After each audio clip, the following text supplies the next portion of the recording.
Hi everybody. How you guys doing?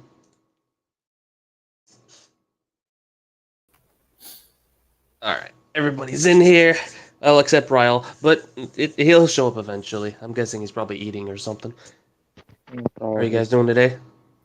Doing Uh, pretty good. well, I'm here. I'm here. Are you ready for some really bad shit today? I'm guessing Uh, it's bad. It has to be. I was hoping it'd be good, but honestly, Exodus, he convinced me that it's probably gonna be bad. Let's see who came on here today. Holy crap! Hello, Zev Hunter. He came here like 30 minutes early. Thank you for showing up.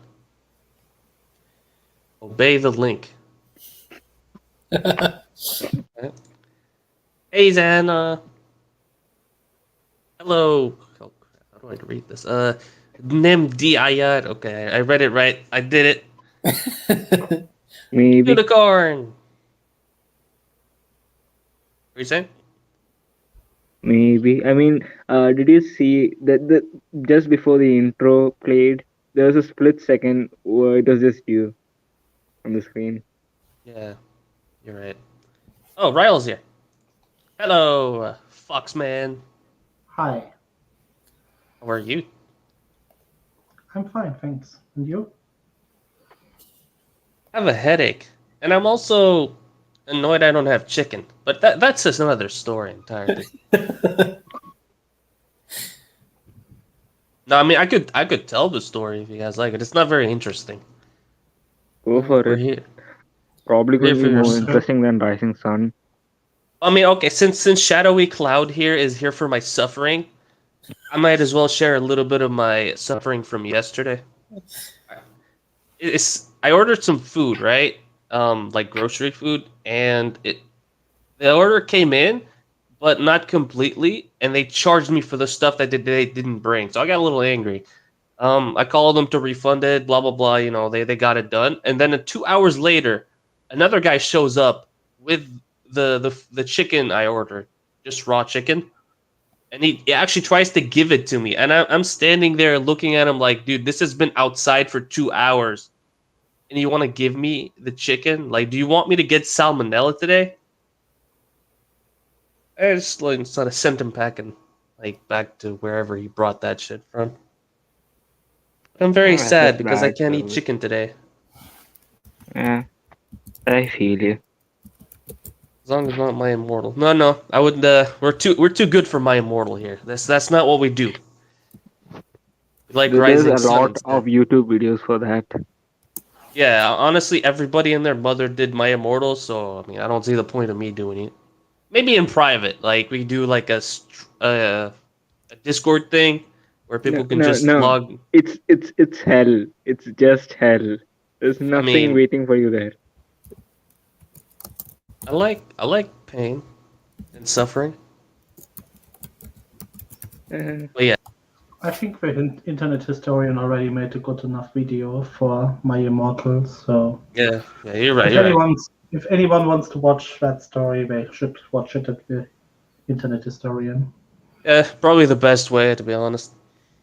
He Let's see. also cut out much repetition. So Yeah, but that guy's a master at editing at this point. That's all he does. Um, okay. There we are. Rising Sun. Have to put it on the screen.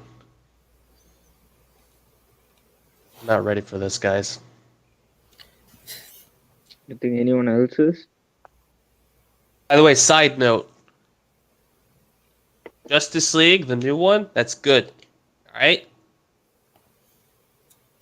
Okay, you guys better watch it. I'll be I, I 100% endorse this statement. all right. Let's see what we can do here. The Rising Sun. The conclusion of madness. Is the madness the author is writing itself, or will he continue on this path? We shall see. All right, let's see. we Notes here. shall. Phew. Yes, we shall.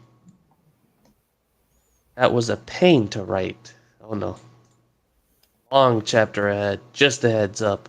At 9,000 words. Okay, so I thought the previous chapters were long. They took me 3 hours. All right. We might be in for the long haul, guys.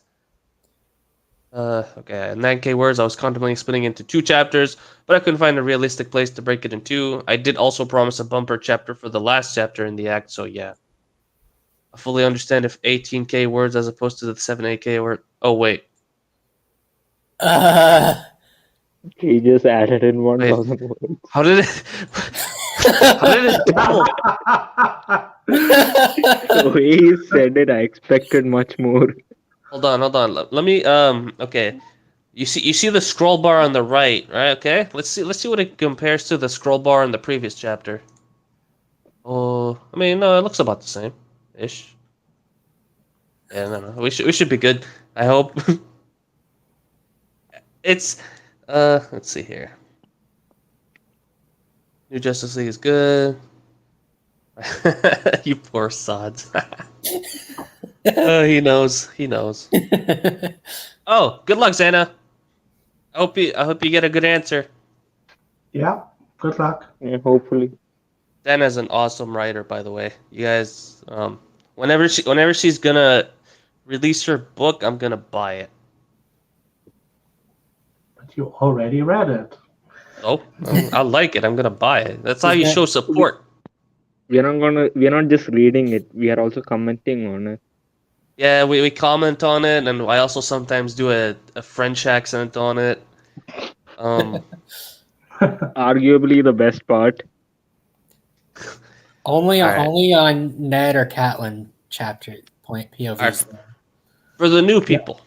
So basically what happened so far was that John ran away from home because everybody hates him there because he's a bastard, but he's also very good looking and very tall and very muscled. And he can defeat 3 people at the same time, kill a bear with a dirk, and all the maids love him. They blush around him, but he doesn't know what that means because he's very oblivious to Dense. everything. Yes, dense. You're right. That's a good word. I like it. I should remember to use it more often. He runs away, but not after calling Lady Catelyn the Thunder Cunt and Lady Cuntlin, among other things. And, cries about his not knowing his mom. Typical edgy shit. And he steals the boat off of an Ironborn, throws him off board, reaches Japan, as he goes west of Westeros. And then I like these comments. Also, hello, Golden Flame. Typical harem protagonist. I mean, it's exactly what I'm expecting here. I mean, it's already confirmed that he gets his aunt and sister. Yeah, I remember the comments in the last chapter. They keep asking the writer to add what was it? Ariane Martell? No. Yeah. They want him to add Ariane Yeah. Martell to the harem. Even though she's already married to Viserys. It's whatever. He's gonna kill the Yeah. husband. They even explicitly said that he should kill Viserys and marry her. After he gets to Japan, he meets Garyon Lannister with his trademark grin. And he's just staying. He's just chilling over there for some reason. Not giving any thought to his bastard daughter. Yeah, Joy? Who cares about Joy? Come on, man.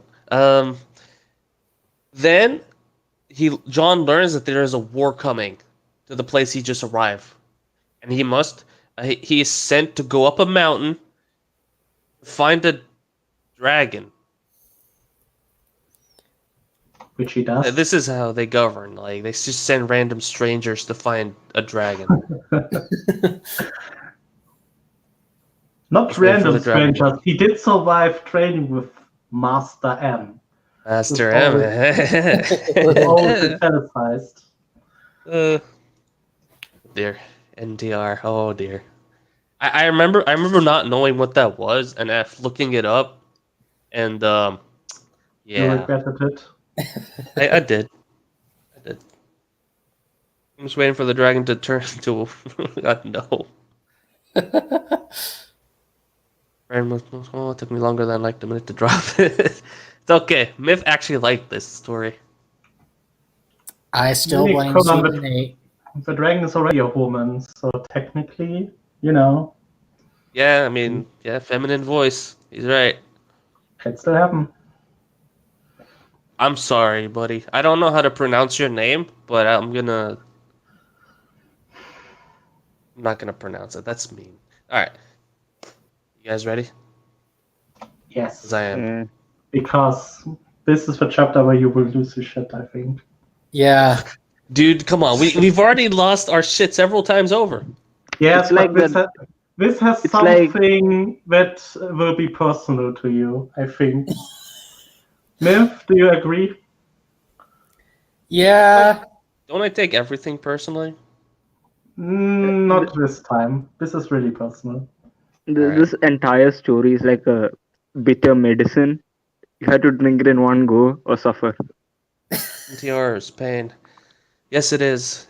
Well, for the protagonists, holy crap, life is hell. No, don't. Let's just say, look forward to who the emperor is who's attacking the village right now. This Yeah, will be in this chapter. the identity of the Emperor is what's going to make you. Oh God. All right, John. John woke up with a gasp, startled by what he'd been dreaming of, or what most people would interpret as dreaming. Recent events would prove otherwise to John, and he would be more inclined to believe he was warging. Oh, and not into some common wild animal. No, into a dragon, into Kirena. He's already warging into her. Of course, we are bound by. Not only Blood that, Bowl and and, fully aware that he is warging. Yeah, like I thought it was stupid the first time he warged ever was into a predator that was about to kill him that he had no bond with. But I mean, whatever. He can do anything at this point. When he first experienced flight on the back of a dragon, he believed that that was what gods must feel like. Then Kirena had gone one further and shown the sheer power she possessed by ending the existence of a few hundred people in a matter of seconds. He's referring to that Godzilla beam of fire. Sociopathic tendency Yeah. alert. He isn't the least bit concerned by the fact that many people died.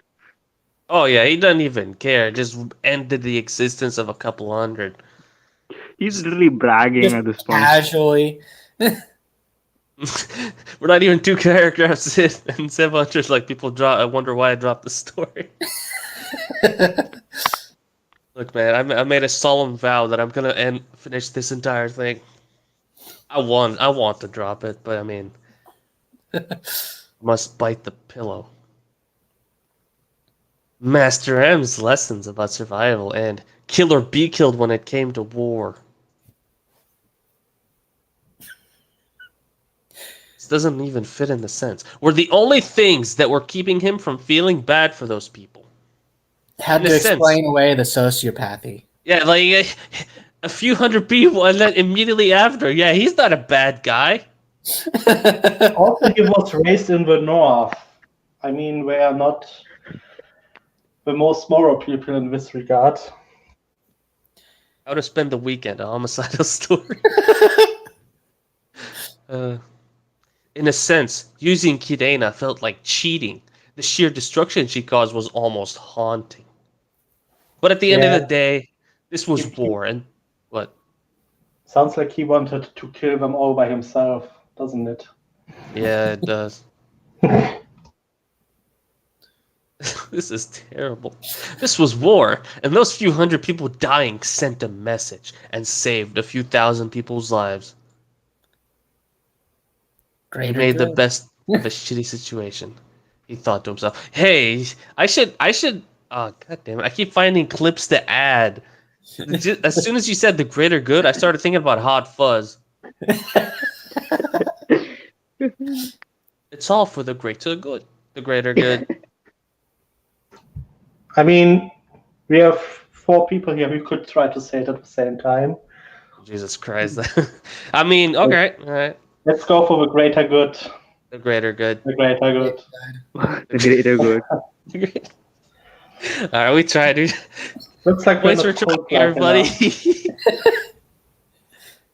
The true power wasn't on Dragonback or witnessing total annihilation. No, the true feeling of power was looking, feeling, being inside the body and the mind. I mean, Okay, he's like wargame. it's not like the dragon's thoughts are completely different from his own. No, the dragon is a human. It's, it's turning into a Cambrian story. Like I'm not ready here. That was the true power, and it was overwhelming. It was overwhelming as fuck. Again, sociopathy. This is essentially sociopathy. Starts pulling a damn Dumbledore. Yeah, pretty much. Greater good. He rubbed The his eyes greater and good. yes, The greater wood. the greater wood inside the body. Anyway, he rubbed his eyes and bolted up. Bolted. Okay. Delete this. Bolted out of bed before he got too comfortable. It wouldn't do well sleeping through a war.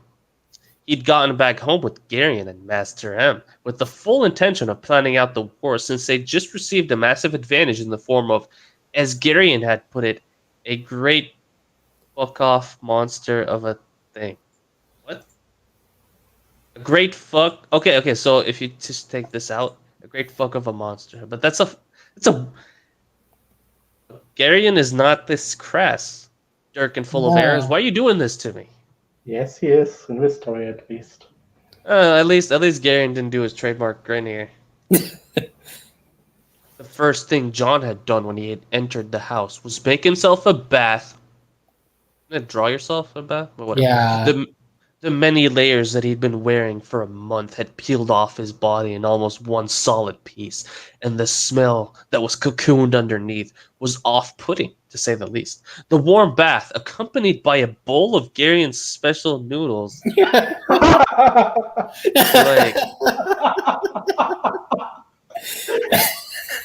I'm guessing there's some kind of special sauce in these noodles. This guy means this.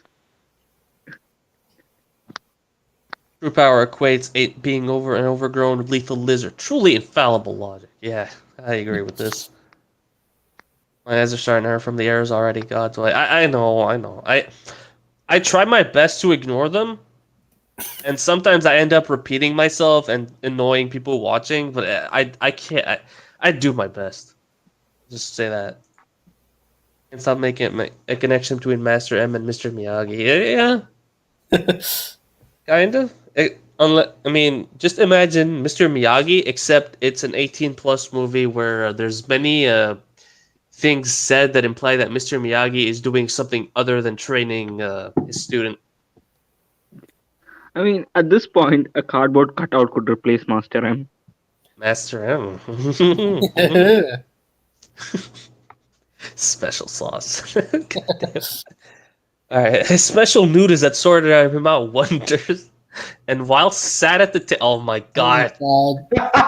He's so upset again. Looking over maps and battle plans with Jerry and Master M, he'd completely dozed off, only to find himself in his bed the very next morning. I wonder who put him there. Yeah, Someone tucked him into bed. look, I didn't want to say it, but then you said it, and now it can't be unsaid. Johnson, you must brush the dragon to learn how to sword fight. Oh my god.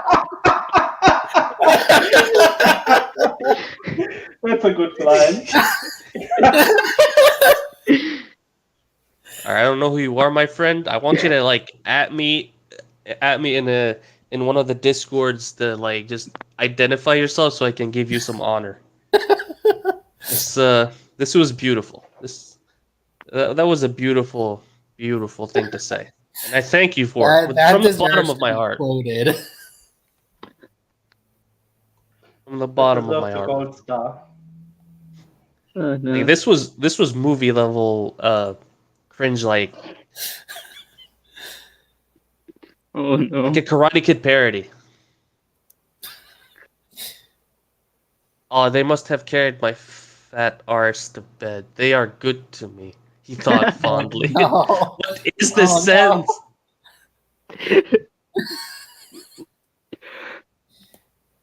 They're Rinse- good to him.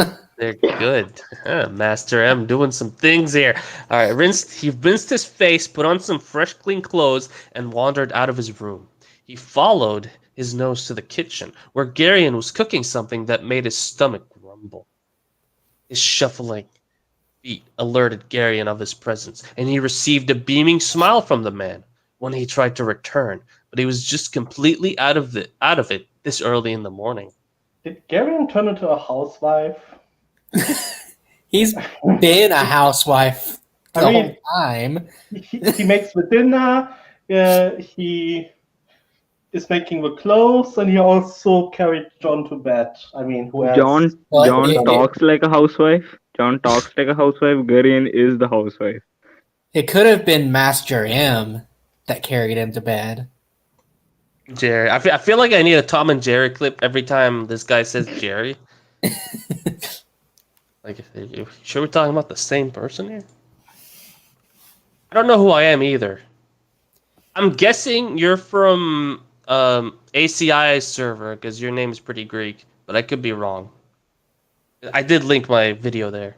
We all know who you are. You're I Zero. don't- Everyone's hero. Oh. I didn't say that, didn't I? Oh. I'll say it next time. Good morning, sleeping beauty. Eggs are on the way. Yeah, the eggs Oh God. the eggs you put somewhere. Okay, no, I'm not going to go there. Garrigan said as he turned from his cooking. You feeling better now? You must have needed that sleep. You've been out for like 12 or 13 hours. Me and the old man had to carry your sorry ass to bed. Ha. Oh, it was both of them. Also, I don't like how he switches between ass and arse.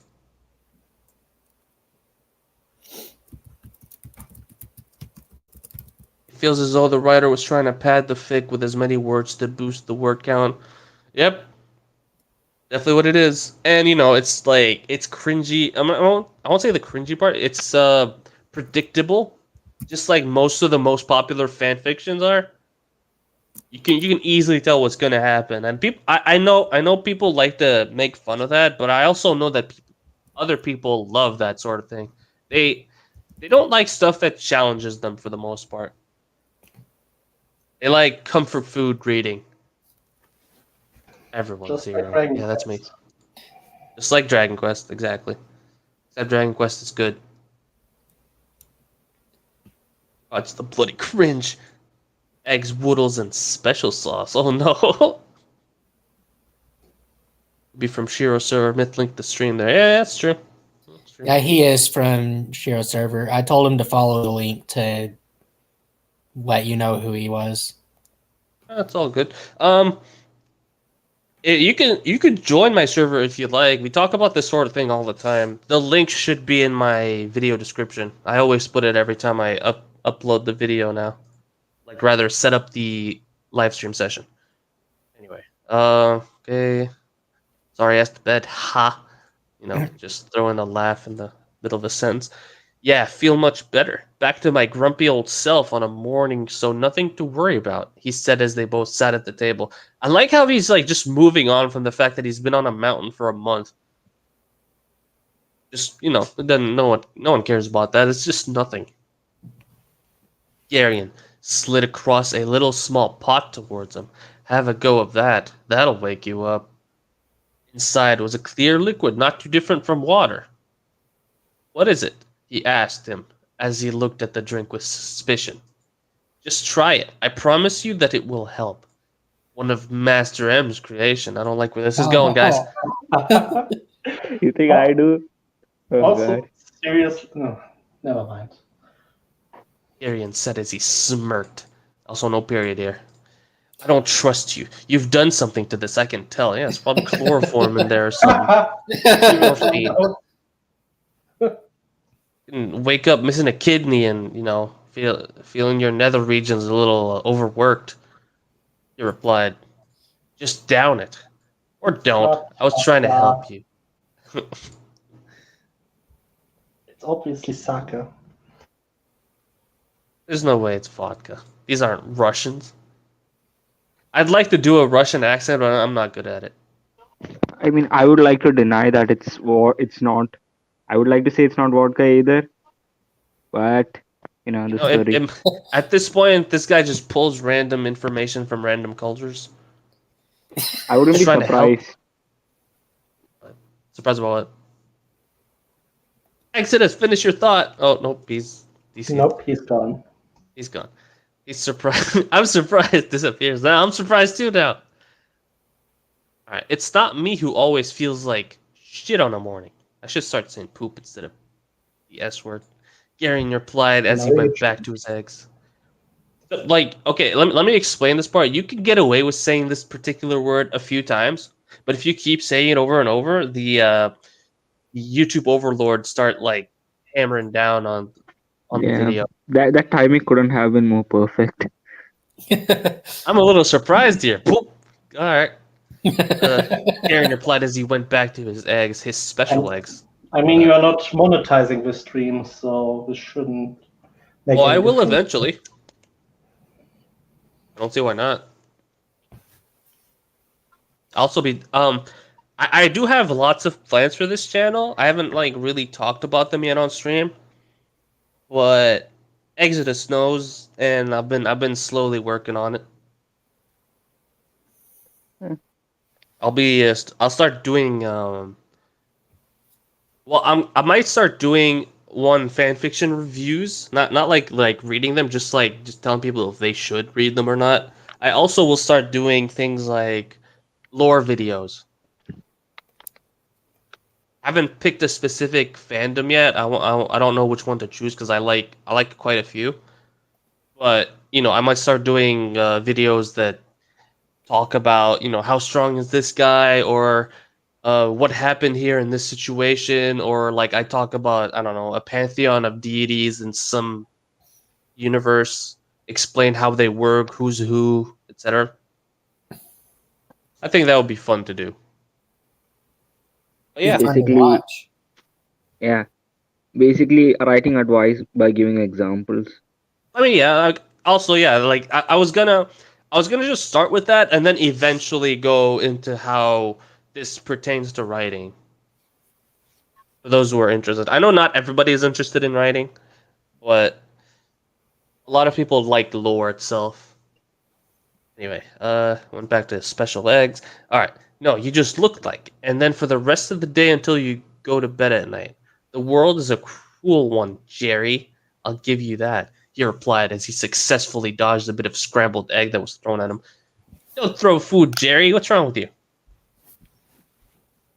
Cheeky pooper. That's the gratitude I get for making you a breakfast. Drink the drink and stop being a whiny bitch, Garen replied, grinning as John eventually picked up the little pot and downed the entire thing. Downed. Do I have to read this? Alright, time to exaggerate me having a loud voice. Urgh! Or, ugh! That's better. He started coughing to help relieve the intense burn in his throat. What the fuck is that? You know what that is. That's Master M's special sauce. He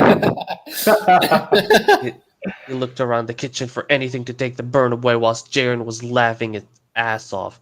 No, seriously, my throat is on fire, you dick. Garen handed him a mug. Drink that, he said as he was still chuckling at John's suffering. We should all take a shot in honor of reading this wonderful story. I just might. But it'll take time for me to get the drink, so yeah, I'll think about it. He likes his eggs. Hell yeah. Doesn't like eggs. With the amount of insanity that the writer pulled from random culture for oblivion's sake, he references Greek and Australian culture in the blasted fit. Yeah. Wimp can't take a shot. That's not how you write wimp, though. No H. Yeah, you don't- deflected that accusation away. You skipped a sentence. Look, man, I didn't. Doesn't matter if I didn't deny it. I actually can't. I'm actually a lightweight. To be honest with you, I don't care what you call it. Keep it Hey, away from me. you skipped a sentence. Oh, did I? Oh shit! Yeah. See, I didn't even drink. Oh, like I said, one of Master M's concoctions. He calls it rice wine. Oh no, I did say it's sake. sake, everybody. Do you guys like sake? Sake, because you know it's Japan. I call it fire water. Gary replied as he placed a plate full of eggs on each side of the table. Okay, John has been there for a year and he doesn't know what sake is. Come on. Oh, okay, you weren't talking about me. It's a little awkward. I'm sorry for correcting you. Forgive me, please. Okay, let's continue. I don't care what you call it. Keep it away from me, he replied as he sat back down. Why would you do that? Why do you hate me so? He likes saying this a lot. He asked as he shoveled a forkful of eggs into his mouth. I told you it'd wake you up. That's why. You running around my kitchen like a stabbed rat was evidence of that, Garion said with a chuckle. Stabbed Yeah, rat. yeah, I know. That's just Did he run Stab- around? I thought he immediately sat down and let's see here. Took the mug, drank it. Okay, no, that's not. no, when he first entered the kitchen. Started coughing. He looked around the kitchen, apparently. Princess Faith, blah blah blah. He followed in the Yeah, kitchen. He sat as they both sat at the table. Yeah, both sat at the table, but he doesn't get up there. See, this is the issue with writing like this. He writes in terms of dialogue. He doesn't write in terms of how the characters are in the scene. So he doesn't think of it as a movie scene specifically. When I write, I think of movie scenes, and I try to make it. Well, it's not gonna is it can't be 100% a movie scene because some things you can't put on paper. That like they don't translate well from movie to paper. Like his face was shadowed or something. That's not too good writing.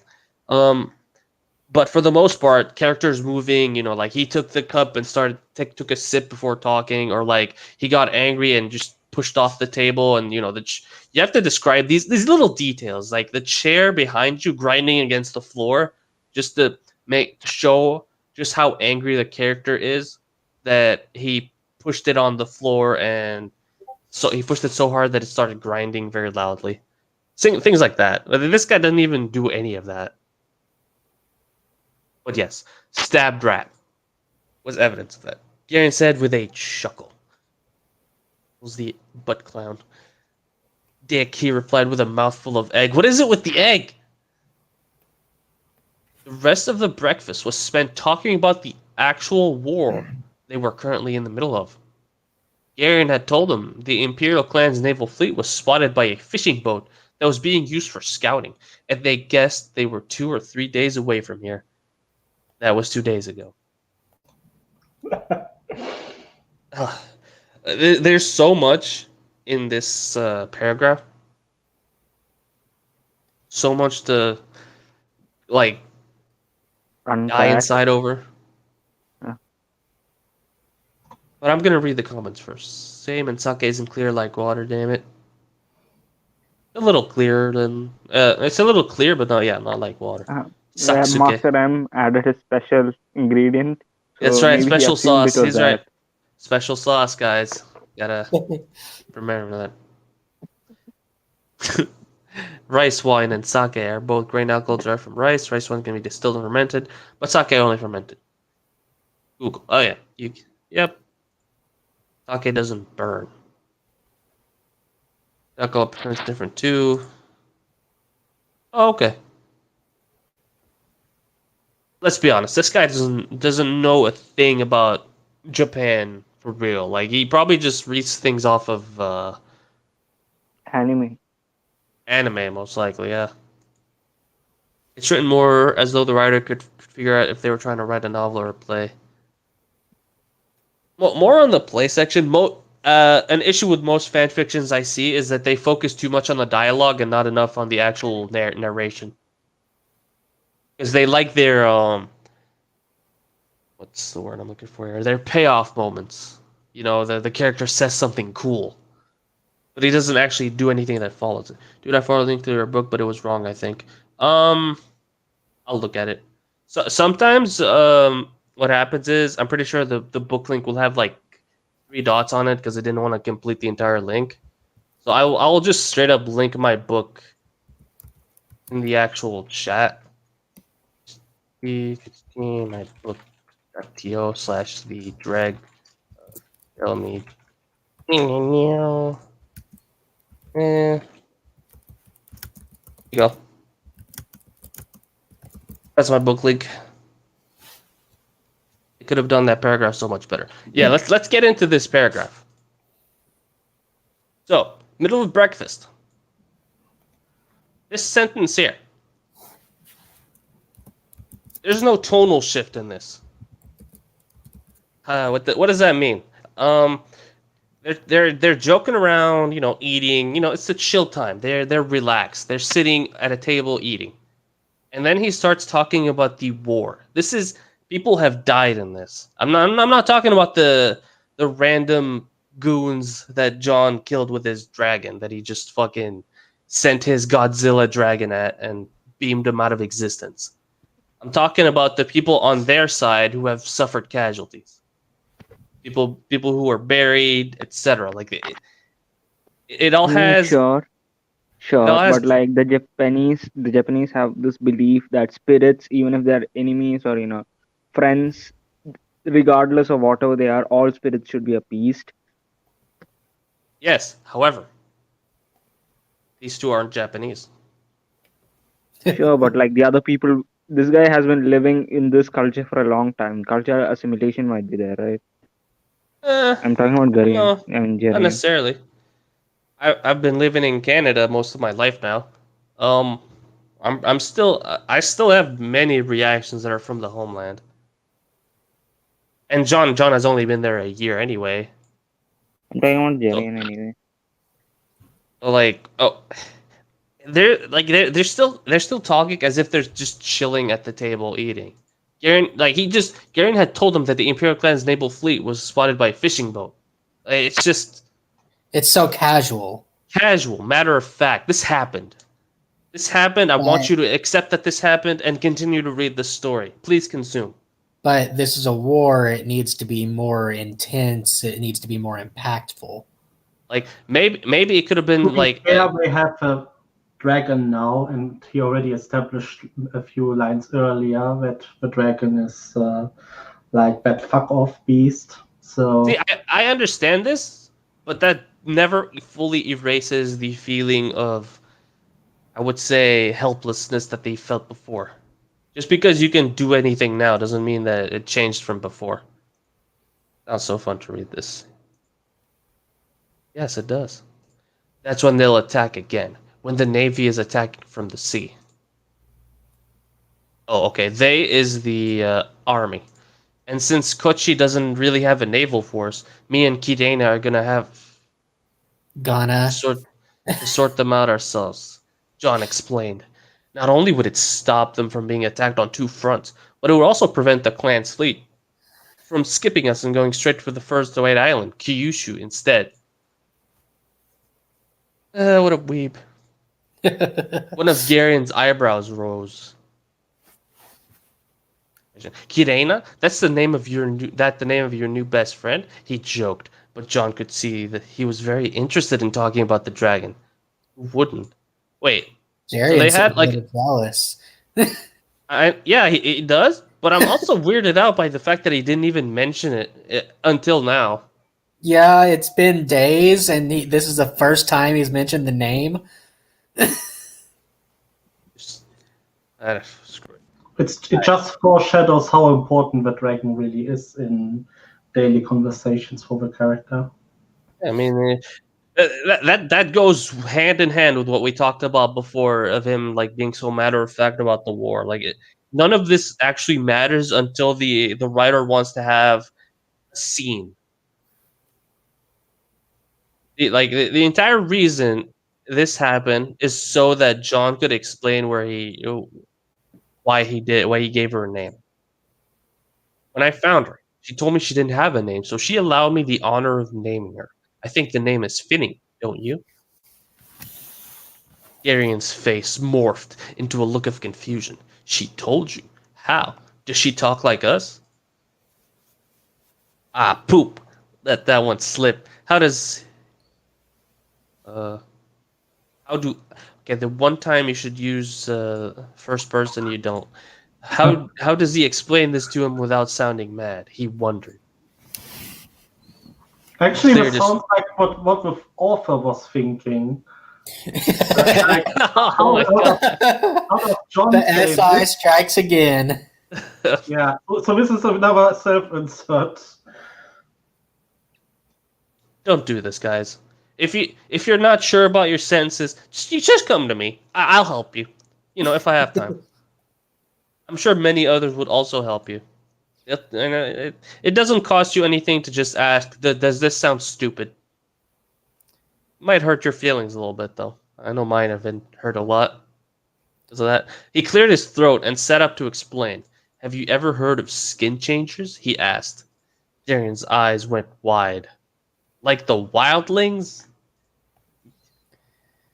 The wildlings? Yeah, like the wildlings. Since I've got the blood of the first men running through me, there was always a small chance I could become a warg.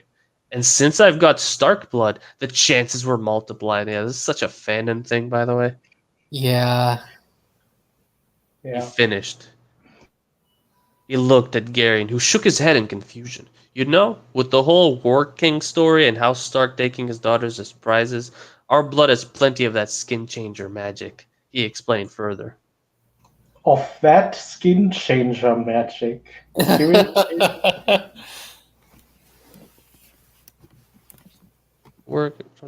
Don't work too hard, buddy. And I'm gonna go the extra mile in torturing myself. This requires pain. Feel free to watch the stream later. Oh yes, man. If you have time, make sure to watch this thing. You can have secondhand embarrassment off of us. Just a weekly dose of it. You need it. So, the magic in your blood allowed you to talk with this dragon. And she told you this? Garion asked. I asked her, and she just said, perhaps. I can't think of... Okay. Alright, no, I'm gonna ignore it. I can't think of anything else that it could be, though. The fact that I actually dreamt of her for a straight month, and then discovered on the way up there that I was actually, in fact, a warg, brought me to that conclusion. Nice way to reference the fact that you warged into a, what was it? Snow leopard or something? He answered. Garion looked at him weird, but accepted his response. So let's get back to the plan. You want to fly out to sea and fight all these ships on your own? Even with all the ballista they have on deck, which for a fact I know they have from the scout reports we received. John didn't know about the ballista. But they didn't really have any other plans or options. Kirena's entrance into the war was a game changer. But they had to use her efficiently if they wanted to come out the other end alive.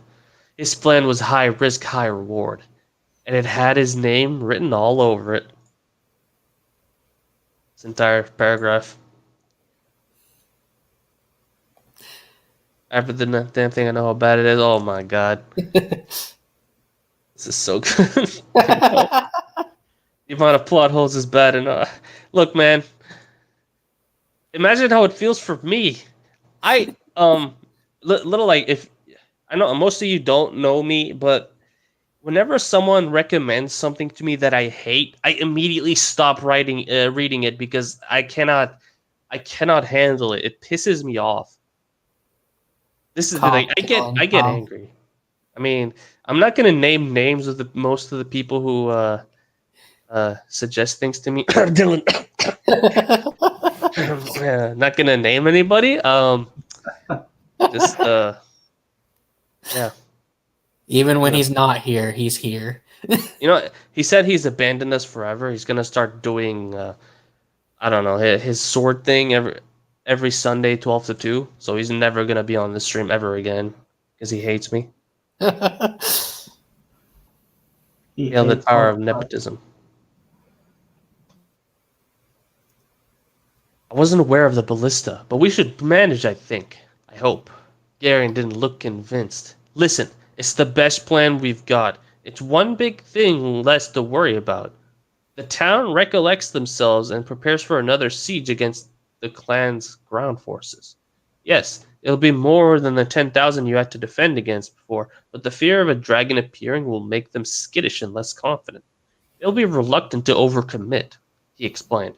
While this is happening, me and Kirena will be smashing their fleet, and as soon as I've dealt with them, we'll fly back and incapacitate their ground troops. I would suggest seeking out the self-proclaimed emperor, but by the sounds of it, he hasn't made an appearance at all. Jon Snow, master tactician. Hell yeah.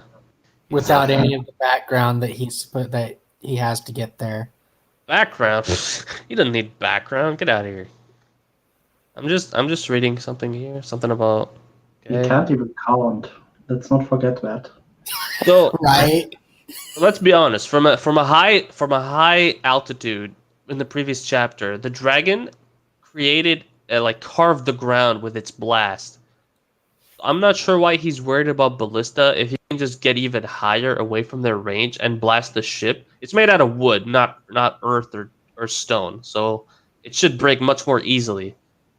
So, he probably saw that scene in the what season was it? Season 8? Oh no. Yeah, exactly. So yeah. Euron. I should have that clip as well. Just Euron turning around and just fucking shooting it. Like he just shoots once and kills the dragon.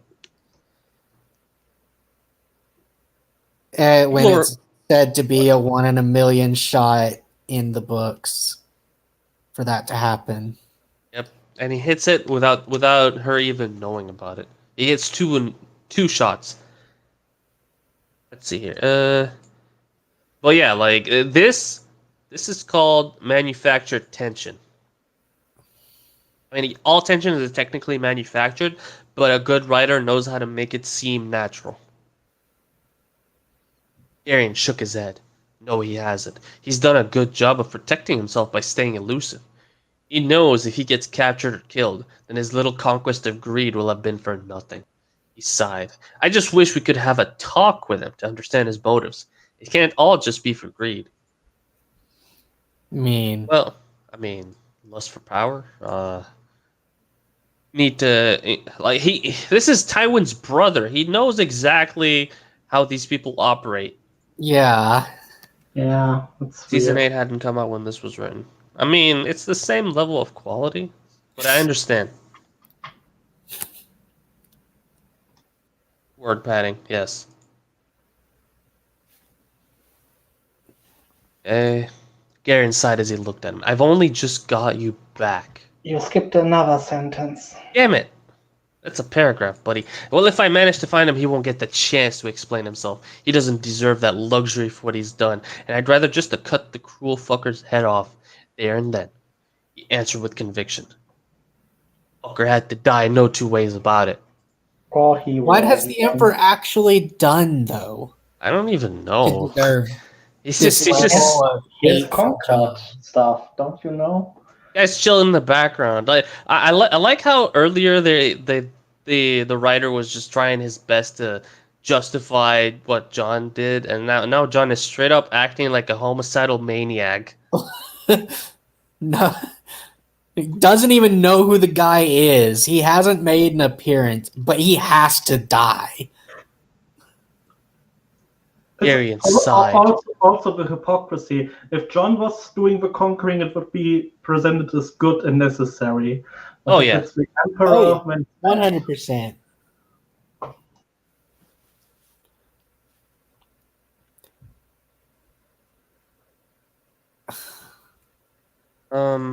I've only just got you back, and now you're leaving again, he said. Oh, God. I know, like, instead of being weirded out by Jon's bloodthirstiness, he's like, oh, you have to go? Jon, don't go. Master M and I have new toys. He's really acting like a housewife. Oh, John, I've only just got you back, and now you're leaving again. He said, Please, Anata, stay here. I need to do it in that particular tone of voice too, because I know I've said you're annoying quite a few times in the past, but the place doesn't feel the same without you around. He finished. No smirk, no grin, just total sincerity. Oh God. Oh, Oh, the ship has sailed. the Slaughterhouse 9 has better reason than John. I know, right? By the way, for those of you who don't know, Slaughterhouse 9 is from Worm. Really scary group of supervillains, or as they call them in Worm, capes. Well, evil capes. Well, yeah, the concept of evil is kind of iffy over there because everybody's kind of evil. Very few people were actually good there. Gary sighed as he looked at him. I know I did this. John couldn't take the piss out of him with how sincere and hard that looked for him to say. Nobody in Winterfell had ever said anything like that to him, except maybe Arya. Oh, he's a bastard. Everybody hates him. Been a year and a half in a foreign land and a month up a mountain, but he's still talking about Winterfell. Still, he appreciated it all the same. Cheers, Jerry. You'd be surprised how much that means to me, he said as he stood up and cleared the place to wash up. Deciding that they needed to get a move on, him and Garion left the house to go up and meet with Master M to tell him of their plan. On the way down to his hall, John side-eyed Garion and noticed the man deep in thought, brow furrowed and staring at the ground while they were walking. At one point, they made eye contact. Garion looked like he'd been caught red-handed and promptly looked away. Whoa. Oh. Hold on here.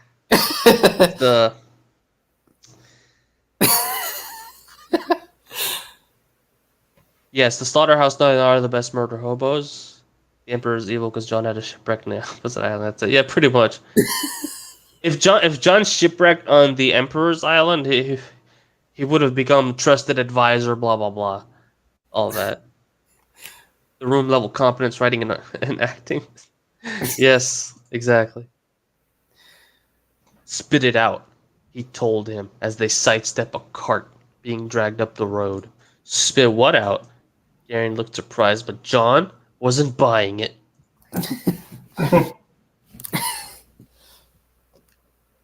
You've been quiet ever since we left the house. Along the way, you've done nothing but brood, whilst eyeing me up. If something's the matter, I need to know about it before I leave, he explained.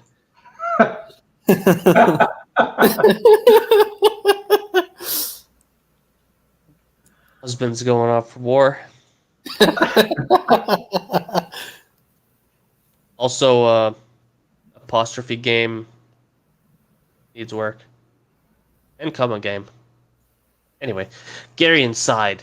It's nothing. Just silly old me letting my thoughts run away from me, that's all. He even sounds like a wife trying to just get the issue away. John gave him a look that said he wasn't convinced, and just stared at him until he gave him an actual answer. As you know, that's how conversations work. Why did I ever think this was good? Garion, the full adult, over in his mid-30s or something, wasn't it? Either 30s or 40s, one of them. Completely confident with himself, just folds when John just stares at him. He folds just like that. Garen's shoulders seemed to deflate as he finally crumbled under John's unblinking stare. Ooh. He must look so good with his full beard and raven curls. Okay, gods. I thought Tywin's scowl was intense. It's good. John is so intense that he's more intense than Tywin himself, he said as he shook his head. You told me up at home. What? Oh, okay. Back home. That you had skin changer magic from your Stark blood, correct? He asked. Yeah, from the War King's daughters. What's your point? He replied. So, your Stark blood is only one half of your heritage. From that you get the skin changing and the brooding, right? As you said, I don't know about that. Rhaegar does a lot of brooding. As you said in the past, Yeah, you but are they don't unaware. know about Rhaegar yet. Yeah, you're unaware of your mother's side of the family. So now, hang on a minute," he said as he noticed that John was about to speak up. "Let me finish without ripping my head off, please." John reluctantly nodded, not caring very much about this topic of conversation. All right. "Okay, thank you. As I was saying, you aren't aware of your mother's side of the family, so we don't know what kind of properties her blood has that she passed down to you." Garion looked at him. "John, you met a dragon and was riding it within an hour of meeting it. When you unmounted it, you walked up to its face and started stroking it like a cat. That's not normal," he strongly suggested. "That's not normal." It's not. I mean, thank you for the obvious conclusion there, Garen. I thought John was a master detective, but Garen just outshines him in every way here. Garion is the new Batman of Westeros. Let's see, Fluffiest Unicorn said, "At this point, I think it's more likely that Garen will be gender swapped so that he could join the harem rather than the dragon being turned into a person." I mean, I believe it. I believe it. Garen's about to go over 9,000 IQ and figure out in half a minute the best kept secret in the realm. Oh man, I swear to God, if this happens, I swear to God, man. Of course it's happening. I mean, yeah, okay, someone's gonna figure it out eventually, but I don't want Garion to do it. That would make me angry. John was getting tired of this and started to go up his pace, trying to get to the Masters Hall so that he'd shut up. I don't know what you want me to tell you. I don't know who she is, whether she's dead or alive or anything," he huffed. "If you want to know more about her, go and ask Lord Stark. He's the one who deemed me unworthy of knowing something so basic in a person's life. Take it up with him," he finished. Get over it. Perfectly. Jesus Christ, John. The level of edge in this, the level of edge is just beyond anything.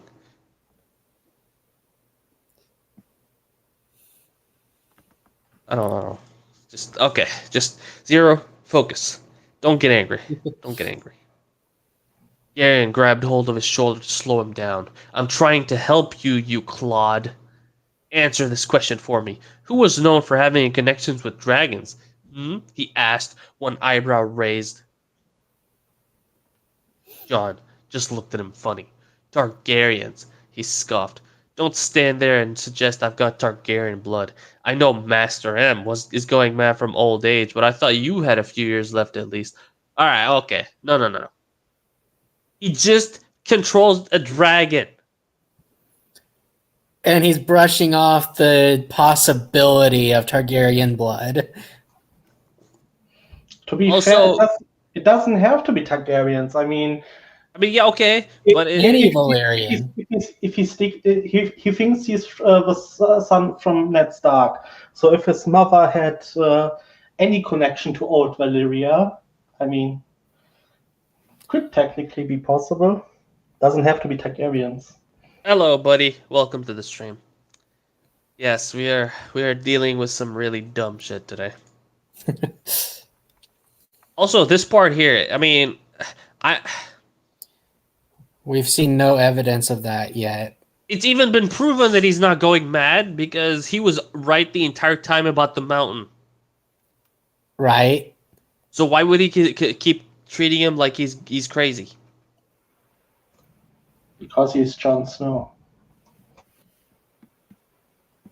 I'm not fond of this. I'll let Tilk say it. I am not fond of this.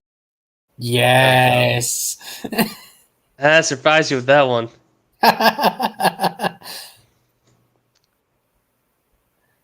Okay.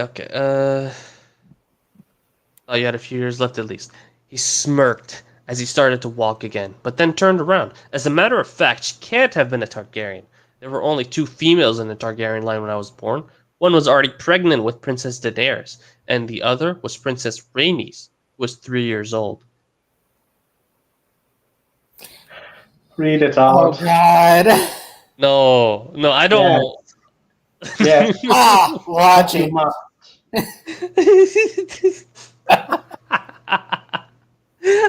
Oh my god. Okay. I don't know. I mean, ha! Logicked! He finished with a proud smirk.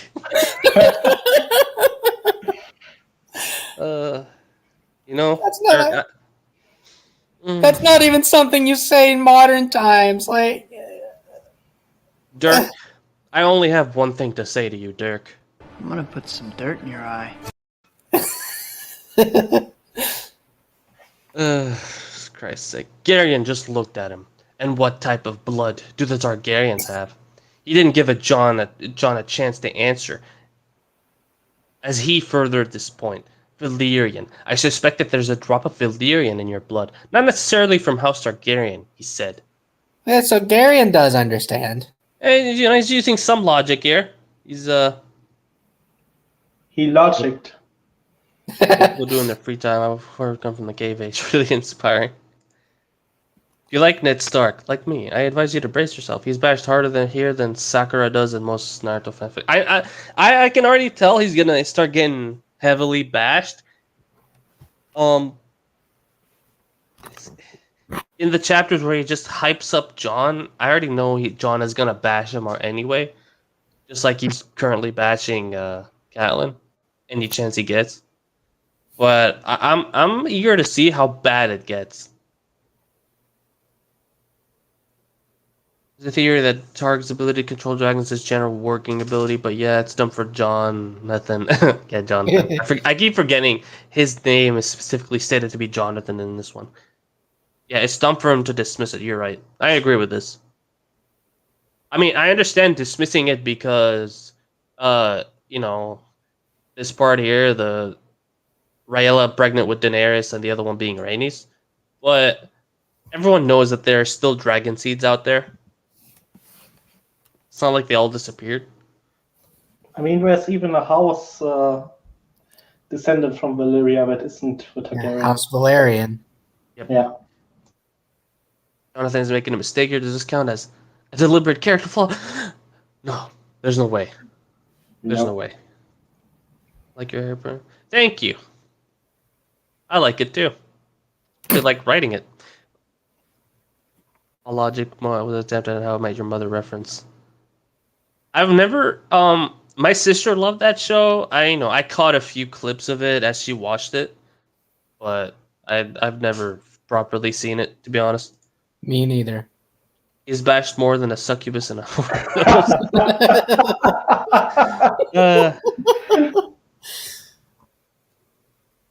I'm loving these comments today. I mean, Albedo is a succubus and she's a virgin, so. Yes, she is. Alright, okay, we did this. Jon went quiet as they carried on walking to their destination, head full of thoughts. Garion had annoyed him with that conversation, but he also did have a point. He had bonded quite quickly with Kirena. He just assumed it was the skin changer magic that was in his blood, but Kirena's vague reply as to how he bonded with her made him not so sure anymore. He would have to have a little chat with her later. How would she know? Yeah, you know, she's a dragon. She knows everything, right? That's how it works. The pair of them.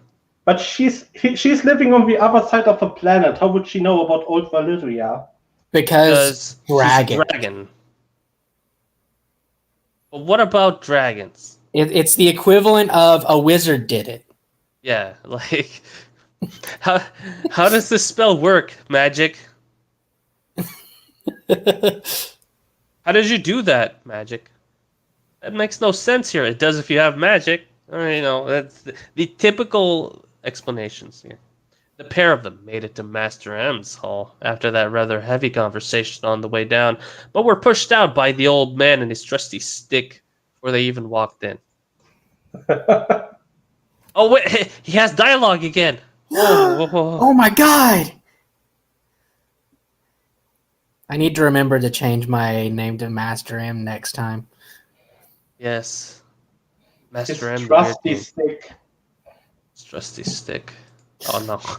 Both of you, follow me. Oh no. Master M said to them, and to Jon's surprise, in the common tongue as well. And he's going to use that tongue for other things, John. He looked at Garion, who looked down and smirked. Master M, you speak the common tongue now, he asked as he tried to keep up with the old man who looked like a man on a mission. Keep up with the old man who looked like a man on a mission. Like an old man on a mission. Might as well, right? If you're gonna repeat yourself, might as well fully do it. He looked over his shoulder at him and grinned a toothy grin. Not only one who can learn new language. Say it. Hunt. The old man replied to John's horror. He looked at Gary, who was trying his absolute best not to burst out laughing. Why did you teach him that? John asked, absolutely horrified. You can't have him roaming around, effing and jeffing all the way up the place. It's wrong, he finished. Effing and jeffing? I don't know. I don't know either. Do any of you know what? Okay, I understand what he's trying to say here, cursing up the place, but I've never actually heard this particular statement, effing and jeffing. Tell me, Google, what is this? Google, son. Referring to act of swearing as effing. Northern England. Oh, okay. So that's why he sometimes says arse.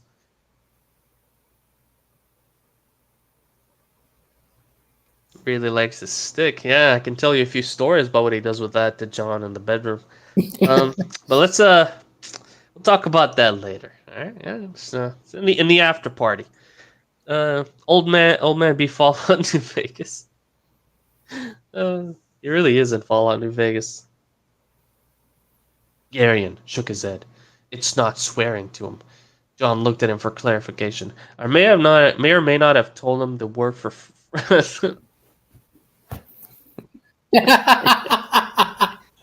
Look. All right. Good prank, shitty writing. I can separate the humor from the prank from the writing. This is a great prank. I did this once to someone. Not exactly like this, but I did it kind of like that. I explained to him that I told him to say this word in Arabic to someone else, one of my friends, and he said it and got slapped in the face.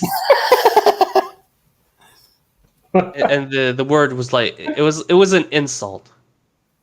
And he went up. He had the most innocent grin on his face as he said it, and then he got slapped, and he looked so betrayed when he looked at me. Now you have to tell us what the swear word was. Oh, it's in Arabic, so it's hard to put into proper translations for it. But essentially, he walked up to a girl and said he wants to have a little something with her. Ah. When I told them that's what it means to tell someone they're beautiful.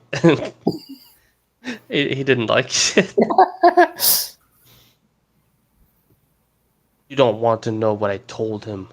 What the word for sword is. What? Oh no. It's funny when we do that joke. It's not funny when he does it. Yeah. John thought it was somewhat wrong to mislead someone like that. But if he was being honest, it was kind of funny in a twisted way. I agree. He kept pace behind Master M and had noticed where they were heading to. His eyes went wide as he turned and grinned at Garion. Taught him the word for sword, did ya? He turned back and nodded toward the sign for the weaponsmith's shop as Garion bit his bottom lip, realizing where they were heading. Think I'm gonna find out that word, don't you? God's help me. His dragon steel sword. He finished as they entered the shop after Master M. The old man was already conversing with the swordsmith when they entered, thankfully in their native tongue. He looked at Garion, who was doing a decent job at keeping a straight face, but he could see the humor in his eyes. This was going to be hard to get through without making a scene. Master M turned around and spoke to him as the swordsmith went out back.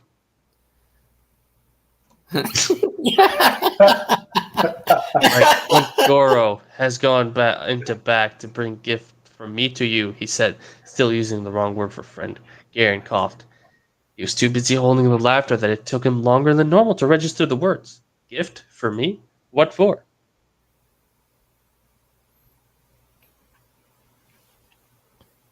See you later, Xana. Have fun with shopping. Double standards. Yeah, I agree. Latent double standards. Goro. In case you guys didn't know, first timers, this guy's name is Goro Masamune. Just cringe a bit for me. Wasn't his name? Yeah, never mind. isn't it? I don't think it was Goro. Masamune, yes, but not Goro. I think Goro was in there somewhere. Well, it's Goro now. Yeah, I keep thinking of Goro from Mortal Kombat. The swordsmith returned with 2 katanas, each sheathed in their. Oh, he's gonna get double katanas. Ooh, dragon steel swords. He's gonna dual wield. Yo, fucking Dylan would love this. This is Dylan's thing. He always talks about having 2 swords. Well, doesn't Dylan use a sword and an axe? I don't even remember anymore. He just dual wields. We should make fun of him when he comes back. Just actually, I need to copy paste this just to make fun of him when he comes back. Return with 2 katanas. Okay. Just copy this. Go into Discord. Join the dumpster fires thing. And tag Dylan. And tag Dylan. There we go. We got it. This is you. Oh, he's gonna be so angry. Anyway, or Saya, as they are more commonly known on these islands. John had been taught everything when it came to these native weapons, and he'd absorbed all that knowledge like a sponge. The Sayas themselves, we're all on a foreign word, were made from a lightweight wood native to the island, painted a pure black and coated with a lacquer to give it a glossed finish. 2 black silk ribbons tied to them to finish the look. The hilt, or the tsuka as they are known around here, was finished with a black silk, similar to the ones tied to the saya and the guard, or tsuba. This is so bad. Was square in shape, and seemed to have a freshly crafted impression of a dragon on each of the 2 swords. Oh no. Look how special he is. Special dragon thing. And, Tsuba, Tsuka, Saya. Master M. Oh, no. Picture. Master M picked up. I saw the picture and I'm not ready for it. Master M picked up one of the blades and unsheathed it. The sound of it almost eerie. John noticed instantly the difference between the normal steel he had been using and the sword that was in front of him right now. He'd seen a few of these around Goro's shop, but he never imagined he'd have his own.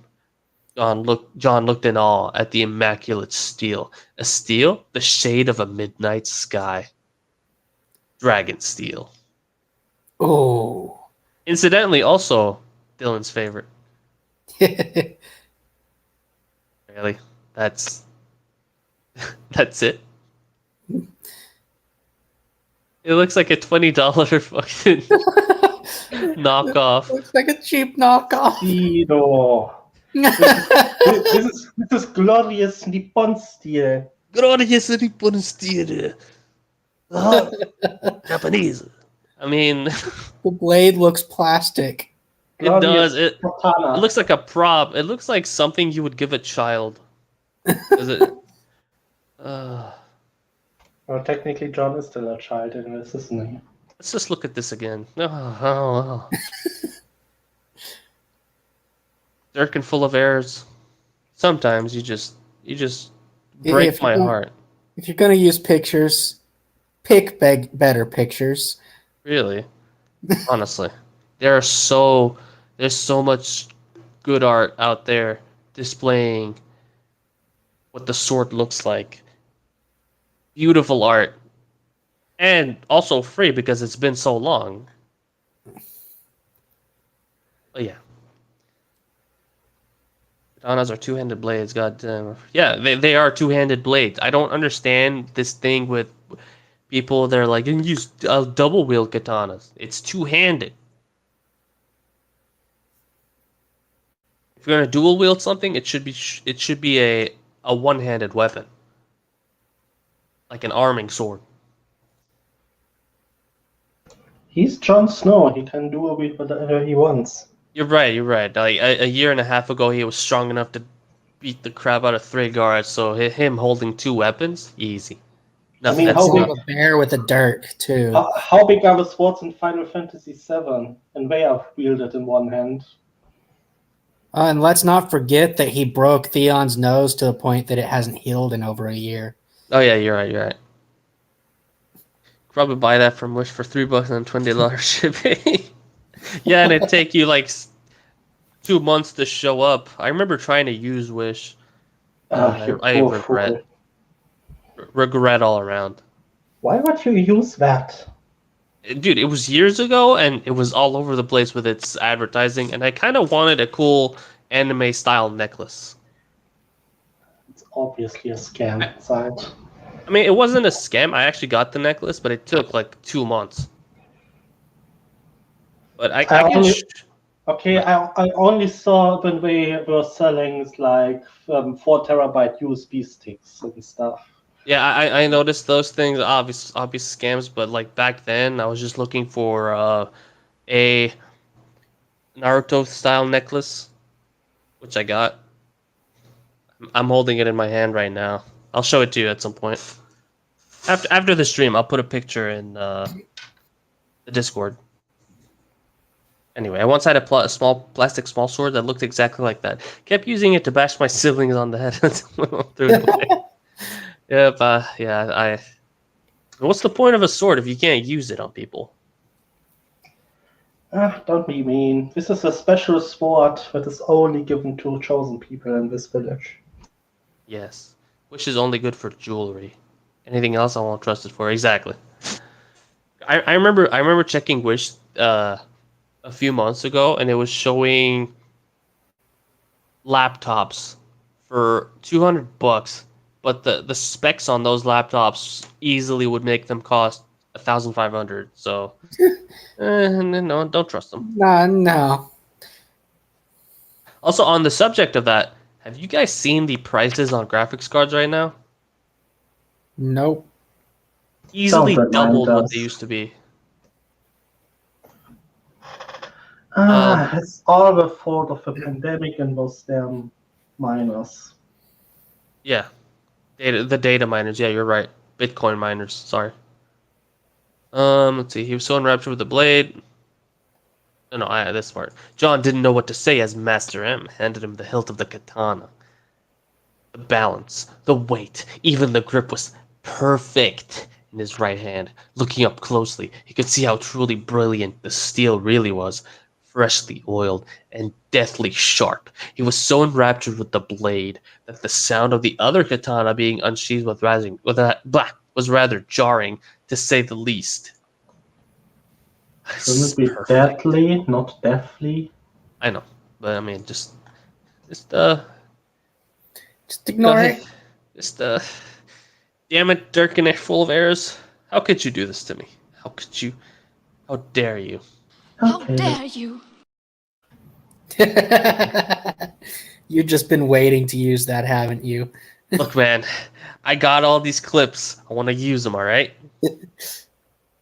Master M held it out. Oh, Master M held it out to him to grab with his left hand.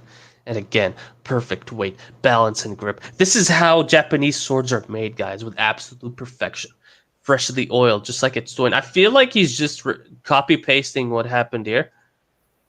He stood back as he gave them a test. A couple of spins and twirls. A flurry of slicing motions. They truly were magnificent. The lightweight steel, allowing him to speed up his already rapid movements. Ooh, his already rapid movements. He's so fast, guys. Oh, I'm getting excited here. Gotta go fast. Sonic the Hedgehog. I'm imagining a John. What? Is this supposed to be like any cutscene where Dante gets a sword and Devil May Cry? Exactly. That's exactly what this is. Like, just Dante beats a monster and just starts swinging his sword around, making spins and such. Everyone had backed away as he lacerated the air around him. John had his arms crossed, was looking at the floor with a Jarian. grin.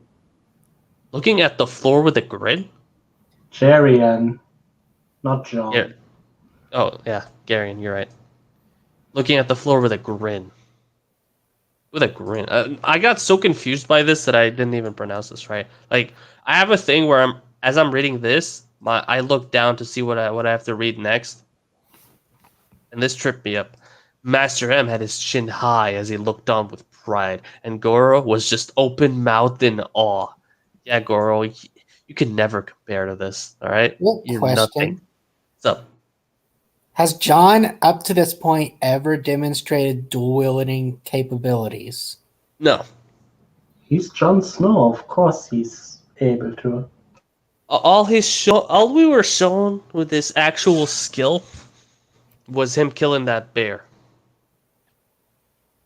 And the other thing we were shown, I say shown with quotation marks here, because all it was a scene where they talked about him lasting 30 minutes against the Master M, but they didn't actually show anything. I mean, they don't even explain how he moves here. A couple of spins and twirls, okay, sure, whatever. In which direction? Yeah, A I'm flurry back. of slicing motions. How do these work? Oh, welcome back, by the way. Like these, this is Okay. The one thing that went through my mind when you read that paragraph was the fact that he had to mention it was magnificent. right. Magnificent, because that's superior forging because they're Japanese. I think what bothers me more than most because what I'd like to think my own specialty is fight choreography. So if I read this and I just die on the inside, like You've written some pretty good fights. So the most important part to me Was of a encounter is the actual fight, and you have to put your heart into it. this what you meant by Zero would be personally insulted at the beginning of the stream, Royal? I don't think that's what he meant. Oh, Okay. this is just for me. Yeah. Honestly, there's so little heart in this thing. It makes me pull out this particular clip here. No, excellent. How can you be so without heart? I'm talking about the villain in this chapter. You will see. Yeah, I'm sure the villain will be even worse than this. All right, show off. Sheath the blades and give the old man a hug. Garion said as he walked back towards John. Oh no. He promptly stopped his fluid movements. He had to throw in that the movements are fluid and sheathed the precious swords. Nobody had ever gifted him something so precious before. So he wasn't sure how to react. So to hide the fact that he could feel the moisture building under his eyes, he strode over to Master M and brought him into a crushing hug. Wait, what?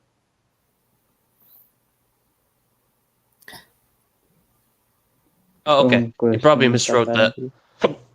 Oh, no, I'm hiccuping. No. No hiccups. No, please.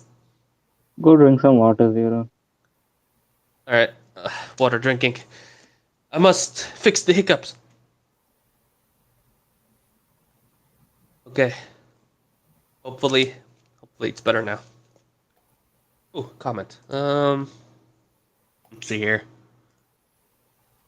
Controversial opinion. Japanese sword making tech wasn't any better than medieval tech, nor any samurai more skilled than medieval knights.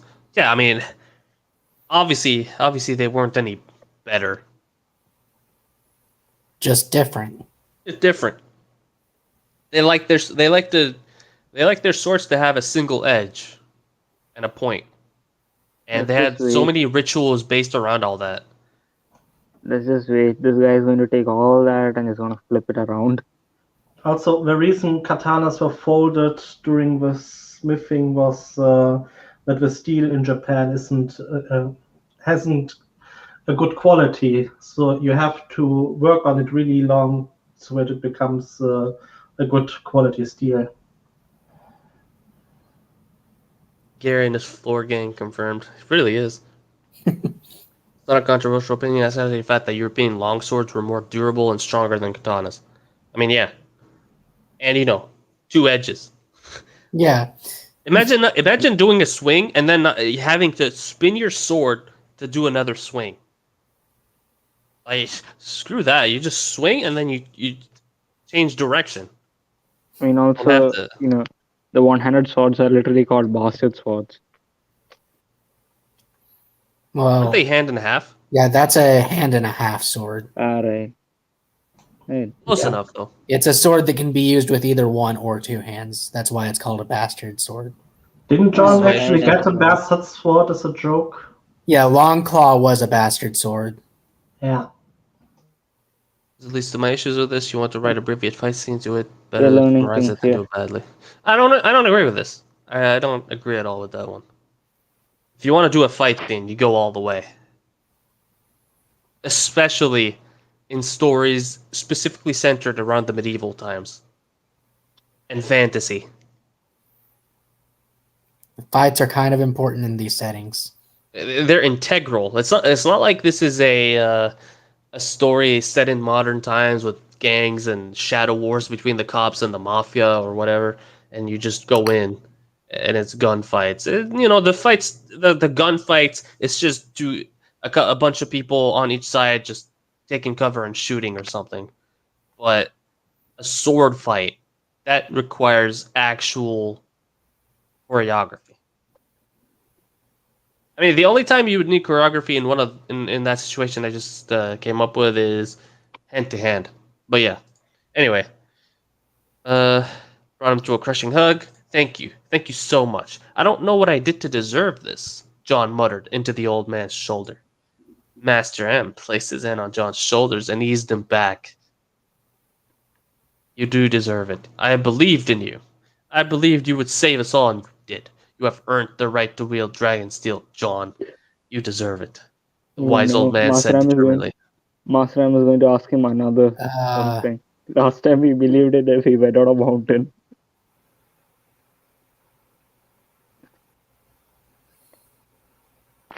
John wiped the tears from his eyes as he grabbed the 2 swords and the black leather sword belt that held each katana on each side of his hips. Each side of his hips. Why did I was half expecting he'd put them over his back. I like that they're on the side of his hips. He's not Kirito. I mean, I was fully expecting it. He thanked At least he realizes that back sheaths don't work. I mean, they can if you do it right. I think Shadiversity did a video on that. They're not common. They're kind of unwieldy too, but it could work. He thanked and bowed to Goro for his incredible work and followed Garion and Master M out of the shop. Oh, new comment. Why is this a nice comfy little stream? I like your name. How do you do that? There are text generators. Kind of cool. Cool name, dude. Yeah, it is. Looks like snowflakes. I don't know. Venus one event that often read over the fight scenes very fast. It's always the least interesting thing to me. To each his own, I guess. Yeah. I personally like experiencing every moment and breaking it down step by step. I love that sort of thing. I once read a Naruto fic where they used the Zabuza fight. There was a straight up author note saying, "I suck at fight scenes. You imagine the rest."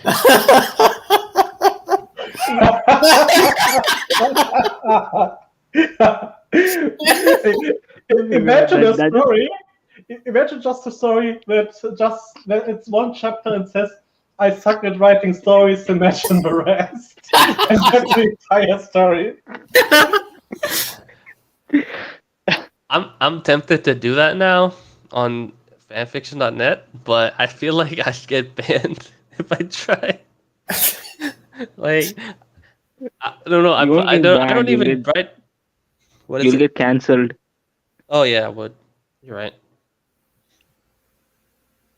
They fight character X1. This is why. This is how difficult it was, and I'm happy. Now to the conclusion. See, I don't agree at all with this. I understand what you mean. Everybody likes their own thing, but for me, specifically for me, it's not about. It is kind of about who wins, but it's also important how the win was achieved and the emotions put into the fight and the full body movements that go into it as well. That you can tell a story has soul by the amount of love an author puts into it. If I see a story that's like this person won, this is how difficult. If I see something that's like I suck at fight scenes, if I see something that's like his movements were fluid and he hit him once and he hit him a few times and he dropped, it doesn't tell me that the author cares at all. It makes me feel like the author's just like, I don't give a crap, just skip this part and move on. That's not me. There's this excellent video about why flying scenes, like flying fights, are bad in movies, and they mentioned a lot of problems with fight scenes in that. They covered a lot of problems with it. Really? Do you have a link for that? Yeah, sure. I'll put it in the Discord after the stream or now itself. Whatever you can. He spoke up behind the. Wait, no. Here. Or no, I did this. He spoke up behind the pair. Thank you again, Master M. Truly. Again, John, you are welcome. You truly have earned those flaps, Master M replied. That's the Sure word what that means. Darian he taught for SWAT. Oh. Out the corner. Now that I think about it. Out the corner of his eye, he saw Garen turn his back on him as his back suddenly shook. Flaps? He asked, but was pretty sure he knew what had happened here. The old man pointed at the sword. Flaps. Katanas, he tried to explain. He didn't want to ruin a nice moment with the man and decided to just play along. He'd be thumping Gary in the next chance he gets. Ah, flaps. I see. The nod and smile from the man was worth the play acting. Garion was nowhere near them now, but he could still see him trying not to burst out with laughter. All of a sudden, he felt a tingling in the back of his mind, almost as if somebody had just opened the door and let themselves in. A presence, a strong one. Hireina. It's time, was all she said. Can we Screams appreciate how long it took for her to show up? He just got her, and she's so unimportant. It took this long, even. You're so right about that. Like, then again, we've been literally stopping every 2 paragraphs. This is gonna be a long stream, I can tell. Which I don't mind. I got nothing to do today, so it doesn't bother me that we might reach 4 hours this time. But I hope it's not 4 hours. Shit. Screams. Its time was all she said. Screams and shouts could be heard further into town, near the docks, and the reason why was flying out from the sea towards them, specifically towards him. Land in the town square, Kirena. In the middle. I'll meet you there. He communicated to her through their bond. Unnecessary words. Hurry up, we don't have long, was her curt reply. The entire previous scene was unnecessary. He thanked Master M twice with the exact same words. So. And Master M said he deserved it twice. Just so he could do the flaps joke, because he couldn't do it the first time. Would have laughed at that, wouldn't have dropped the rest was good, do what you're good at, don't bother me. Okay. For the record, do put a lot of thoughts in fight scenes, like writing them better than reading them. I mean, yeah, I like writing them better than reading them, but I also love reading them. Especially if people give it a shot. Like, if someone is bad at it, that's fine. You can get better. Like, you can learn. But if you just say, I suck at it, so I don't want to do it, I mean, nothing I can do here. My reasoning is that people should always strive to be better. Anyway, we don't have long. He strapped his brand new blades to his sword belt and tied it around his waist. He wasn't wearing any plate, but he still had his black boiled leathers on, so that would have to do. He doubted it would matter really, since it'd be mostly Kirena doing all the work, but you never know. He turned to Gary as he finished fastening his belt. All serious talk now. She's here, Jerry. She's gonna land in the town square where there's room for her. You're gonna have to fill Master M in with the plan. He finished as he gave them both a quick hug and sprinted off into town. He could see Kirena trying to land as soft as possible to not spook the locals, and by the small crowd that had gathered on the outskirts of the square, she'd succeeded somewhat. A shame about the small fountain that was crushed underfoot as she landed, though. Blur, property damage? Really? Kirena, what the heck? Quick, get on. We need to leave now, she said as he climbed up the flank of her lowered body, protruding crystals providing ample leverage. This would never get old. Let's get away before the cops come. It really is, isn't it? Like, he does property damage and then runs away. Sounds like a typical hit and run. He got himself seated and took a little peek at the small crowd. Okay, wrong here. Most of them looking at the pair of them like ethereal beings. Ethereal? Ethereal. No, ethereal sounds better. John would like to think of himself as being a somewhat humble man. No, I'm not gonna laugh. But the tension felt nice. It was nice to feel wanted, to feel needed for a change. You did laugh. Still on this. Get over it.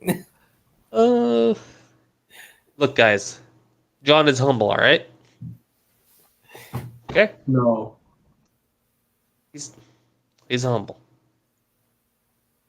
He's a good man and very humble. Before he could dwell any deeper on his thoughts, Kirena was stretching her hind legs and back into the sky and scooping up masses of air into her wings, propelling them skyward and hopefully not to their watery graves. What were you saying before, Ryle?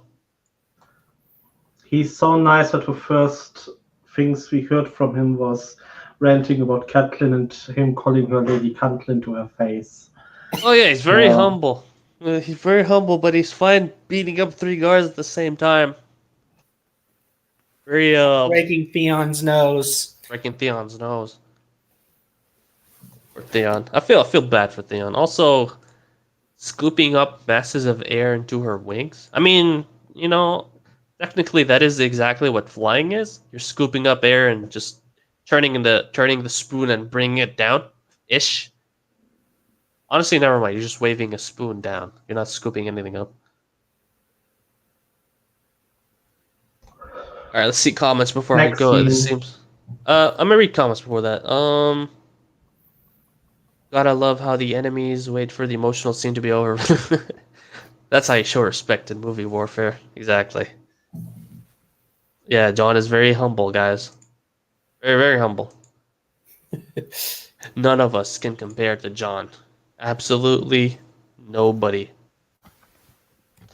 Next scene. Rob. Oh dear, Rob. Is this the first Rob viewpoint? I think so. I think so. His parents were acting odd. His father was being rather quiet, and his mother was, well, his mother looked and acted like she was on a mission, and he seemed to be involved in it. He'd not missed it when he saw his parents suddenly following him in rainy this morning, and he'd definitely not missed seeing his mother peeking through the glass garden windows at him. He also didn't miss the disturbing smile she wore as she edged away from the window.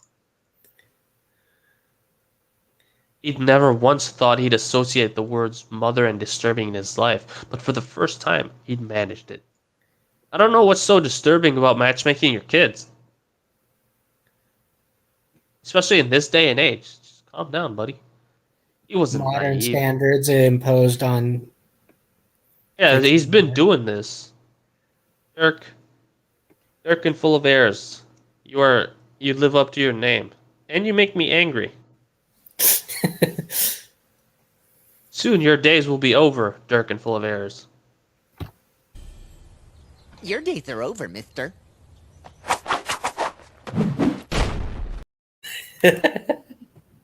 Since Rob is technically the child of Ned, shouldn't you read this with a French accent? You know, I thought about that. I don't think I want to. Is there a net part in this one?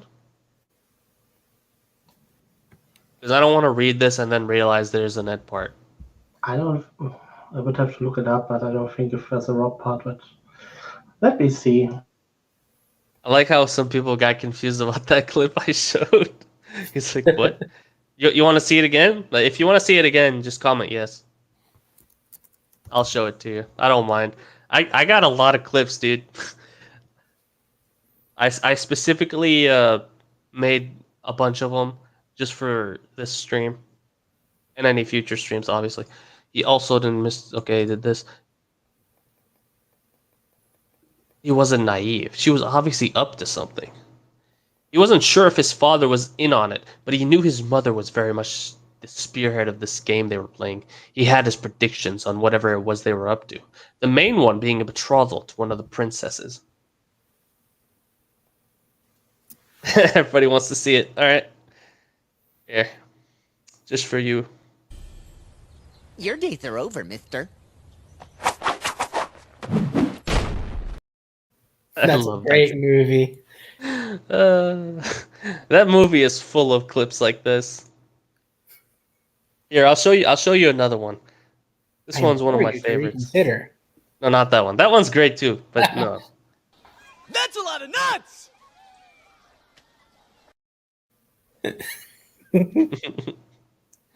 God, I love this movie. Okay. Predictions betrothal. It's not that they weren't nice, because they were. He'd not spoken much to Daenerys, but the little he had, he'd seen a strong-minded woman, one who could take a joke and give one back if the situation with Theon was anything to go by. He'd spent a little longer with Princess. Oh yeah, Theon got humiliated. So no, there isn't a net part in this, and also this is a short part. So okay, French accent. Let me just get some water here.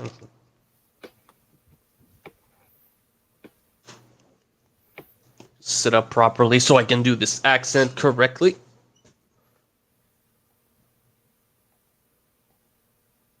All right. Okay, where was I? Here? Yeah, I'll start here. La France. It's not that they were nice, because they were. He'd not spoken much to Daenerys, but the little he'd seen a strong-minded woman. One who could take a joke and give one back if the situation with Theon was anything to go by. It spent a little longer with Princess Rhaenys, or Rey, as she prefers to be called. Again, she too was a strong-minded person, but also incredibly friendly and very easy to talk to. It was also hard to miss how beautiful the pair of them were. Bran had been smitten with Daenerys as soon as his dance with her had finished last night. He'd not shut up about her when they broke their fast this morning. Oh hey, it's Sage. Hello, Sage. How are you? go to horny jail. Oh, no. Hey, no. Later. At least let him get situated. Be nice. Dead. Nani? Okay. And Rey was a Dornish beauty. Dark hair, olive skin were classic Martell features. But the deep indigo eyes were what gave away her father's side of this family. They weren't the blue-gray eyes of his beloved, though. He mused. Princess Rhaenys was a beautiful woman. A woman of great pedigree. Funny, charming, caring. But she wasn't his beloved. His heart was already claimed by another, his Alice. Aww. Backstory alert. Oh, Alice. Oh. They'd met 3 weeks ago and her father, Lord Rickard Karstark. His beloved 3 weeks ago? Kid moves fast. Hell yeah.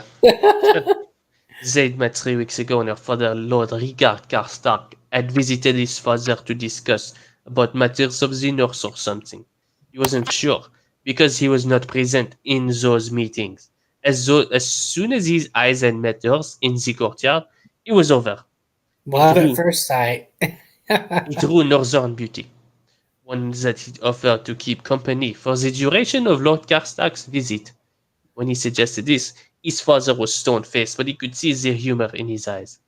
Lord Karstark looked rather pleased with himself, and Lady Alice smiled softly, whilst looking at the ground. Oh, ground gang. The Karstarks were in Winterfell for nearly 2 weeks, and in that time, him and Alice had grown closer and closer. They spent most of the time almost exclusively together, to Theon and Sansa's annoyance. Theon wanted his friend back, and Sansa wanted another girl to chat with. Arya, the little devil, had done nothing but tease him and at numerous times had caused him to blush when describing the embarrassing yet truthful things she'd caught them doing. Okay.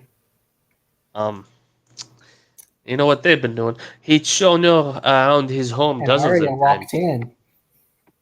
Yes, taken her into Wintertown and bought her a little trinket, a little silver wolf figure.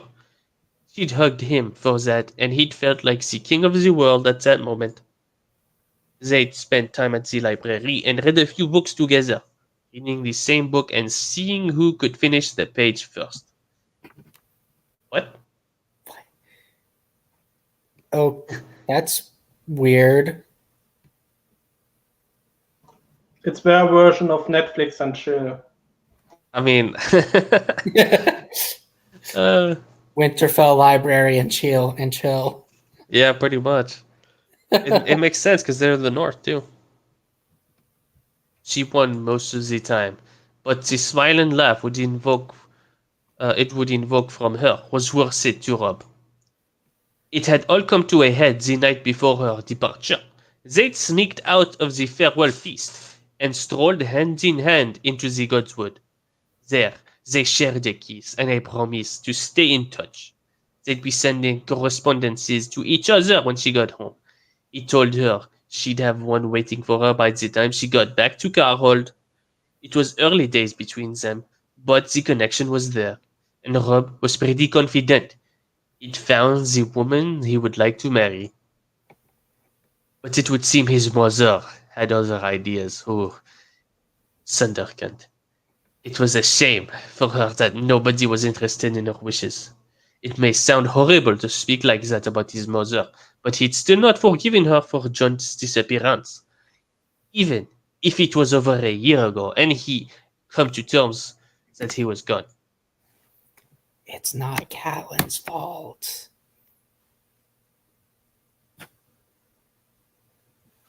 Technically, it kinda is.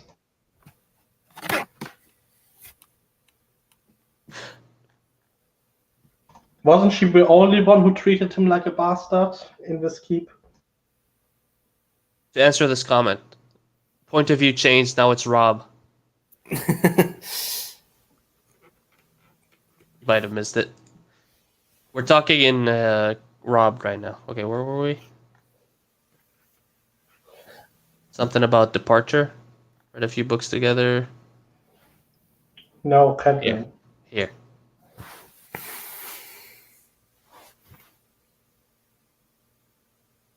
Sure, seeing her son arm in arm with an unwed princess must have been immensely satisfying. But what she didn't know was that him and Rhaenys had already talked about their own futures, and what they hoped for it whilst walking around the Godswood.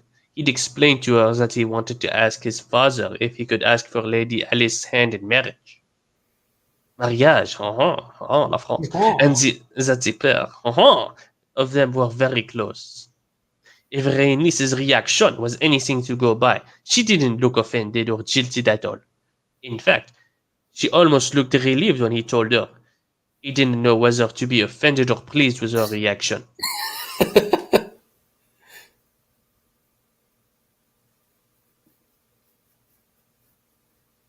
They trolled arm in arm into the glass gardens as her escort. Sir John O'Tork guarded the entrance. He told her he was writing Alice a poem he wanted to send to her, but was terrible at it. She suggested a few ideas here and there, and he jotted them down to use for himself. Her suggestion of a few rose petals inside the poem was a good idea as well. It was the whole reason for their journey to the glass gardens. Oh, sending Alice a nice little message with flowers and stuff. Only he had cologne to go with it.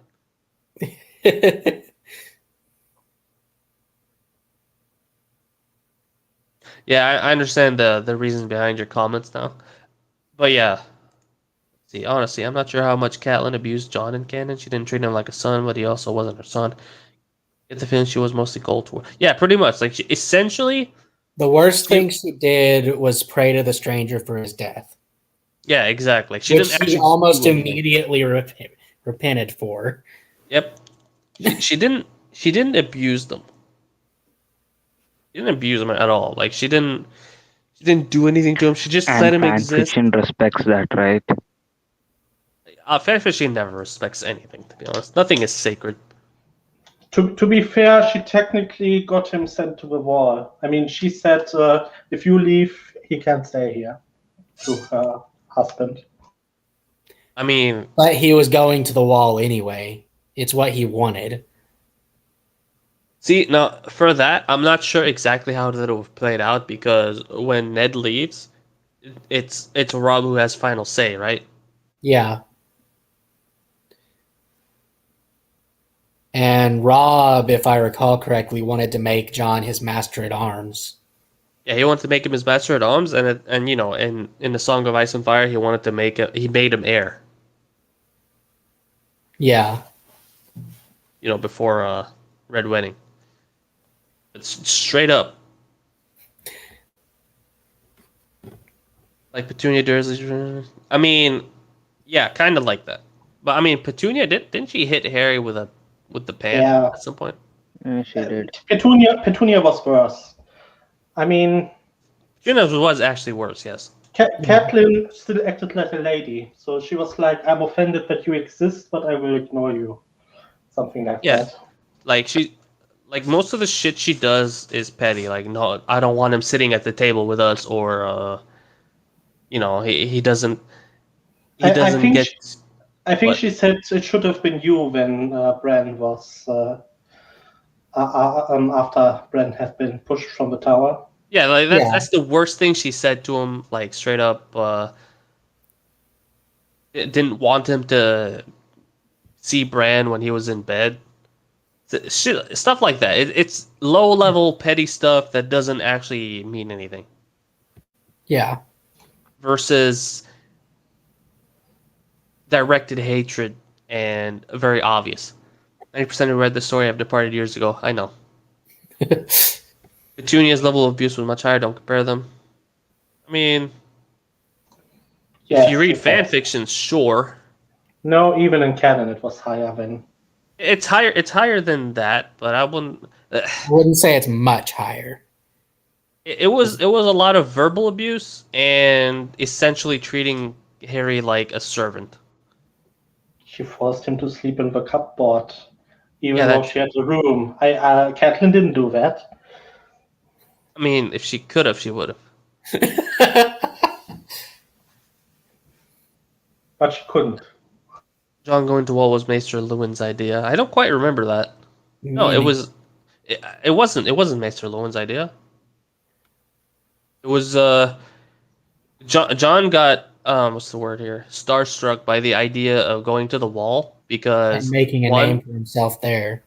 Making a name for himself was one thing because he constantly repeated the line, "Even a bastard can rise high at the wall."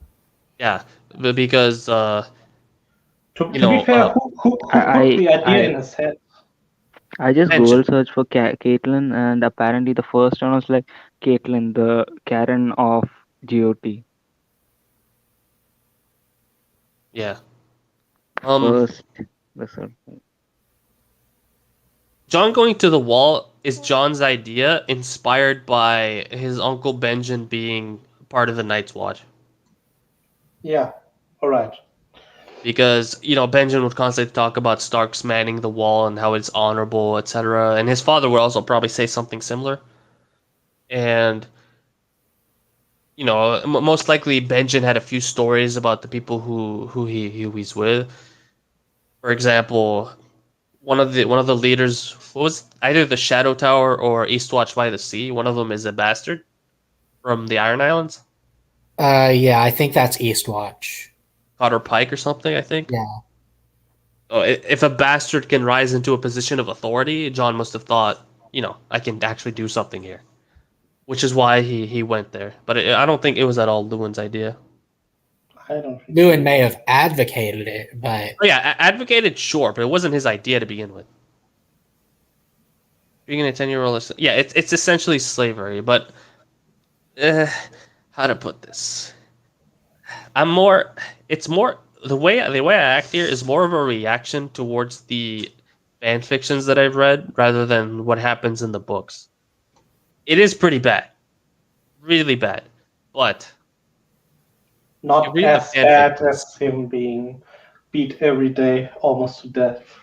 Yeah, beaten every day almost to death with no food for weeks on end, heals up with no visible injuries. Nobody believes him.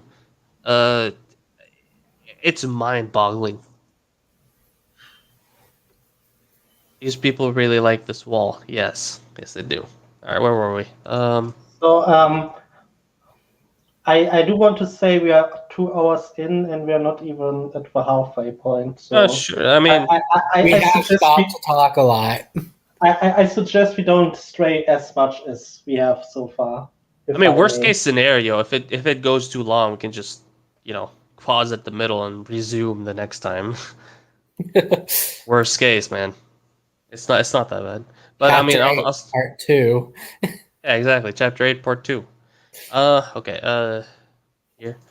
Right now, he was walking up to his father Solar to discuss the possibility of Lady Alice and him marrying. His father was one of the few people that knew about his and Alice's correspondences. Arya knew, but only out of sheer willpower and determination to catch him in the act of writing said letters. She promised not to tell anyone, but with the way his mother was acting, it might have been best if she knew what he wanted. Jory nodded at him as he knocked on the door to his father Solar.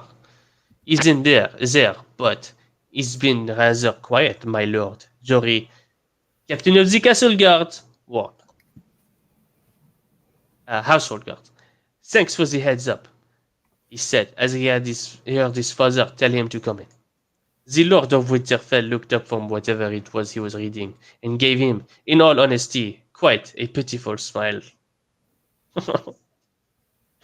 Oh no. Rob, what can I do for you? Arya has been misbehaving, has she? I know I told you to keep an eye on her whilst the royal family was visiting, he said as he started folding the letter that he was reading. Rob spotted John's name at the bottom of the parchment, and already deduced he was reading his farewell letter. You're not the only one who misses him, father, he thought to himself. He cleared his throat to avoid the nerves showing. I've come to talk to you about marriage. More specifically, who I would like to marry, he said. He could feel his hands getting clammy. The possibility of his father rejecting his wishes in favor of a more lucrative betrothal in the back of his mind. This seemed to catch his father by surprise. Oh, okay. This wouldn't by any chance have anything to do with Princess Rhaenys? His father asked. Accent. Thank you. Thank you. I appreciate you and your comment that you just made to me. Sexy as wall. The wall they always talk about. No, it does not, he said as he steeled himself. Oh, no. This seemed to catch his father. Ryle, I know it. No, don't say it. I already knew you were going to say something there. This seemed to catch his father by surprise. Oh, okay. Wait, no. Didn't I already read this? Yes, you did. That's why I wasn't going to say anything. Damn it. No, it does not, he said as he steeled himself. I would like the opportunity to ask Lord Karstark for his daughter's hand in marriage. He finished, preparing for the worst. His father sat there with a soft smile and nodded. Okay, I see you thought this through. You can send a raven to Lord Karstark asking for his daughter's hand, and I'll send one with it giving my blessing. Expect a reply quite quickly. He was rather keen on the pair of you marrying.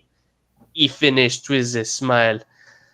He'd not seen a genuine smile from his father in months. He couldn't believe it was that easy. He just hoped Alice would agree to the arrangement. Thank you, father. No problem, son. I just want to see you happy. He smiled. However, you'll have to have a word with your mother. She's got the idea of your Princess Rhaenys being wed, and I don't think she'll take this news well coming from me. Coward. Incoming bash. He nodded. He knew he'd have to let his mother down gently. I'll see you later at dinner, he said as his father opened the top drawer of his desk and placed his letter from John in it.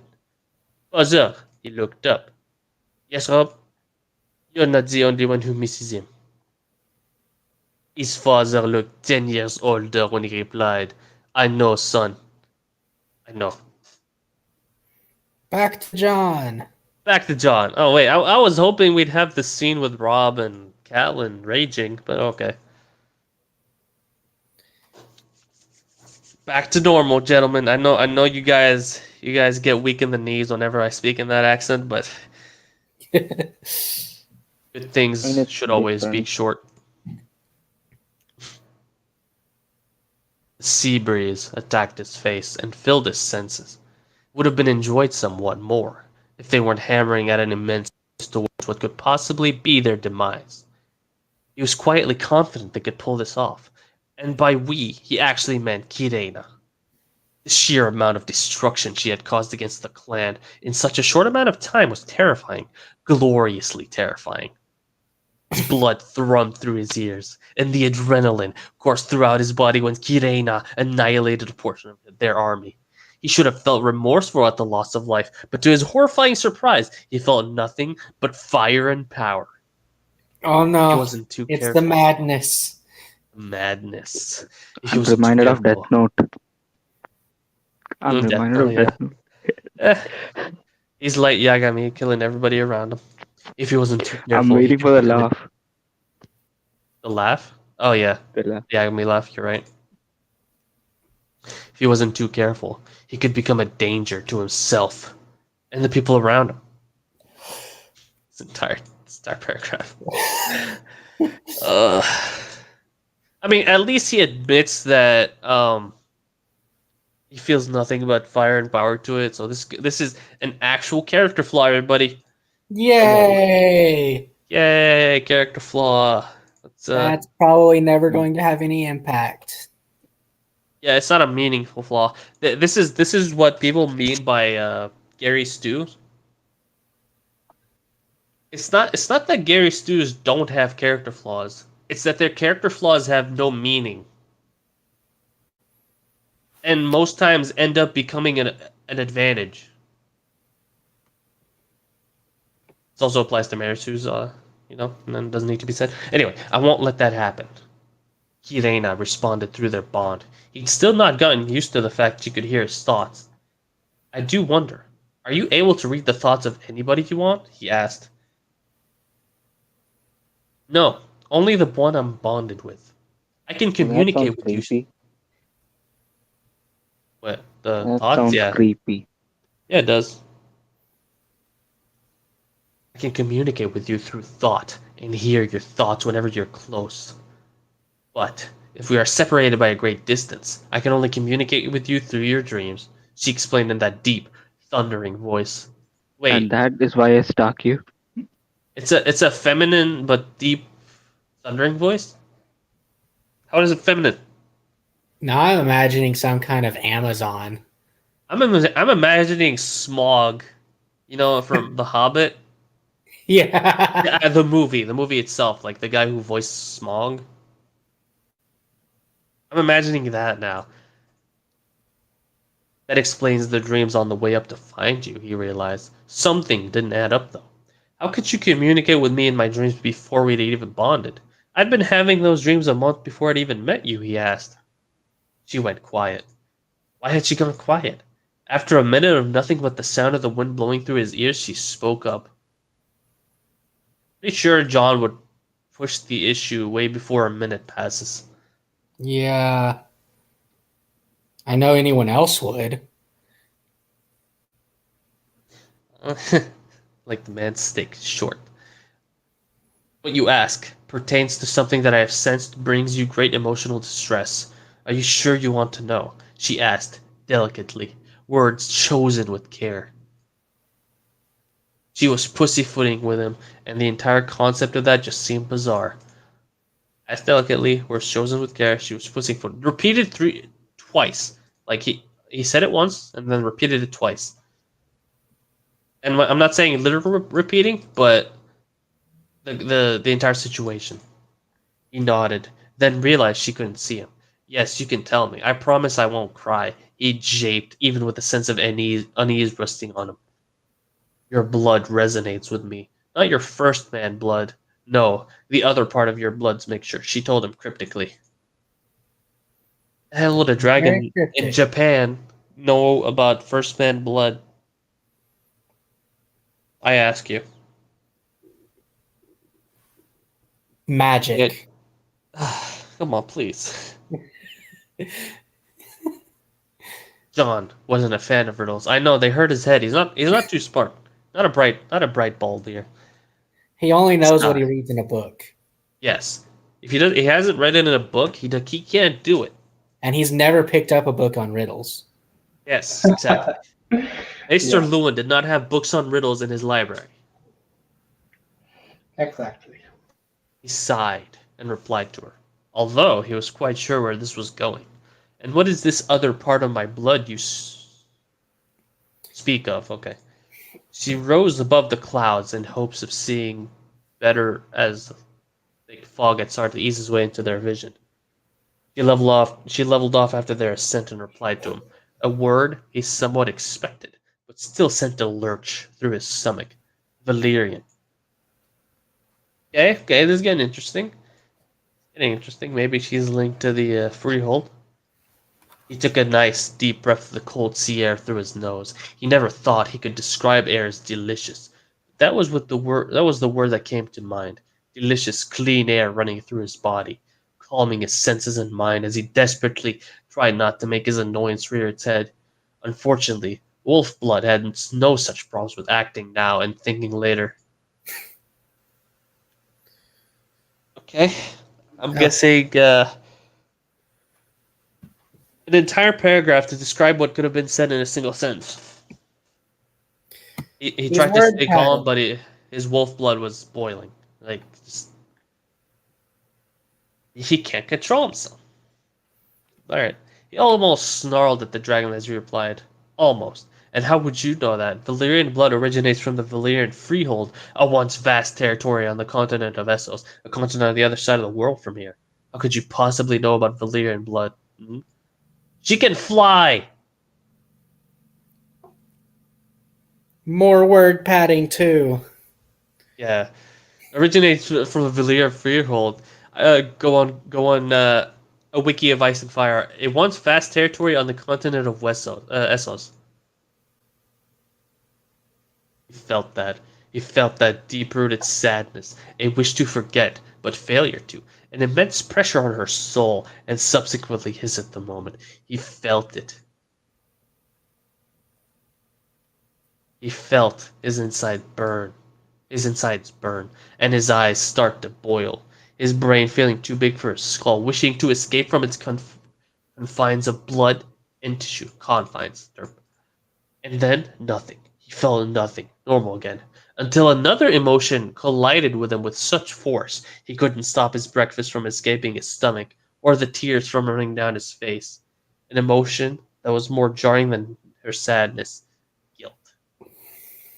Oh, so much for eating all the eggs. I wonder who's going to get hit by his vomit. The poor fish in the water. Jesus Christ, I feel bad. Actually, with the way they're flying, it would make most sense for it to just blow back onto him. Smells like a character flaw to me. Yep, I think we're about to hit another character flaw. Don't Is this one worry, meaningful, though? It will probably be scrubbed off in a matter of a chapter or two. Or seconds, who knows?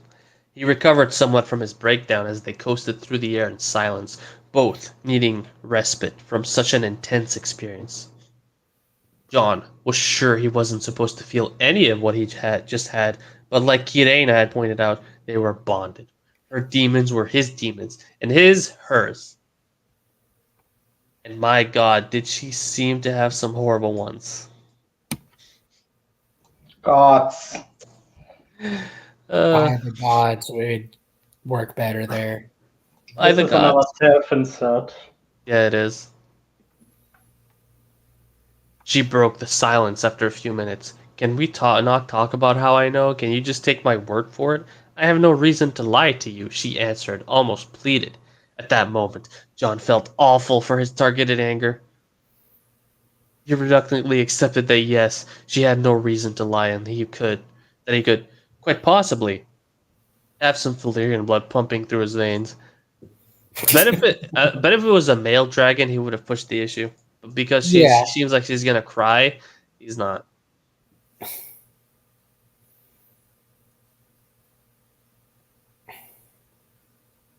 That was hard to swallow. Much like Master M's special sauce. He sighed. Okay, so somehow you know I have Valyrian blood. I'm inclined to believe you. That means that my Valyrian blood helped with the bonding, he asked, still coming to grips with the reality that he in fact does have Valyrian blood. The first thing he's ever found out about his mother. A small giddiness inside him at finding out something without his father's input on the mysterious woman. God, get over it.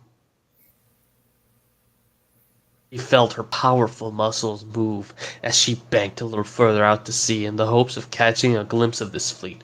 The fog, slowly but surely, becoming thicker and more than a hindrance towards their task. The conversation they were having almost had him forget the reason they were out at sea in the first place. This is what I mean. Like the part where they were having the breakfast and they were talking about the war as if it was just a mild inconvenience. And now they're just... the conversation they're having almost making him forget the reason they're out here.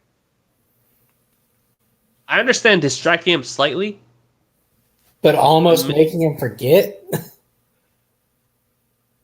What are the chances that when John is offered the crown, he won't think himself worthy? Not that that will matter, and it will be another character flaw. Yeah, I mean, I'm fully expecting that. Like, I can't. I'm expecting the dragon to be Valyrian.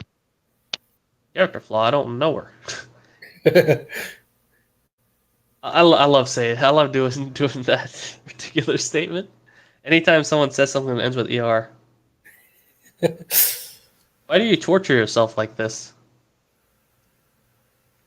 Because it's fun. I take pleasure from this. Someone has to. Someone has to. I do this so you don't. You don't have to. Where was I? We're at sea. Okay. He forgot that he was out at sea to save the people he was with. She eventually answered as she leveled herself off. Vision, still impaired by the dense blanket of fog, despite the repositioning. Your blood didn't just help with the bonding. It's the sole reason we were able to bond in the first place. Your Valyrian blood that flowed into the cavern lake was what woke me. Your Valyrian blood allowed me to communicate with you through your dragon dreams. The blood of the first man that flows through you is the reason why you dreamt of flying last night. But that wasn't a dragon dream. That was something else, she explained. See, she could have led with this by saying that she's been bonded. She could have just made the comment that I was bonded with a Valyrian before, way back when, and then said she didn't want to talk about it. But instead, it had to be a super moment where it was like ultra dramatic. Only Valyrians can do it. Like obviously, Because magic. Yes, because magic. Oh, thanks, buddy. If you the link to my Discord should be in the video description if you're interested in joining there. But thank you for the sub. Warging. He subconsciously thought this was getting too much for him right now. This was all getting too much for him. They had a task to go through with. The whole of Kochi relying on them to pull this off.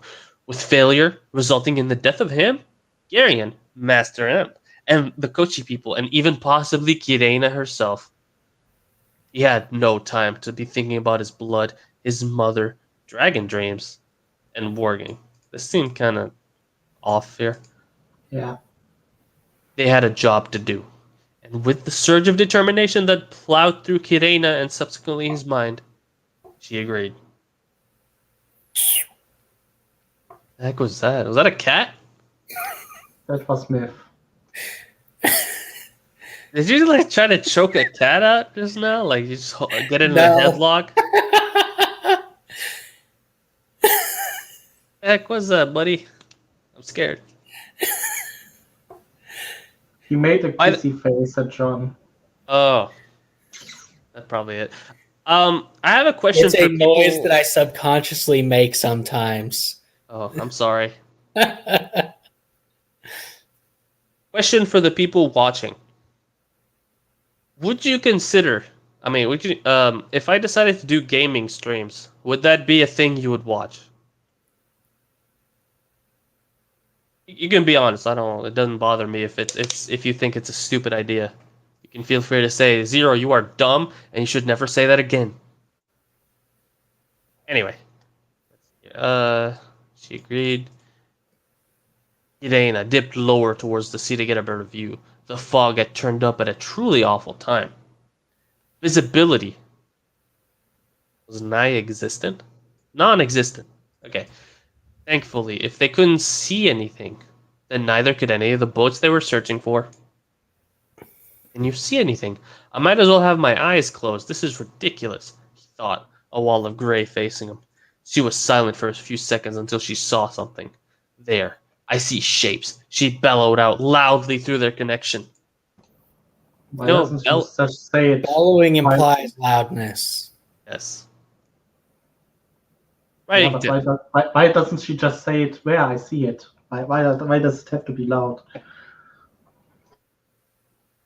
Because she got excited. He's trying to convey a sense of excitement and tension. I see it. Let's go.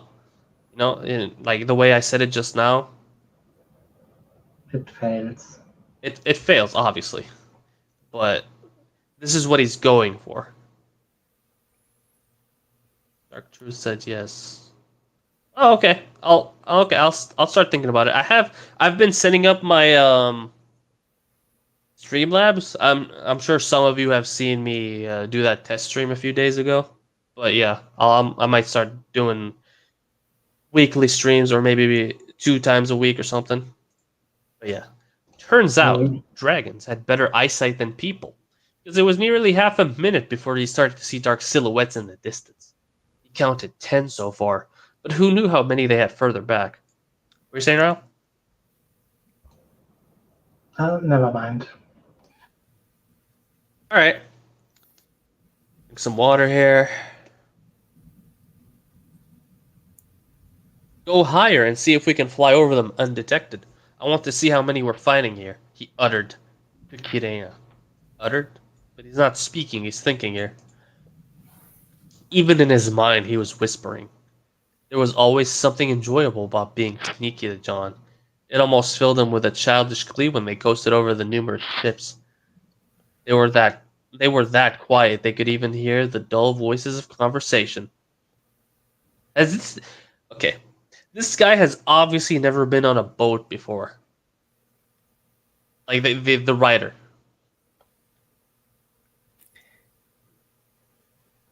Boats are extremely loud because of the waves. I don't waves think he has crashing. gone out of his house. Yeah, exactly. Like, waves crashing against the ships. I've been on ships, and they were designed. The current ships right now, they were designed to mask the noise as much as possible. But we're talking about wooden boats here, and apparently he's so quiet that he can hear them talking. You can't hear those sound of the waves crashing against the ship, though. Isn't a dragon flying also going to be making quite a bit of noise? An incredible amount of noise. You're basically flapping massive wings against the air and creating a pretty strong force. Exactly. Like he's really underestimating the power of concussive force. Have you ever seen there's a type of fish or shark that uses its long tail to slap the water and causes a bit of a shock wave that basically disorients or kills fish straight up. It's pretty amazing. I'll find a link to that and show it to you in the Discord after the stream, which I'm thinking we'll probably read for another 40 minutes and then call it a day. Unless you guys think I should just go all the way, don't even care if it takes 5 hours. I think you should go all the way. One chapter per week. One chapter per week, all the way. What about you, Myth? And also, what does the chat think? Yeah, I'm here for however long you're doing it. Exodus probably needs to sleep at some point. It's like it's late for him. Yeah. Well. He's done for. So he's already gone. Gone. Counted 28 or 29 ships after they'd made a couple passes over. The ships were moving. Can't count 28 or 29. Can't make up his mind. Hey, it's better counting than he had before, though. He's got it narrowed down to only 2 numbers now. Yes, except no, not except. Before it was like 20, right? Yeah. Like what was it? 18? No. I forgot, to be honest. But I remember it was such an egregious number. All right. Okay. I'll try not to just go on tangents. Couple passes over, the ships were moving, but not at the pace they clearly wanted. The fear of striking a random rock in the fog being understandable to John. He remembered his journey across the sea and couldn't blame their caution. At the pace they were going, they'd probably reach Kochi by nightfall. John didn't want these people dead. Right. He knows how fast boats are now. He got on one ship.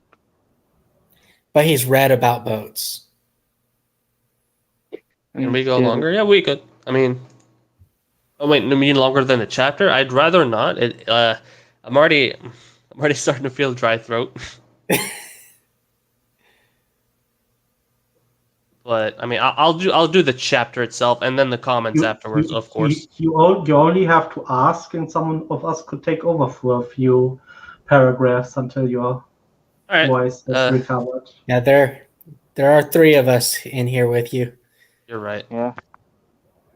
Which one of you wants to do this? Well, Biff, do you want to, or should I? Sure, I'll do it. John didn't want these people dead. He just wanted them to stop what they were doing. He wanted to end this with as little bloodshed as he could. He also didn't want to use Kirina like some weapon of mass destruction. The attack on the Imperial clan yesterday was a few hundred men out of roughly 50,000. It was more of a statement than a massacre that Kochi was under the protection of a real-life dragon, that if you wanted to attack, you would just end up the same as the mounds of ash that were left. Wasn't there nothing left? Yeah, they were vaporized. Yeah, they were atomized. Oh, only the chapter? Yeah, it's good. Okay. He needed to make a statement here as well, a show of power, a display to the rest of the fleet.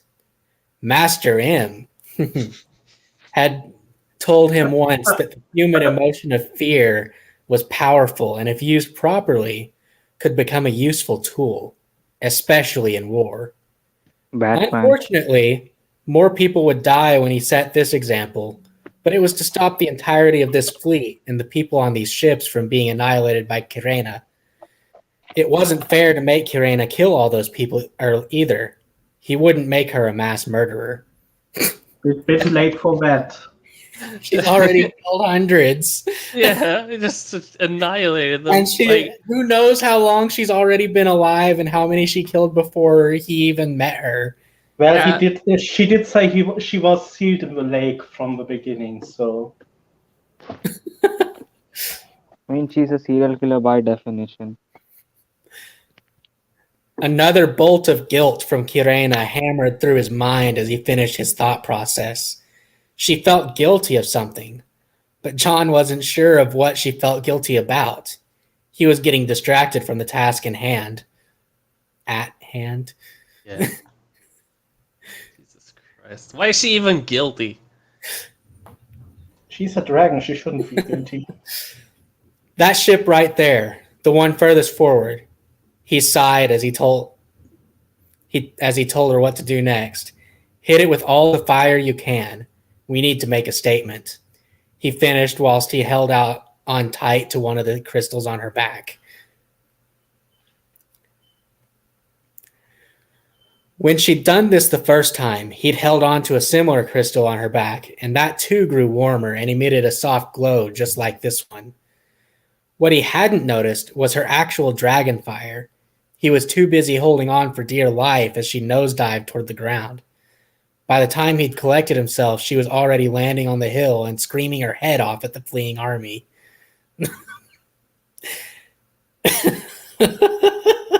I'm not even. So bad. But today was hard to miss. Oh, God. He felt the thrum of power coil underneath his legs, time feeling like it could almost stop as she unleashed a torrent of light into the unsuspecting ship. A bright light that lit up the surrounding area and caused him to squint his eyes at the intensity of it. Yo, I feel like I should clip the Godzilla beam every time we start reading about this. Right? Shouldn't this actually blind him? Because, we're in the fog, and whenever the fog is really thick and I have a light on when I'm driving my car. Yeah, the entire fog lights up. Yeah, it's really blinding. Ships, noisy. John, silence. Pretty much. So, what you said in 4 words, that guy took 5 paragraphs to say. Dragon's breathe fire, but this one screams. It's really terrifying. Yeah.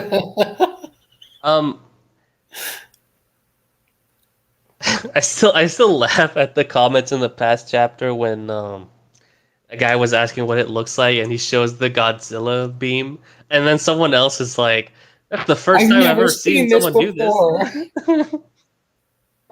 It's beautiful.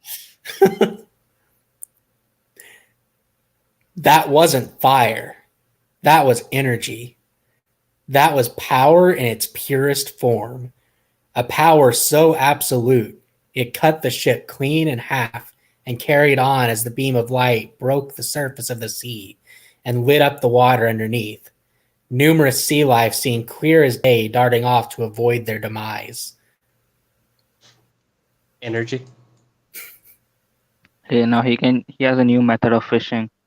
Is that even a word in medieval times? Yeah, not in terms of power. Yeah. Like in terms of your own energy to do something. Vitality, yeah. Vigorousness. His I inner think thoughts. this would be closer to Aether. Yeah. Yeah. Some mystical, undefined source of power. Chi. His inner thoughts broken by the high-pitched roar from Kirena that caused him to tense his muscles and grind his teeth until she finished. That's not a sentence. No. That's not a sentence. I know, but just...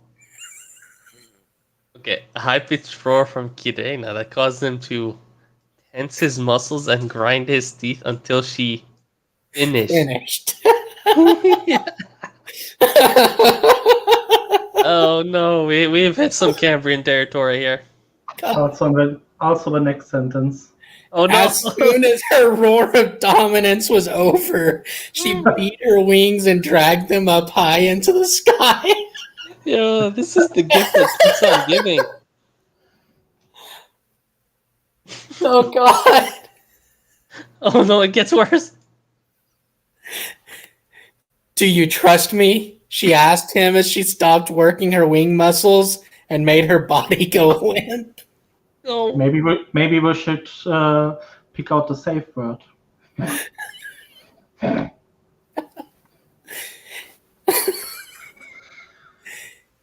Yes, was his instant reply.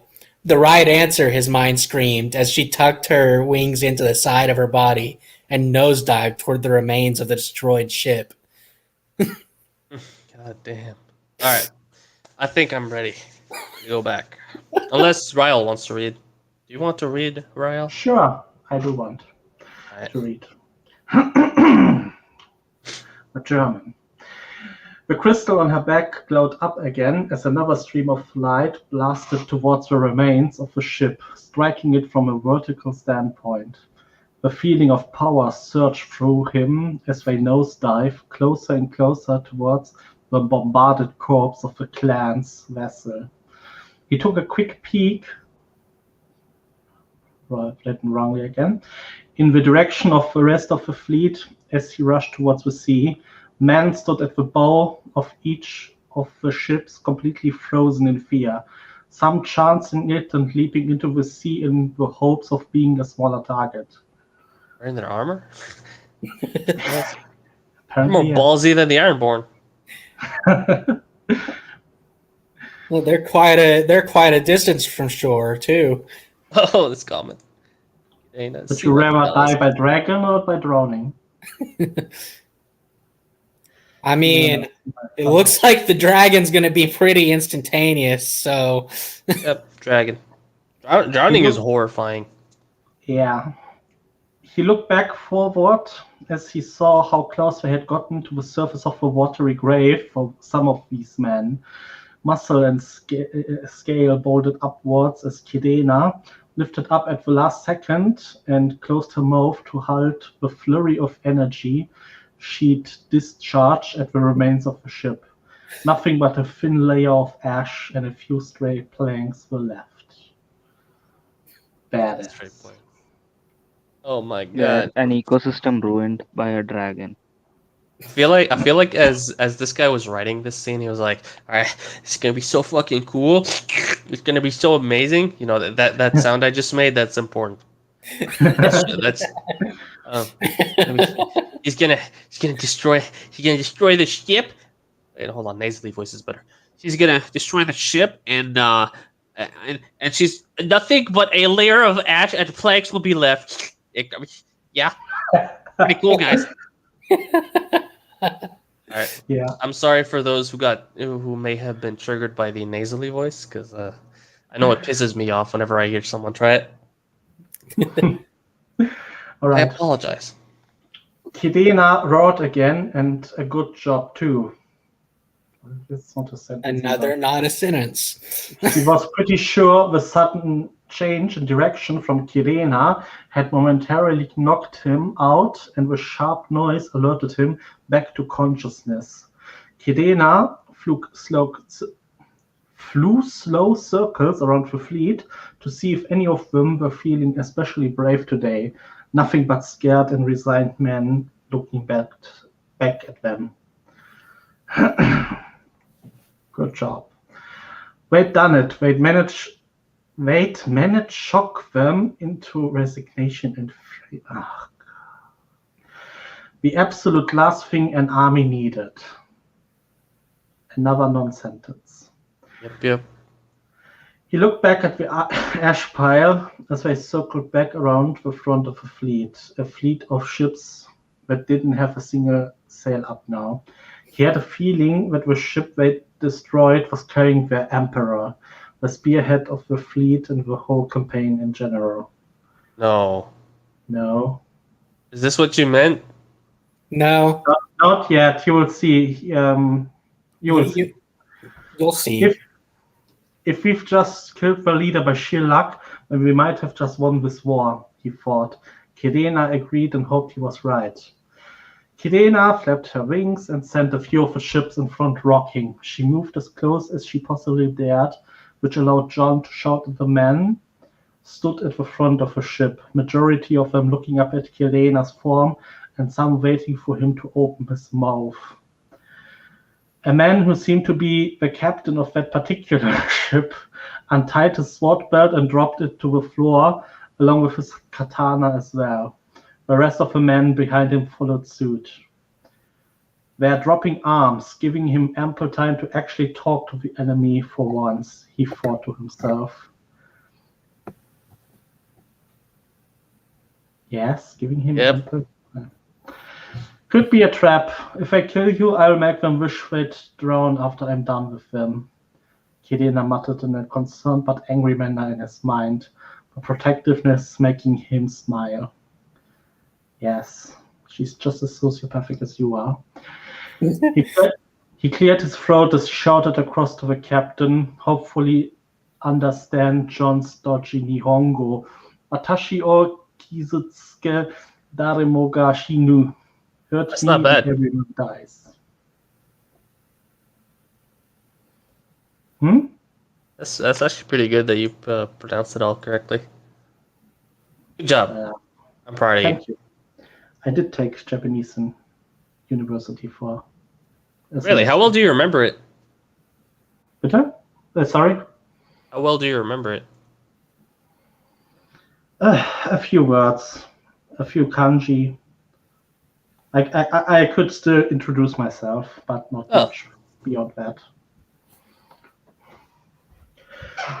The man looked at him, grim and resigned to the fact that the fight was done. It was up to the captain now whether or not his men carried on with the stupid battle or went home alive instead. John was feeling confident they would choose correctly. The man nodded as he slowly looked up Kirena's flank and gulped. John shouted across again to confirm something for him. Anata no tenno wa sono fune ni ita no desu ka? Was your emperor on that ship? He asked as he pointed out towards the filling pile of ash, slowly being claimed by the sea. By the way, if you don't want to write this, you can choose not to. It's cool. It is a bit of a mouthful. Not for me. It's fun. A look of anger rose on the man's face as he shook his head and spat on the deck of his ship. Ie, sono otoko wa nigemashita. Korera no shimajima o hishie ni kohai sa seiyu to shite ita boku wa watashi tachi ni kare nashi de kurasu yo ni imashita. Yeah, I'm going to skip the rest. No, the man fled. The tyrant who desperately wanted to rule these islands told us to go on without him. He must have known of the dragon, he finished. Never mind. He actually used dragon. Yeah. Karawa. To John, it looked like the man really wanted to get that off his chest. It's weird, yeah.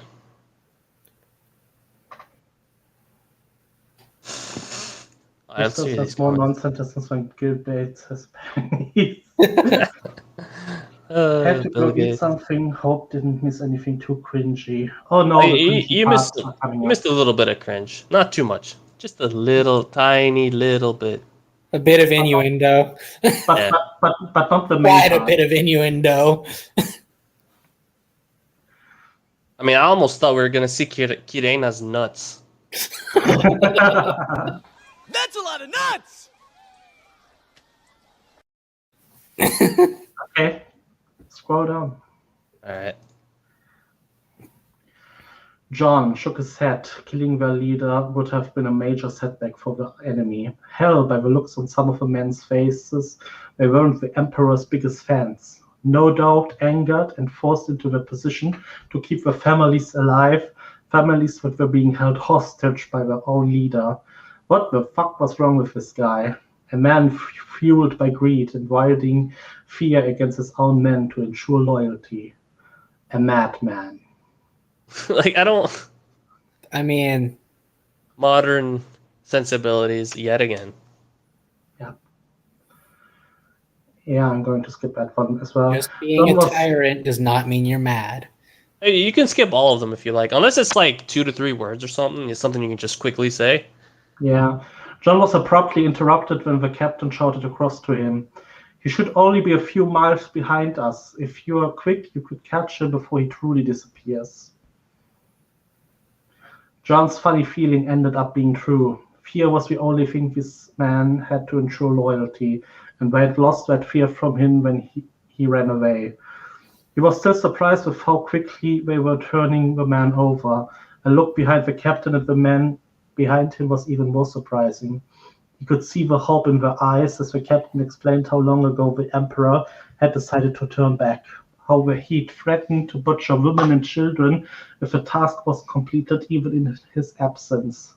He explained that the emperor's ship was full of hostages, important political figures from each of the sacked towns, used them as protection and threatened to kill these people one at a time if their respective communities rebelled. To John, it sounded like this prick had his back against the wall. I like these comments. Says John, who commits mass murder. Yeah, exactly.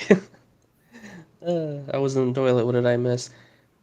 John destroyed the ship, and now the men are like, no. Now they're loyal to him. We don't want to fight. I'm pretty sure they're loyal to him now. Also, I'm pretty sure whatever you produced in the bathroom was probably better than what we're reading here. Gross. All right, let me. I'll go back. Unless Exodus wants to read. Pretty sure. Yeah, I'm not going to read today. I'm just sleepy as hell. You can go ahead. I figured. It is pretty late for you. I'm surprised you're still awake, man. Yeah, coffee and determination does that. Hell yeah. Let's see here. Dude, also, by the way, walls of text. Just gonna say that. I'm not gonna say anything more than that. Walls of text, but nothing is actually here. Anyway, the hope was there again on the men's faces when he told the captain that he had a choice. Turn all these ships around and help him take down this tyrant, or carry on fighting for a man who can give a fuck whether or not you died. As he predicted, there was some resistance. Fortunately for him, they were outnumbered 10-1 by the rest of the men. This gives me just as Count Dooku predicted vibes.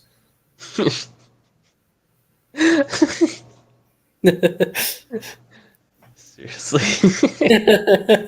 God damn it. I'm almost hoping those men will betray him. Yeah, John isn't smart at all. I mean, we already covered that. It would be a pretty smart plan. Like, they pretend they are on his side, and while he's going to escort him back to their leader, they betray him. They shoot him in the back, literally.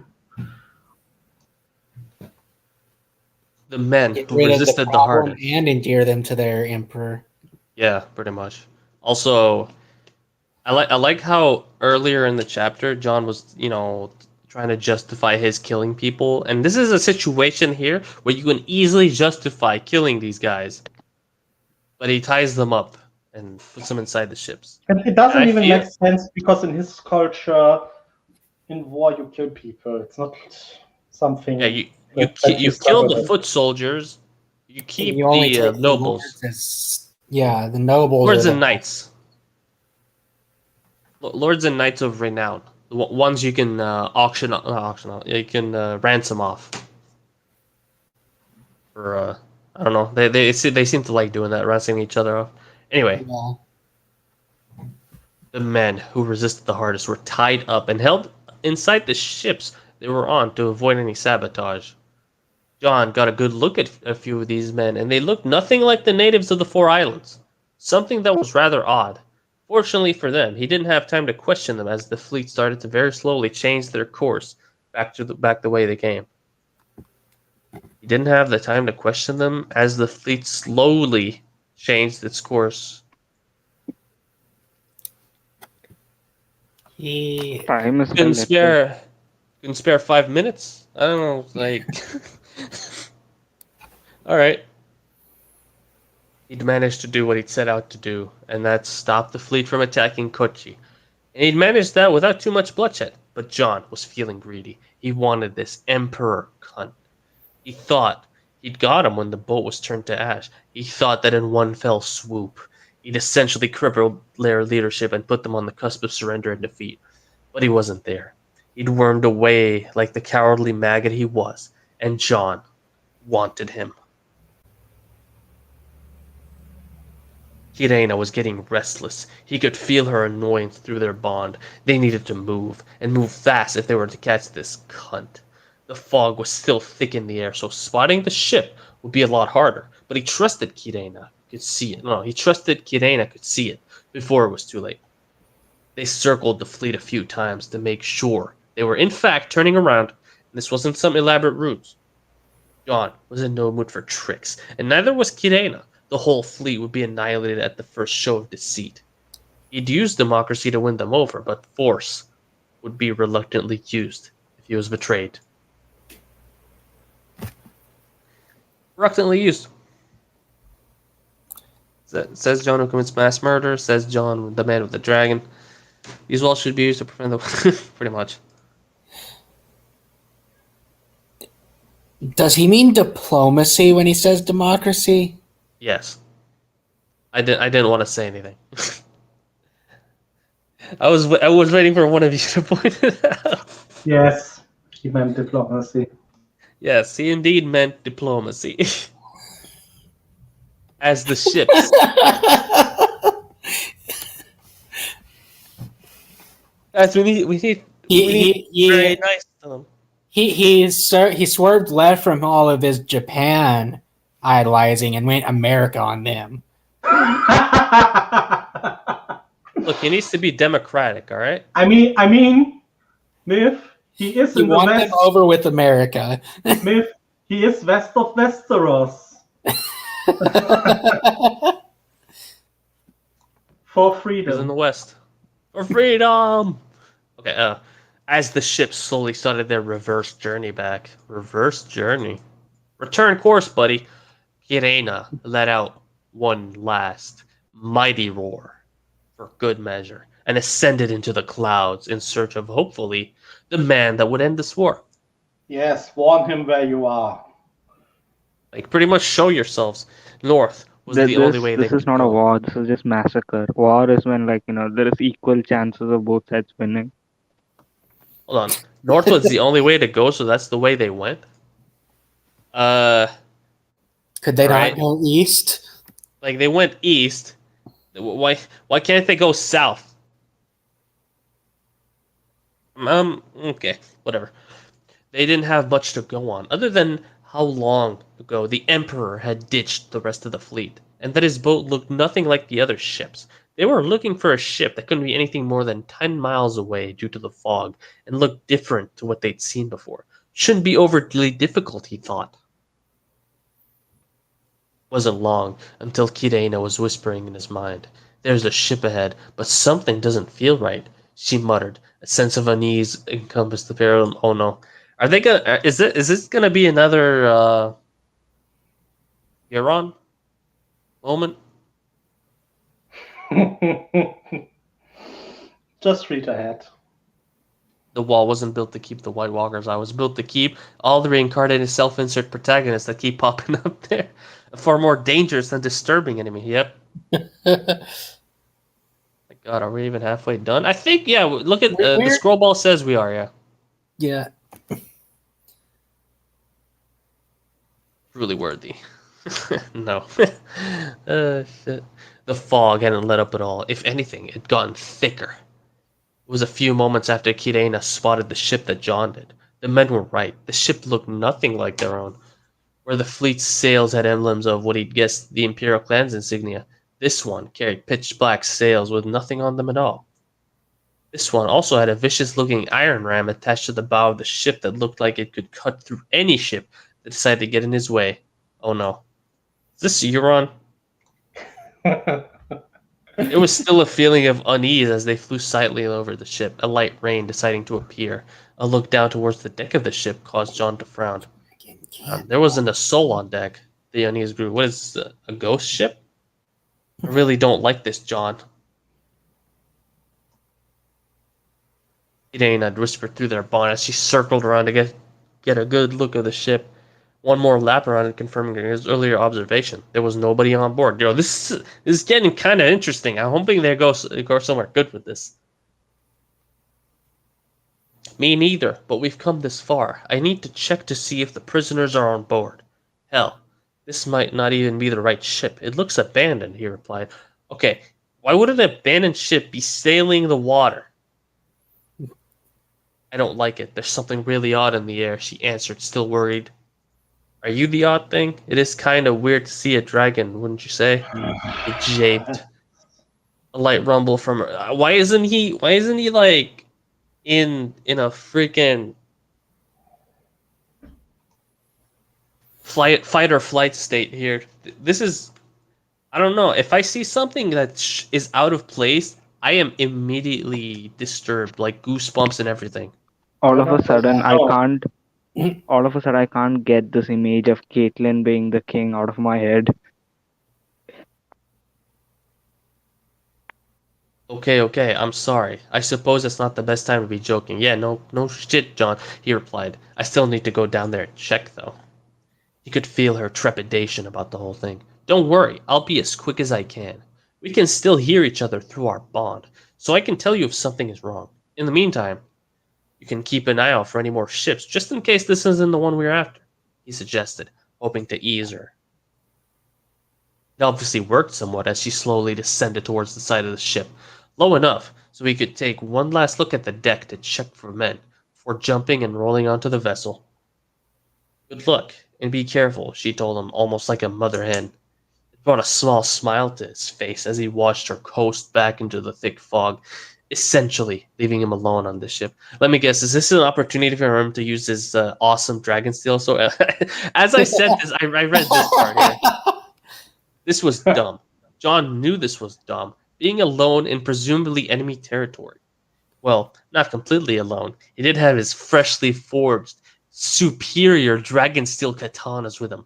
He almost hoped there was trouble, so that he had an excuse to use them. Bloodthirsty much? And in the next chapter, in the next sentence, it will be, "Oh no, I'm a bloodthirsty monster. I shouldn't be like that." Using the sure-footed stealth skills that Master M had all but drilled into his body and mind.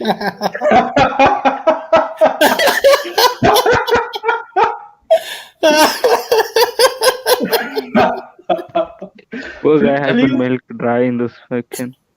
Please do tell us about this drilling process. He snuck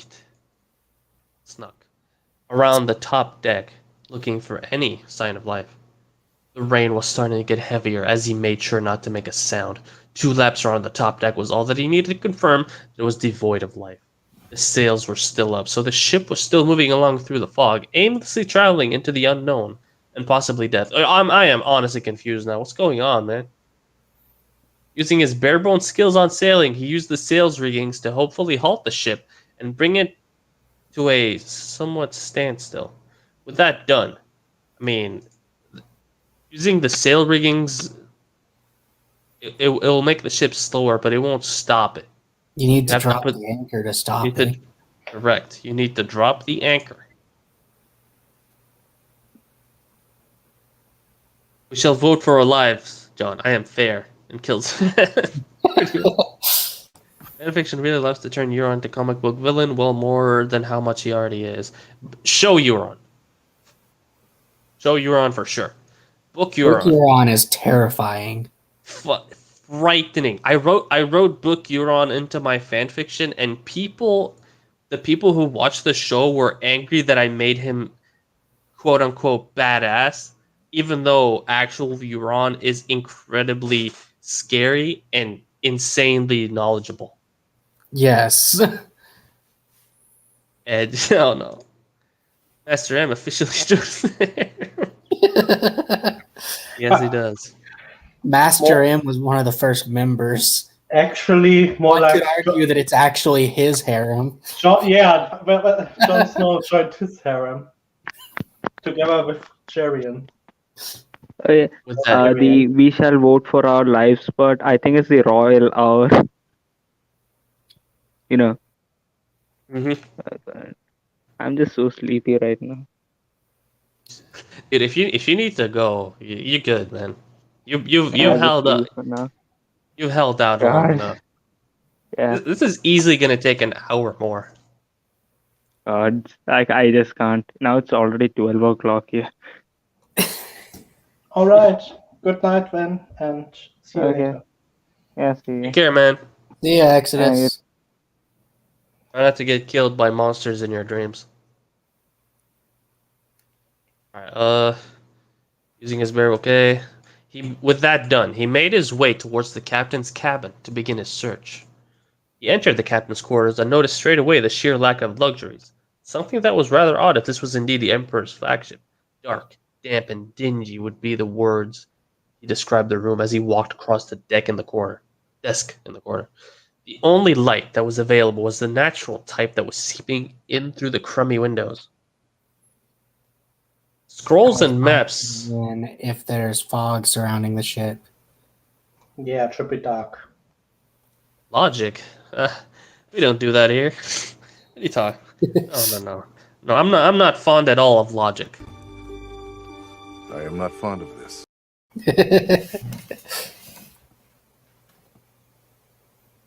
Yeah. Scrolls and maps littered the dark wooden desk. Maps of the surrounding isles, signed documents written what looked oddly like Valyrian, and a few random notes made up the majority of the mess that was left. Random jars and bottles scattered across a little shelf on the wall above the desk. Goblets and glasses shoved to one side. None of them looked like they'd been cleaned in a very long time.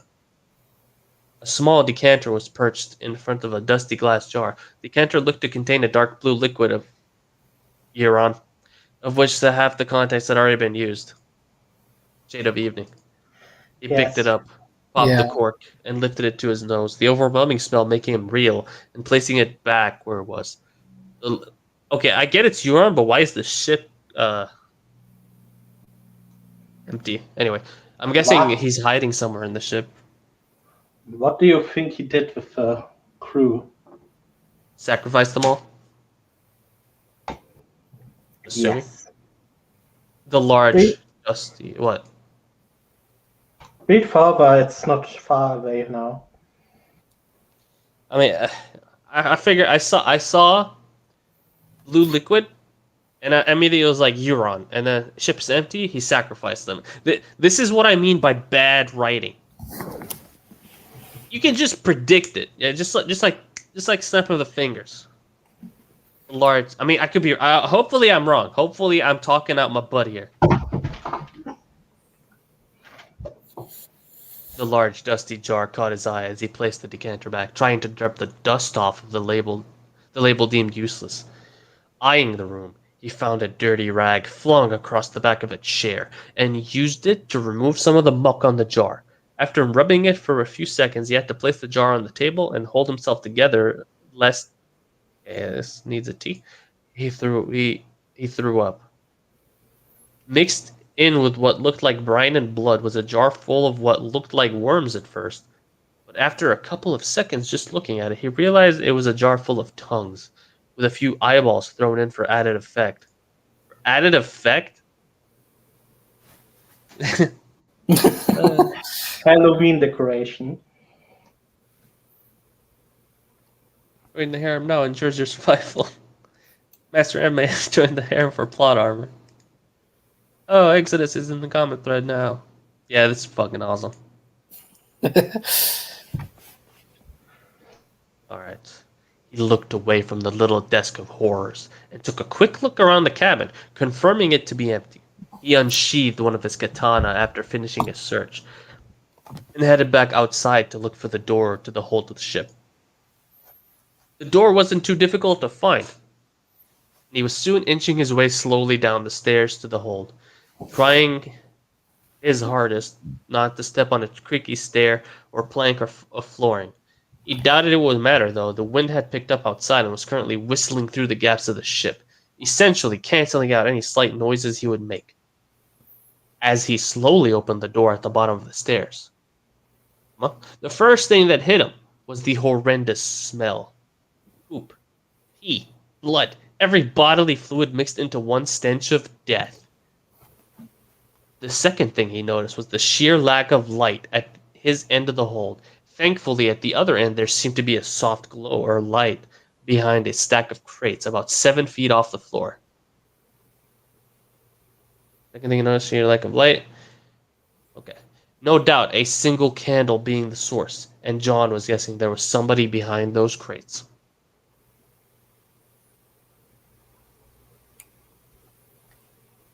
Using his hands to feel his way through, he noticed a few metal bars. Scratch that. A lot of metal bars, almost like jail cells. He stopped at one of these cells and crouched down to see if he could... Oh, crap.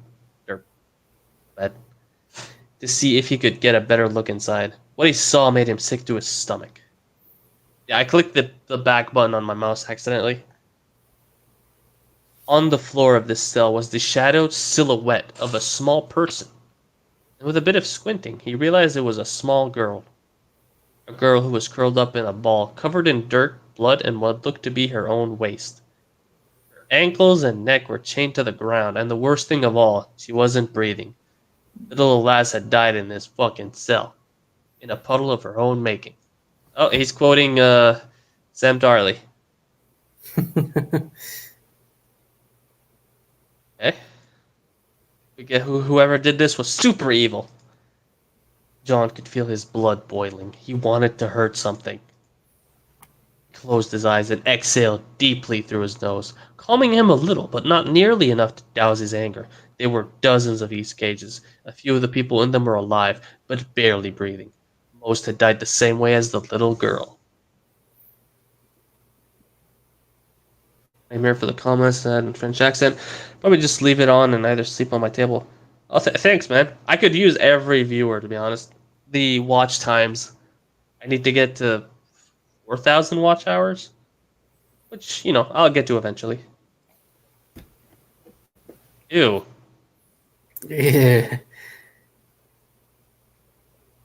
What kind of monsters were they dealing with here? He wondered as he slowly made his way to the far end of the hold. The far end, where the only source of light was. He likes to do this where he just says a word and then repeats it to start another clause in the sentence. Ish. It's not even done well. It's pretty bad. Hopefully where this fucking poop bag was hiding. He thought, a little surprised Kirena hadn't tried to school his temper through their bond. Kirena, he whispered through his mind. No reply. Holy moly, is this actual tension here? He can't communicate with it? Oh, he tried to communicate with her again, but realized she couldn't hear him. And he couldn't hear her. He couldn't feel any connection with her at all. Almost as if he was in a bubble, and she was on the outside, oblivious to him. That unease was back as he slowly made his way forward to the end of the hold, light-footed and as quiet as a mouse. Kirena did say something, but it didn't. Okay, did say something didn't feel right, and now he was feeling it too. Bro, I would go back to the top and jump off the boat. Yeah. When you know something is wrong, get out. I would just nope it out of there. It's just, I can't communicate with the person I have a magical bond to. Obvious magic being used here. I'm out. Goodbye. Nope, not doing this. Anyway, he pressed his back against the wall and lifted his blade so it stood vertically in front of him. Vertically? That's a bad stance. If anybody was planning on grabbing him, they'd be losing a hand in the process. Light noises could be heard around the other side. It sounded like metal chains being scratched against the wooden floor beneath them. He wristed and took a peek to see what he was dealing with. His eye widened at what he saw. 4 people, 3 men and 1 woman were chained to a chair each and gagged with rope. One of the men was unconscious but could still be seen breathing. The rest were, by the looks of it, desperately trying to keep their eyes open. John saw no threat here. These people were clearly prisoners, and could possibly tell him what the fuck was happening on this ship, or even better, who the fuck would have done all of this. He slowly crept around the boxes and revealed himself to them, sword raised, just in case it was a trap. The woman spotted him first as her eyes went wide, the muffled noise that came from her alerting the other 2 of his presence. The 4th man was still out cold. John, the guy who had no reaction to millions or whatever amount of dying, had no reaction to the little organs lying around, has an issue with them chaining up a little girl. Yeah, it doesn't, there's no consistency to what makes him outraged. It's like that quote from Stalin: "One death is a tragedy, a million is a statistic." Yeah, pretty much.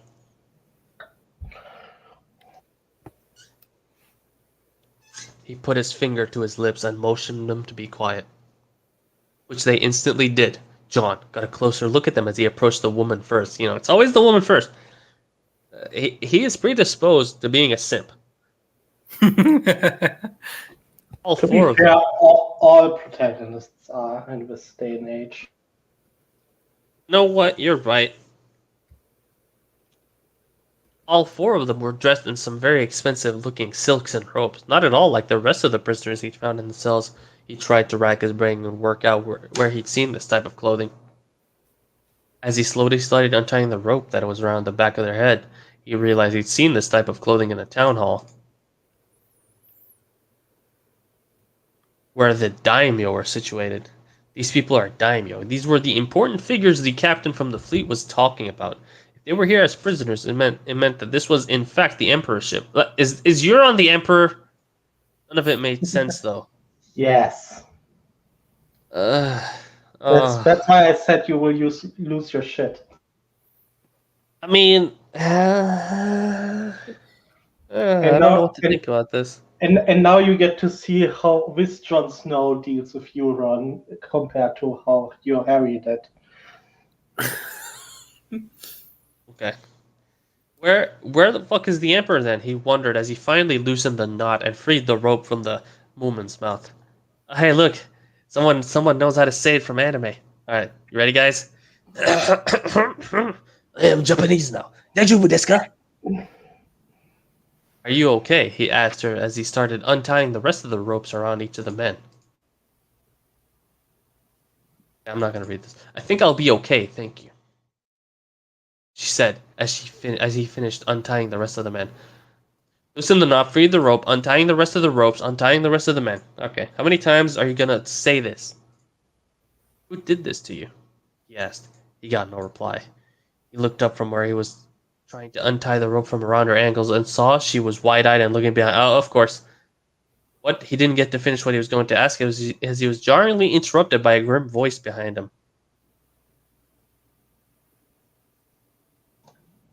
Yes, read it. Okay, no. Before I read it, just to state this, wide-eyed and looking behind it. Obvious trope. I'm cool with tropes, all right? I'm cool with tropes. And I'm cool with him asking a question.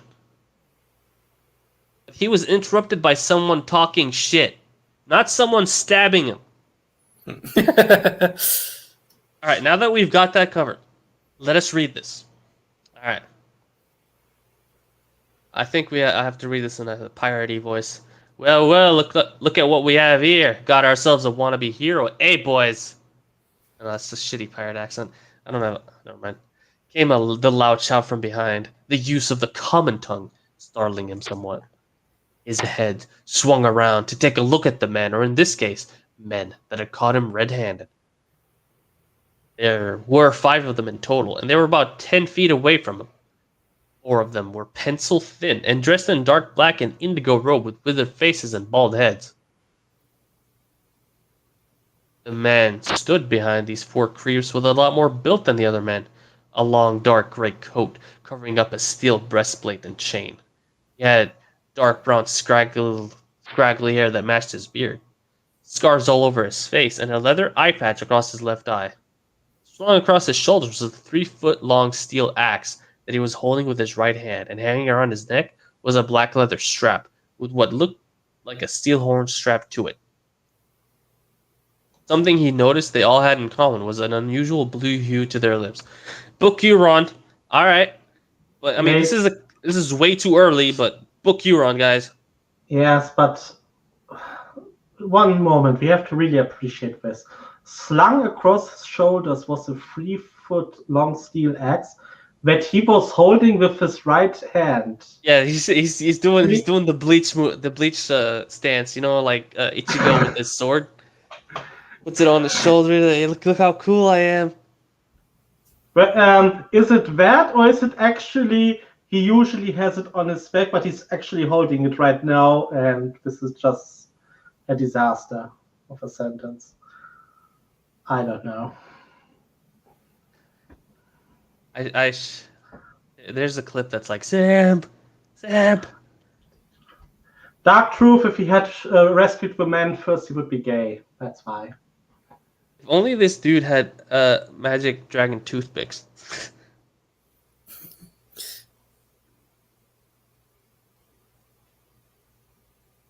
Okay. First of all, the dragon binder is way bigger than something you can put on your neck. So I'm hoping this is not the dragon binder. Second of all,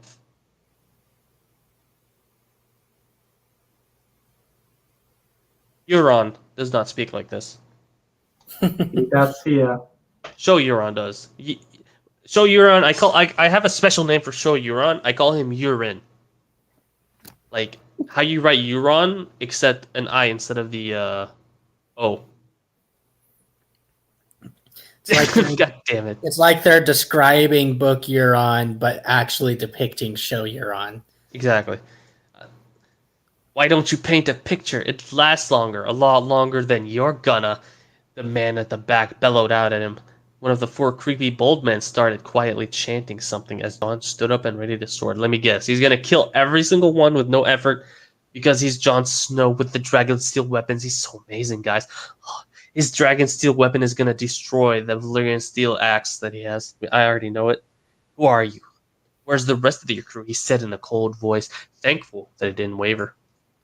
The man at the back tilted his head towards Jon and grinned rather disturbingly. Dead. Gone. Thrown overboard. I had no use for them anymore. As for who I am, I'm your god. Bow for your fucking god, you worthless little cretin. Yo, this is Dylan.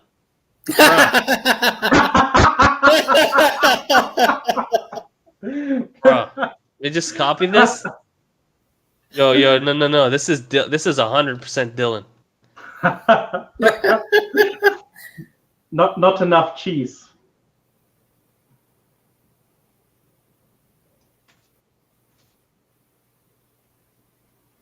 Dylan found you again. Oh, he's gonna be so angry.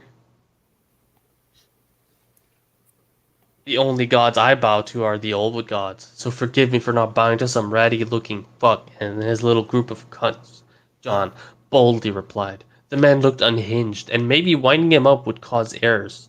Master M, they'd always tell him that emotion doesn't belong in single combat. Is that code word for bedroom fun? Yeah. His reply seemed to somewhat surprise the man as he paced left and right, not once taking his eyes off Jon. The old gods, those fucking trees, they call them the old gods because that's what they are, old. What? Because old. You know what they say, out with the old, in with the new. Isn't this guy charming? Isn't he amazing? It feels like 20 books comic book villains. 20s comic book villains. He's a worthy adversary. Worthy adversary. The man shouted as he hacked up phlegm and spat on the ground. Even the drowned god will have to kneel when I'm done, he finished. Jon, using the man's mad outburst to ever so slightly inch away from him. So he had somewhat of a distance in preparation What the Okay. Okay, this thing's conjugation is bad. Used. So he had somewhat of a distance in preparation for assumed to be assume what was to come, I guess. Fucking drown god, he can't be. He thought as he realized what this meant. He about snarled as he replied, "Fucking Ironborn, that scummy little group of small-minded cunts, bunch of thieves, rapists, and murderers who don't even deserve the piss-stained rocks they reside on." Oh, that's pretty intense there. He shook his head as he realized something. He's projecting his hatred of Theon onto all Ironborns. Pretty much. And we will all die like Theon. Single. Oh no. No. Oh, no. Look at that comment. Oh, it's amazing. r/curse comments. Beautiful comment there. I appreciate it. Thank you so much for that. I love you. Put that in the Discord so we can star it. Yeah, let me just yeah, oh, you're in the Discord now. You should write it so we can start it in Dumpster Fire's single combat. You're the Emperor, aren't you? Oh, no shit. He let out a humorless chuckle. Ladies and gentlemen, we got our Sherlock Holmes again. All makes fucking sense now. The greed and the hunger for power, the raping and killing of innocents, the thieving and taking of prisoners. You couldn't garner the loyalty, so you had to force it and take it, just like the Ironborn had always done. What? Look, if Tywin found this island, I'll be honest with you, he would have done the exact same thing. Oh yeah. Yes, but he would have also. If Ned found this island, he would have done the exact same thing. I mean, okay, maybe not the exact same. I don't think he would have actually done anything if they didn't bother him. If Robert told him to, Ned would have done the same thing. Then yes, but not from his own will. Oh my god, this entire thing. I swear to God, man. Okay, no. Got a duty here. Duty. See, you've got a brain in that pretty little head of yours. The man paced from left to right still. Why does everybody call him pretty? I mean, I get... okay. Isn't he supposed to be manly with a beard? Yes, but he's also super gorgeous. Pretty sure that Euron's gonna have a little fun with him when they're done. You look anxious to fight. You're right. I am the emperor of these 4 islands. These same islands that would become the start of my empire. He stopped pacing and squatted down. I mean, squatting implies going down. Leaning against his axe, he rammed headfirst into the wood beneath, looking at John with intensity. An intensity he knew was laced with insanity. I set out on a 3-step plan, you know. A life mission, if you will. A mission that would take me all over the world to finish. He eyed John up and down. You're a northerner, aren't you? Don't answer. I can tell by your adorable scowl. Bruh. Oh, God. Pretty little head. Adorable scowl. Filled with homoerotic undertones. I don't know if is Book Euron implied to be bisexual or homosexual. I mean, Book Euron has done some pretty questionable stuff, and his sexuality is pretty out there. But, I think for Book Euron, it's more about dominance than anything else. He doesn't care. Exactly. He doesn't say stuff like adorable scowl or stuff like that. He's always serious about things, but not in a. It's hard to explain. You'd have to read the books to understand him. But he would do these things, like if he had the chance. Oh, he would do some horrifying things if he had the chance. But I wouldn't say he would say your adorable scowl. But it has a bit of show Euron mixed in. He shook his head. You were the first step in my plan, you know. Not you personally, you know. The North itself. You see, my brother wanted to be king of the Iron Islands, but I wanted the rest of the kingdoms under my rule. Something my brother was unaware of. Ha. Well, you know how the rebellion went, so I won't waste time explaining that. How does he know that John knows that? I mean, technically he could have been there for a long time. Don't question it. Yeah, never mind. I mean, logic? Logic. I am not fond of this.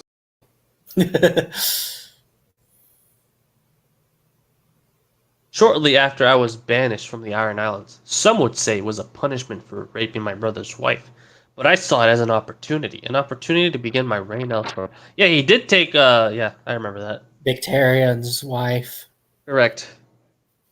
And then Victarion killed his wife because he didn't want Euron's sloppy seconds. Also correct. It was, oh, okay. A Song of Ice and Fire versus Game of Thrones is very disturbing. I traveled all around the known world, searching for a place to start. While searching, I brought a few individuals into my circle. He said as he looked at the 4 other men. They showed me what I wanted and what I needed to see. I needed to quietly bide my time and build up a force away from the eyes and ears of the little men of Westeros. Find a place to start my conquest to become more than a king, a ruler of the known world, an emperor. My 3-step plan was simple. Become a king, become an emperor, then become a god. He waved his hand across the front of the 4 men with him. These men had a step I thought I was decades away until you showed up, more precisely, that beast of yours. No. John is like, no, he's the fear. You see, these men right here. These men here. These men right here. I've been keeping your dragon busy. Hammering it with vision so it can't even see straight. Keeping it busy enough for me to prepare. Prepare myself to blow this, he said as he grabbed a hold of the steel horn.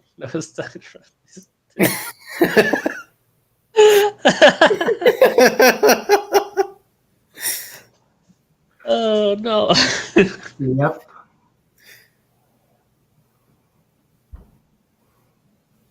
These people react like those guys when they found out the girls they simp for have girlfriends. Yep. Oh no. That's why I can't hear. She's too busy fighting visions to even acknowledge me, he realized. These men would be dying soon.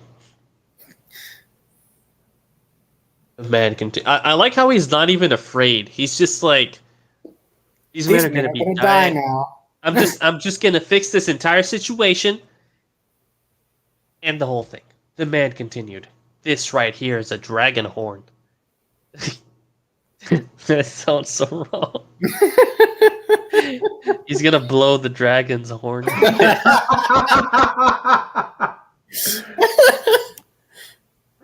Set to grant the user control over dragons. I think you know where this is going, he finished with a creepy smile.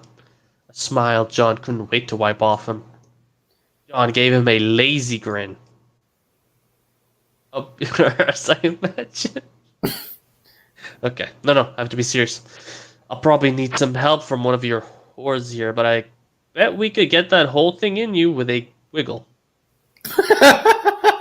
So I was talking about homoerotic undertones, but no, this is no undertone. This is straight up right in our face, right in front of my salad. Do you guys know that reference? That's no longer undertones. This is blatant. Like the author said before, what happens in Dawn stays in Dawn. Oh yeah. What happens in Japan stays in Japan. He said as the men around the room started to fan out and slowly surround him. Why are you letting them surround you? Because it's cool, all right. He's doing the thing where he people start surrounding him, and he does the thing where he looks left to right as he's assessing the situation, and then he starts annihilating them, right? Yeah, I mean they are chanting in Latin, and okay, they don't wear robes, but pretty much it sounds like it. The Ironborn slowly stood up with the creepy grin still plastered to his face. I see you're a funny man, a pretty one as well. Us Ironborn take what we want. Maybe I'll make you fight, or maybe I'll fuck the fight right out of you, just like I did to that little bitch in the cage over there. Oh no. He Oh said no. as he pointed to the direction.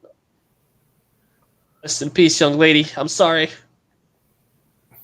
His blood froze, the rage slowly but surely cracking and melting it away like a molten fire. A fire he could hear in his ears and feel in his chest. He needed to escape, find an outlet before it consumed him. What if he wanted it to consume him? Consume him till the point of no return.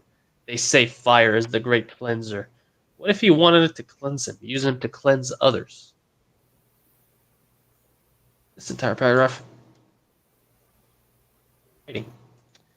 He got into a stance with his sword. He could feel the need, the want to punish and hurt and destroy these men. The man had decided to carry on. Slip of a girl she was, could hold her in one hand just about. Better than using my own hand, I suppose. Haha.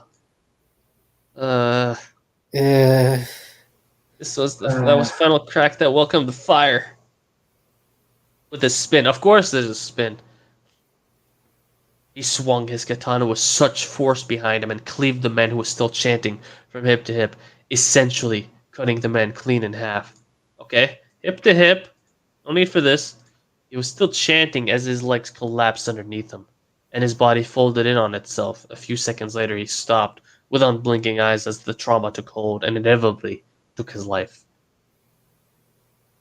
First ever man I have killed with my own hands. I should feel shut remorse. up! You killed an Ironborn in chapter 3.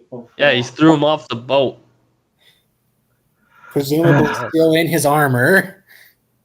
Yo, this is I should feel remorse and shame, not a sense of lacking and want, he thought to himself.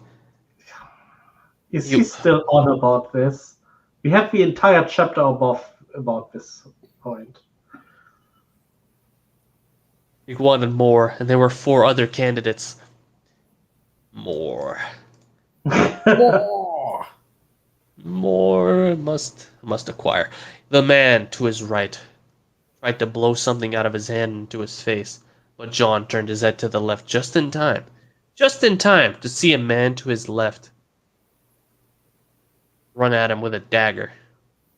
John dropped to a knee and lifted his blood-stained blade above his head and pointed it into the path of the man. He essentially skewered halfway down John's blade, right underneath his sternum. John stood back up, readjusted his hands on the hilt of his sword, and ripped it upwards through the man's chest and out through the top of his head, leaving the man's torso look like an open jaw of flesh and organs. I don't care how sharp your blade is, without the momentum, you're not going to do that. You're not going to do that exactly. Dragons. This steel is scary and the perfect tool for what I want to do. If a sword can do that with minimal movement, it should be able to destroy the scabbard it sits within. Yeah. Not if the scabbard is made of dragon steel as well. You know what? I don't think it is. I remember him talking about it being made with lightweight polished wood. Yeah. It did specifically say that it was wood. Nitpicking. Nitpicking might seem petty, but maybe the inside of the wood is lined with the metal, and that wasn't mentioned because it wasn't important. You know, maybe. I'll be fair. Maybe. But not likely. Not likely, but maybe. Because Zero look at that sentence. He didn't put that much thought into it. I don't think he put much thought into anything here. Anyway, where was I? Here. No, here. This steel is scary and the perfect tool for what I want to do, he thought to himself. The fire was talking now, and he allowed it to power him through his twisted form of justice. In the back of his mind, he could hear a whisper, but ignored it as the man to his right ran at him with a dagger of his own, unaware that John was about to end him. He swung his leg low and swept the man's legs from underneath him, sending him flying onto his front. All the while, another one of the Ironborn's whores was approaching him with his dagger, a lot more cautiously after seeing 2 of his friends mutilated on the floor. John didn't give the man chance to be cautious as he turned and maneuvered his katana low, blade edge up, and swiped upwards, slicing the man's dagger hand clean from his arm. Took the man's head off before he could even scream in pain. The one small act of mercy John was willing to give right now. What is Euron doing the entire time this is happening? Well, you know, he's your typical comic book villain, standing and watching this happen. Sending his minions one at a time so that the protagonist can kill all of them. Yeah, like either shocked at the display or he doesn't even care, right? Yeah. I'm assuming it's one or the other. Euron, he probably doesn't even care. But wouldn't Book Euron do something to attack him? Yeah, Book Euron would have engineered the situation to completely destroy Jon before he even understood what was happening. Book Euron would have stabbed one of the captives Jon. would have actually been one of his people and would have one of the captives would have been one of his people pretending that he was tied up. Yeah. And then stabbed him with it when he wasn't looking. Like, Euron has some really... Most of his plans are standard, but some of his plans are really weird. Well, to be fair, the captives all look Japanese, and if he just had one of his men there, I think that would have been obvious. There's nothing to say that he couldn't have gotten more men from the Japanese that were loyal. Maybe. Yeah, we are not pleased by logic being used in this story. I think it was established that we all hate him because he's a comic book villain. Yeah, pretty much. Okay, we were here. The man who'd been tripped was startled by the decapitated head landing in front of his face and tried to rear backwards, only to be met with a boot pressing his back into the ground and a blade being rammed through the back of his skull and out through his mouth. So much for tension, right? While this is happening, the Ironborn had skirted around the room and eyed Jon with great interest. Interest? Okay. No. Interest. Could be testing him. Jon had his eyes locked right on his figure as he removed his blade from the back of the man's skull he just ended. The wood beneath them both was almost sticky, with the vast amount of blood and viscera he had spilled. The Ironborn spoke up. Very impressive. I expected, son, but Jon wasn't in the mood for talking with this cunt, and swung his sword towards the man's head.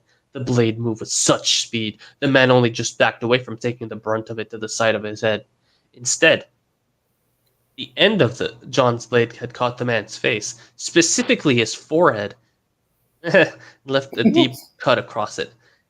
In the process of cutting the tie of the man's eye patch and revealing a black eyeball underneath.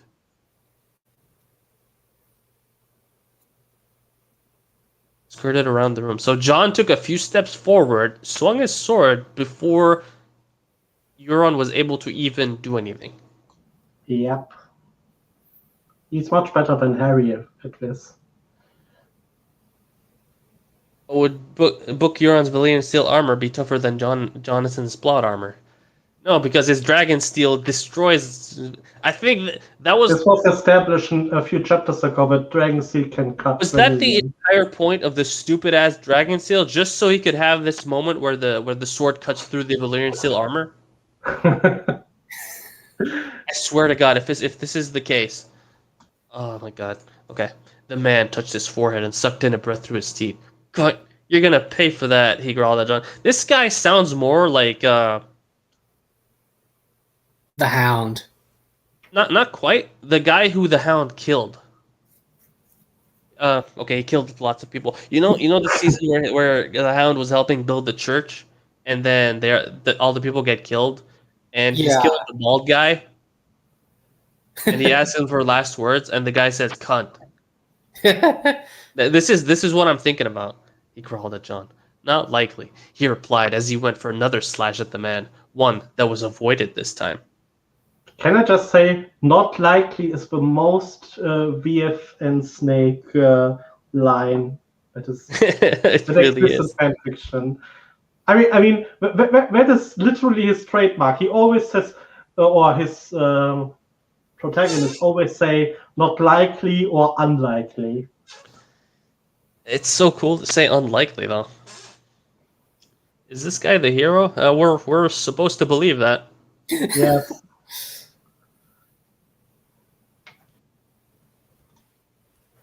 Okay. The man bellowed out, and at least he didn't bellow out loudly this time. Improvement. And rushed at him with his axe, moving at a surprising pace. His axe came down as if to chop John clean in half, but he missed as he moved to the left and leant back to avoid the following attack from taking his head. John dipped and dodged the man's attacks, using the time to learn his moves and fighting habits. Just like the Ironborn had been doing. He leant back to avoid another swing at his face, but in the process lost his footing and slipped on the remnants of intestines on the floor, giving the Ironborn chance to swing the knob of his axe handle and catch John square in the face with it. Okay. Alright, no, I like this, kinda. I mean, it's unrefined, but it's something. You actually find something good in this? There's movement. He's actually using movement. He didn't say he's spinning it fluidly or whatever. Okay. Like he dipped and dodged, right? Okay. We didn't have. Moved to the left. Leant back. Attack from taking his head. So he leant back. It goes past his head. He dips and dodges, whatever. Yeah, I throw this in sometimes as well. Leant back again. Okay, not too original anymore, but like he's still trying. In the process, lost his footing and slipped on the remnants of intestines. That's using the environment. He's actually Dirk is doing something right here. It's not amazing. It's not it's not world changing, but he's doing something here. He's showing improvement. Showing improvement. John took damage. All right. I mean, it's probably damage that's going to disappear in about 5 seconds, but he took some damage. Yeah. Dazed, John lifted his sword to block the following strike. With such force, the Ironborn swung his axe down and met John's katana in hope of cleaning the narrow blade in half. But it was majorly disappointed when the katana's steel held true, and in turn, jammed itself halfway up the axe's head itself. John avoided a kick to his midsection as the Ironborn tried to tear his axe free from his blade. The man wasn't aware he'd left himself horribly open for the taking. Wasn't aware? Oh, no. I was praising you here just now. So I'm not sure, is the axe made from Valyrian steel or not? I mean, I'm pretty sure it is. So am I. Alright, so yeah, that didn't last long. John already has the major advantage now. I'm pretty sure Euron at his age knows how to fight. I won't say he's a master of fighting, but I will say that if this thing happens where the sword jams itself halfway up to the axe's head or something, Euron will immediately know to let go of his weapon and use a secondary weapon. Because for one, the sword is stuck in the axe, so John has already lost the ability to use his sword. And two, as he's being distracted by this, it's extra weight. Euron should be able to kill him with it. Like, this is how I think in terms of fight choreography. Let's see how this guy does it. The way this guy does it is he tries to tear it free, and he leaves himself open. Okay? The Ironborn's face morphed into a look of surprise and horror as John took his right hand off the hilt of his sword and unsheathed the second. Okay, took his right hand off the hilt of his sword. Okay, so Euron takes the axe away. He tries to pull it away, and John lets go of his own sword. So John is super smart. Euron is super dumb. With as much force as he could, he yelled out and swung his newly released blade into the side of the man and cleaved his leg, right above his knee, clean off. The man released his axe and collapsed, screaming due to the jarring balance of having one's leg being taken. Oh no. This is dumb. Screaming bloody murder as he held his newly acquired stump whilst rolling around in the remains of his man.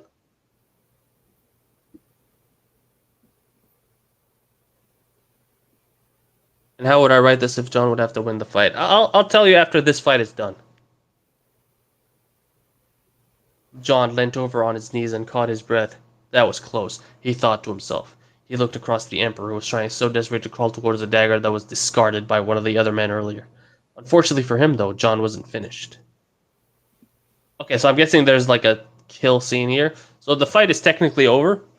Alright. So let's say this part here, good, right?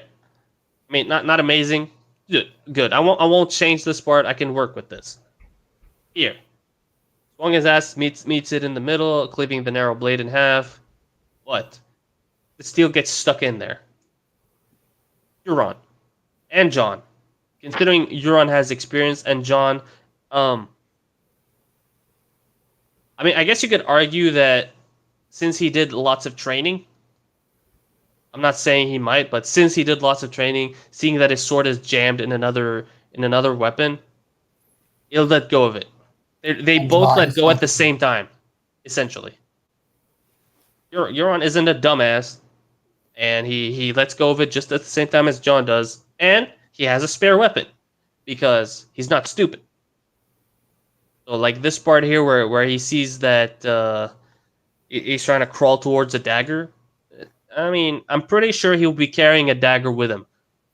Yeah. For a couple reasons. One, having a knife on you at all times is very useful in the world of a Song of Ice and Fire.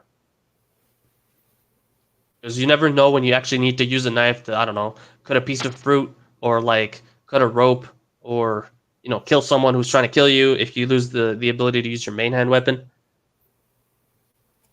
You know, small reasons like that.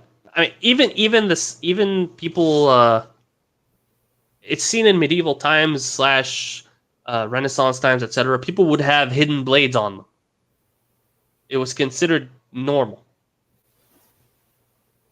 and he would probably either have a secondary weapon or a secondary weapon and a dagger, so that the fight will be able to continue, and then it will be like they continue the fight. You know, John would pull his second sword out, and Euron would try to keep fighting him.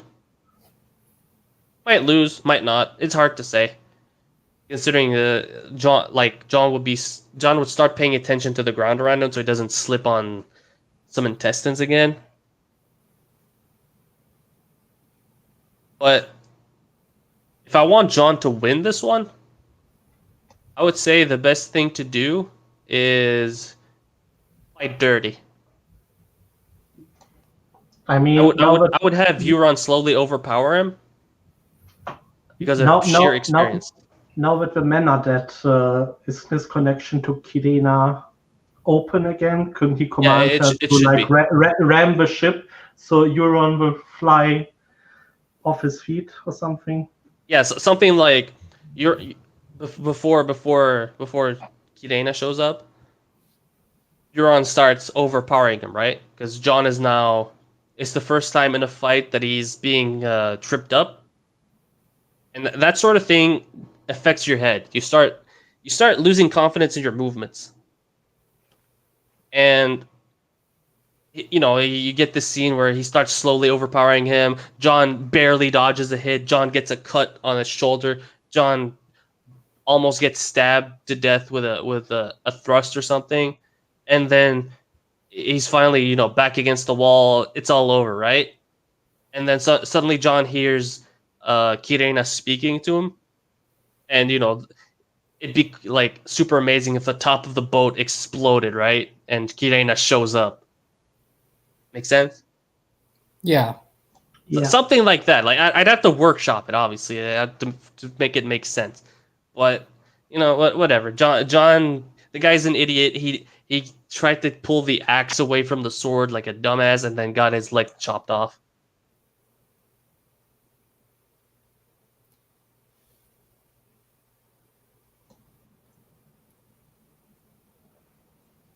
Yeah, like that's what I was saying. Like when I said John would try to use dirty tricks, is after Euron starts overpowering him, and then John goes to desperate measures. But Euron already knows the dirty tricks, but you don't see that here. I mean, if Euron had used the dirty tricks, he would have stabbed John while he was helping the prisoners. So. And With his did back you turned. John a lesson about arrogance, assuming lesser swordsmen can't kill him? But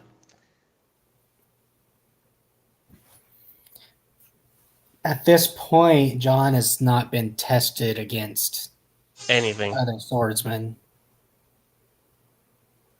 The guards at Winterfell don't count. John will be dead the moment he stepped on the silence, trying to find a murder with magical knowledge on his home turf. Go try finding Aquaman in the sea. Speaking of Aquaman in the sea, you should watch the Justice League Snyder Cut. Someone fought Aquaman in the sea. He didn't do so well. Just gonna say that. I'm not gonna spoil the entire thing though. Amazing movie. You guys should watch it. If you don't watch it, I'm sad. I'm disappointed in you as well. Anyway, back to the story at hand. We had where were we here? Euron was stupid. He's now trying to crawl away to a dagger because he's stupid. He doesn't have a dagger. He doesn't think ahead. Unfortunately for him, though, Jon wasn't finished. He wiped his blades clean on the robes of one of the corpses he'd created and sheathed them back onto his belt. He eyed the axe that the Ironborn had used to kill him and picked it up.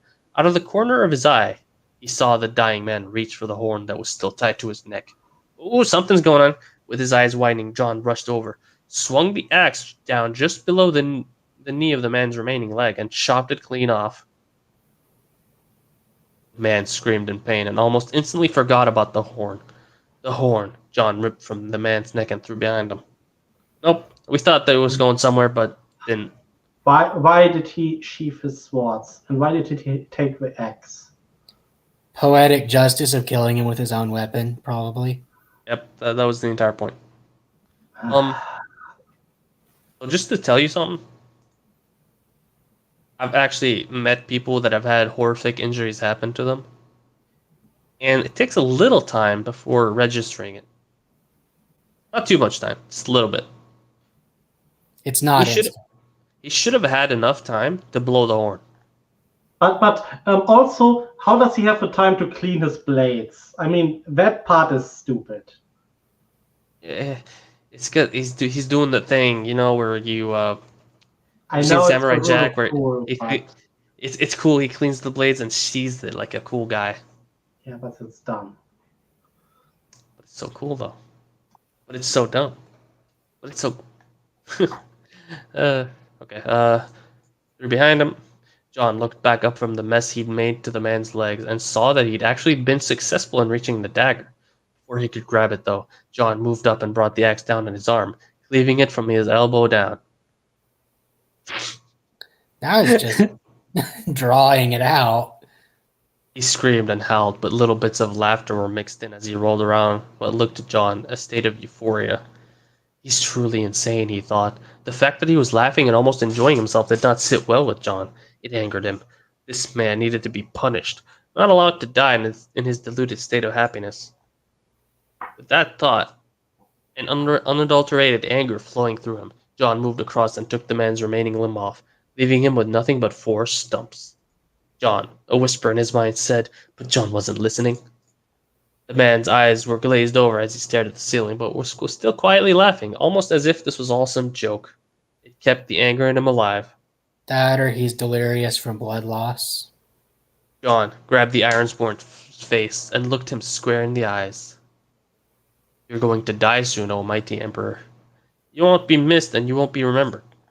Jon, the voice again said to him. Jon blocked it out to finish what he started.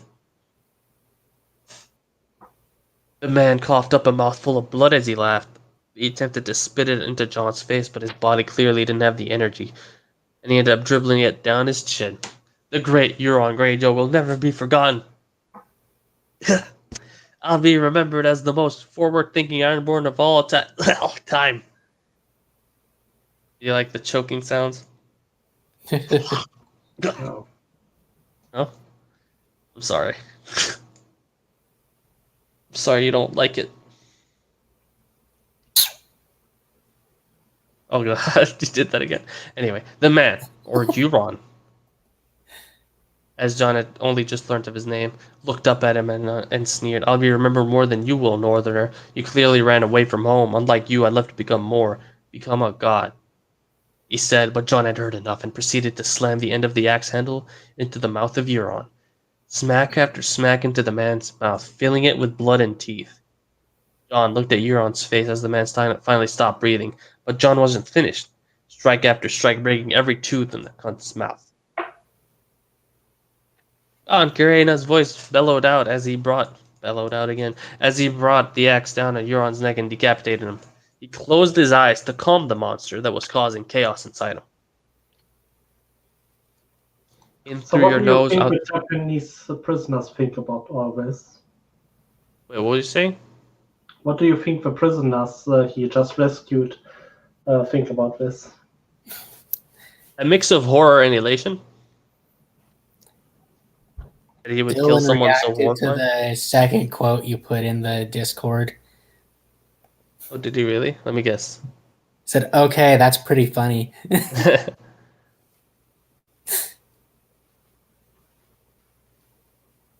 Yes, Dylan is pretty funny. In through your nose, out through your mouth was his inner mantra as he tried to calm his racing heart. One look around the room at the man underneath him was when the reality hit him. He'd done this. He was the cause of this. It looked less like a fight and more like a massacre, all from his hands. Hands that were stained red and thick with blood. He'd let his anger take control, and this was the outcome. Master M had told him emotions don't belong in single combat. You have to agree. The evidence was later on him. Single combat, by the way. I'm okay, Kirena, I'm okay. He told her through their reconnected bond. You're not okay, we'll be talking about this soon. In the meantime, the fleet is right behind us and we need to get back to the mainland.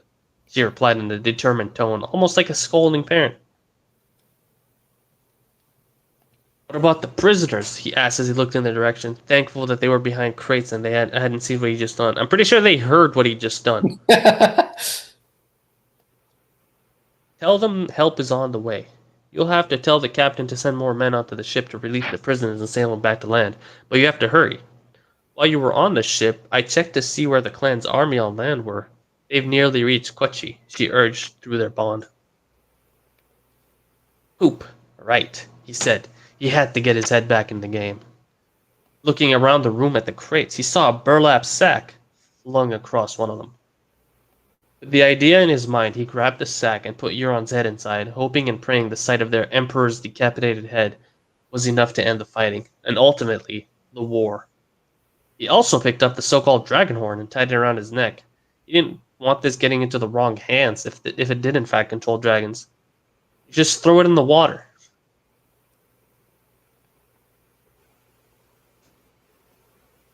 John enjoying killing character flaw? Yep.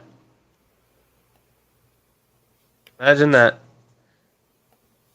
He walked over and told the 4 captured daimyo that men were on the way to take care of them and the rest of the prisoners. With that being dealt with, he headed up to the main deck and waited for the Kirena. She's not Kirena, she's the Kirena, who didn't take long to arrive and line up her body with precise beats of her wings, allowing him to climb up to her back and turn towards the oncoming fleet. A quick word with Captain, who looked at him with wide eyes since he hadn't had the chance to clean the thick layer of blood he was caked in, and they were on the way to commandeer the ship full of prisoners. Their reaction to him telling them that he killed their leader and proving it by showing them the head gave John hope that his plan would work on the rest of the army. To John, it was still crazy to see a group of people erupt with cheers when showing their leader's head. Euron really was a piece of poop. One nobody liked or would miss. Right, you ready? He asked Kirena. John didn't even get an answer as she shot up into the air and headed towards Kochi. Cheers from the men below getting quieter as they made their way to hopefully put an end to this farce of a war. Yep, he said it here. Farce of a war. Could have been interesting. Could have been something, but no. Drink some water here. Darian. Yep. What do you want to read? While I relax my throat muscles a bit. I'll go again. All right. The defenses were up, preparation made, and men prepared for this uphill battle. The scouts had spotted the Imperial clan's main host, again summing up to roughly 50,000 men, both on foot and mounted. They'd also brought along their siege weapons, and if the scouts were to be believed, ballista. No doubt the involvement of a dragon being the sole reason for their addition. He was hoping and praying John and his dragon had been somewhat successful with their side of the plan. Every second that passed since they'd left had been torture for him, and not knowing whether or not they had the might of a dragon on their side anymore worried some of the men that were stood around him right now. So, by the way, can we just appreciate how little the ballista mattered? Yeah, like it. Right. They talked up the ballista for the fucking boats, and then John shows up, destroys one boat, and everybody's like, "Oh no, yeah, we bow to you now." Okay, we're here now. John was correct with one of his assumptions, though. The knowledge of a dragon would slow the clan's march, and reluctance would show in their ranks. According to the scouts, movement of their army was awfully labored, almost as if they didn't want to fight. Garion knew that with every passing moment, without a glimpse of the dragon, the clan would grow bolder, and that worried him. Also, yeah, dark truth. He's certainly speaking truth here. The story is indeed self-aware when he was talking about it being a farce.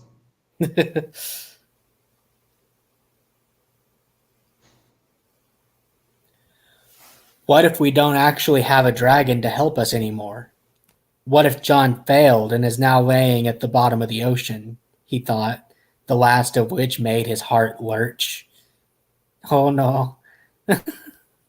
Yep.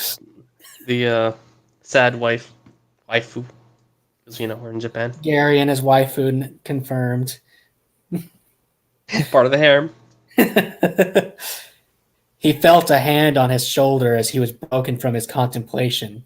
Turning to see who it was, he was greeted by Master M's old mug. To Garion, he looked overly calm about the whole situation and knew that it had been coming had something to do with the huge amount of faith he had in John. I just read this. What you thinking about, cunt? Master M asked him.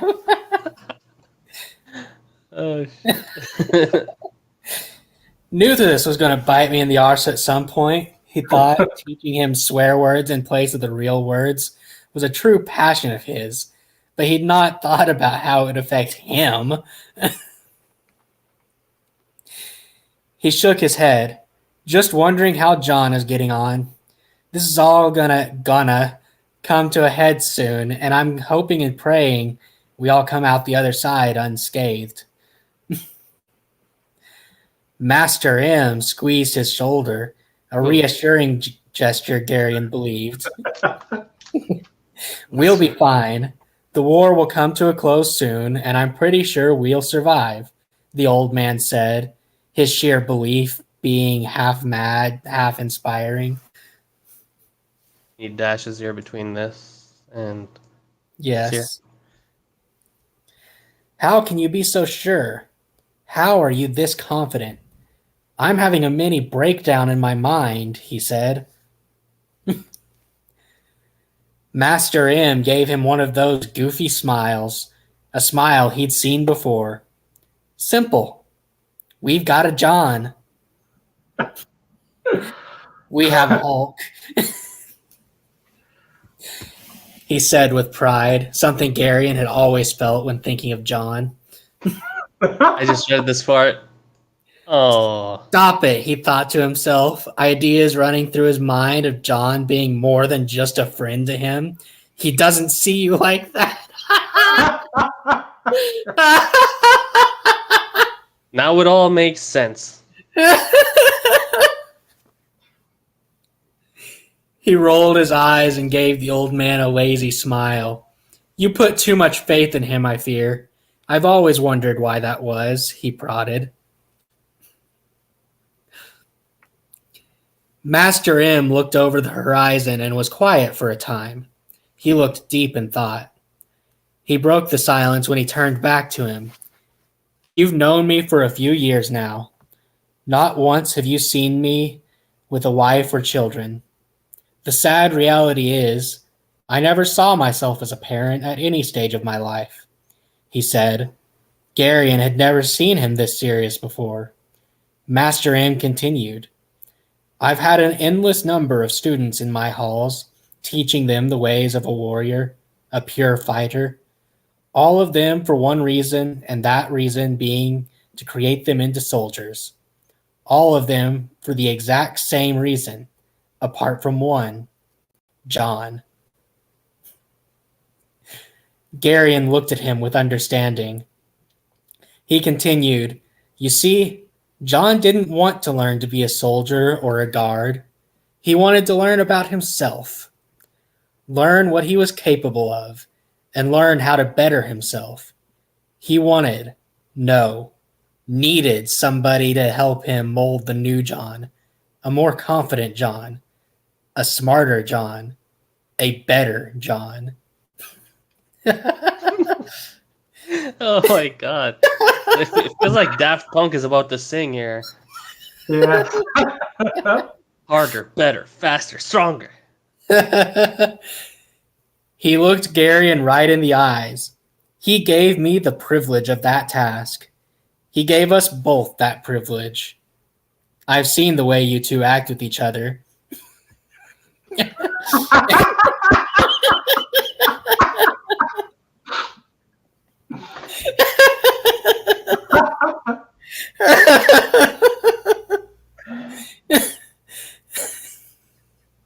And I've seen that natural confidence of yours rub off on him. That comment? Long John. Yeah. Remember, Johnson, dragons are for defense only.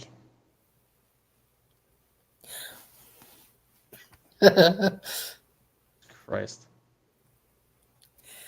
That confidence you gave him, he used to push the boundaries of his learning. That self-belief that he can always be better at what he seeks out to achieve. Yes, he was cocky and guarded when he first arrived here. Should be a comma there. But that was a defense mechanism against the prodding and poking he'd endured in his homeland. For him to show how bothered he was by some of the things people said about him would make him look even weaker than his society portrayed him as already. Deep. When did Winterfell ever portray him as weak? Even in this fic. Because he's a bastard. So you see, not only has he put his faith in me, but he's also put his faith in you as well.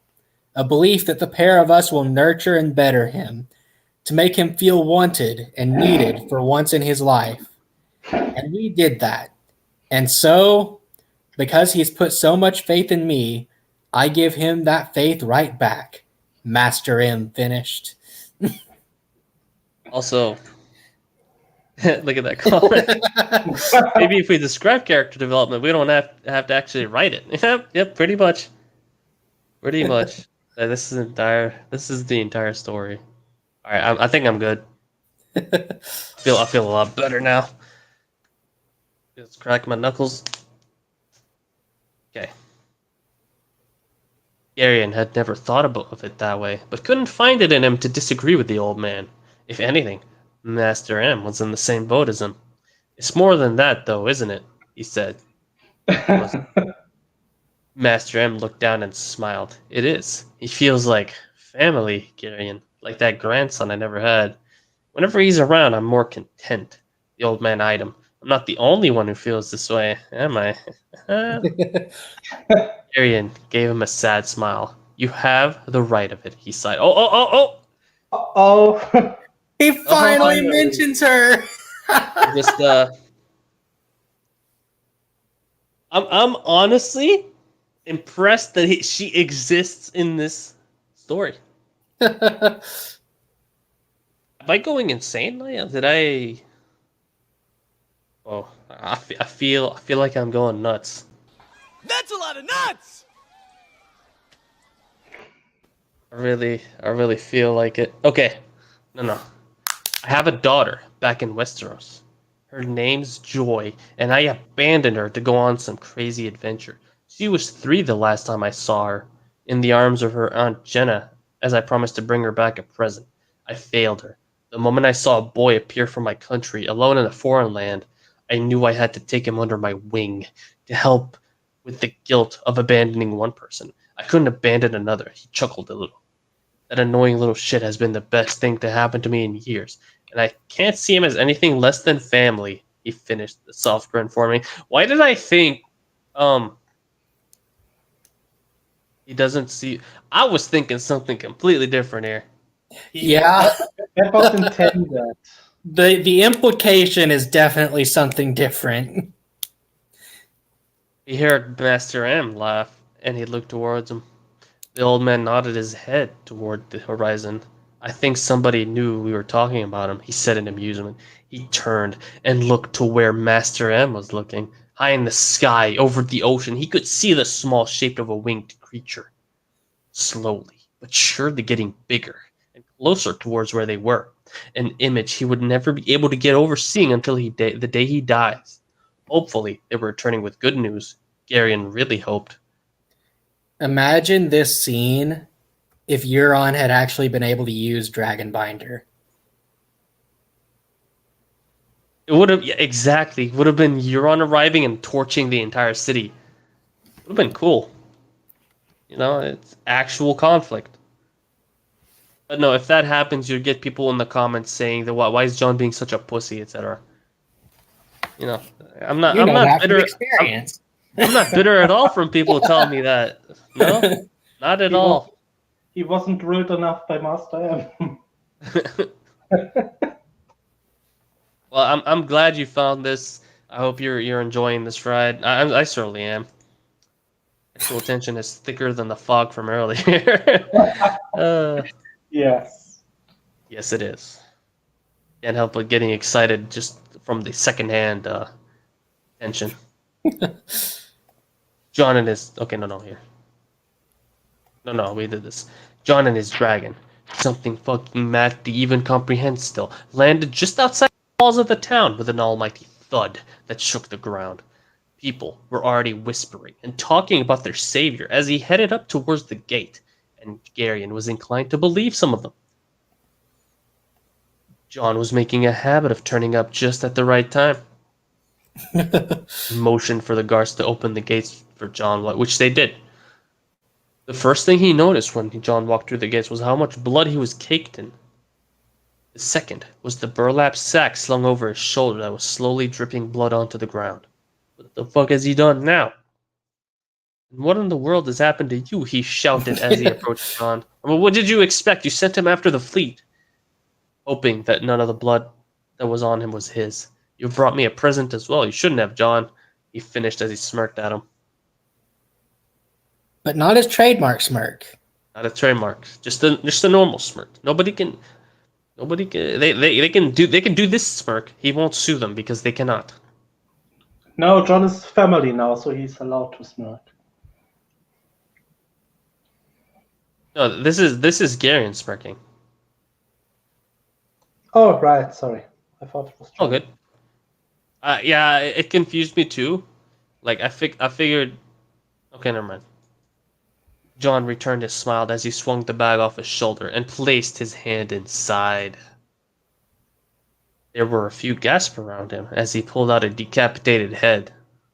I mean, if you pull out a head, you're pretty sure it's been decapitated. Right? From the bag. Like, if you said severed head, alright. And turned his face toward Garion. This right here, Jerry, this is hopefully the end to this stupid fucking war, Jon said. Garion cocked an eyebrow at him, not being sure what he was talking about. This is the ever-elusive Emperor that caused all this. I like how he finds the Emperor within, like, a few hours. For the entirety of the war, nobody knew who he was, where he was, who his lieutenants were, anything. Knew anything about him, just that he was the thing. And then John finds him, kills him in a matter of hours. He's ended the war. Mm-hmm. Yeah. That He's white in the his chosen eyes. one. You are the chosen one. That white in his eyes, he looked at the head. John continued. This cunt right here was the tyrant that started all of this. Notice that he's clearly not a native to these islands. That's because he's from our homeland, more specifically the Iron Islands. John smiled.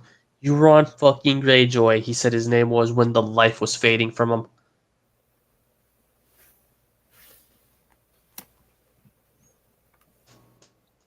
Yep, stating the obvious is not clever writing. I agree. Sexual attention is thicker than Sam Tarly. He is one thick boy. Now that was a surprise to him. He knew that Euron Greyjoy had all but disappeared after the Greyjoy Rebellion, but this was the last place he expected to see him. When he really thought about it, though, it all made sense to him. The way the whole war was brought about, and the way it had progressed, screamed Ironborn. Hopefully, this was all gonna come to an end, with the main culprit's head being paraded around like a trophy. King Euron Greyjoy, Garyon spat at the ground, to which John went and rubbed the face of the Ironborn's head in. Ew. Ew.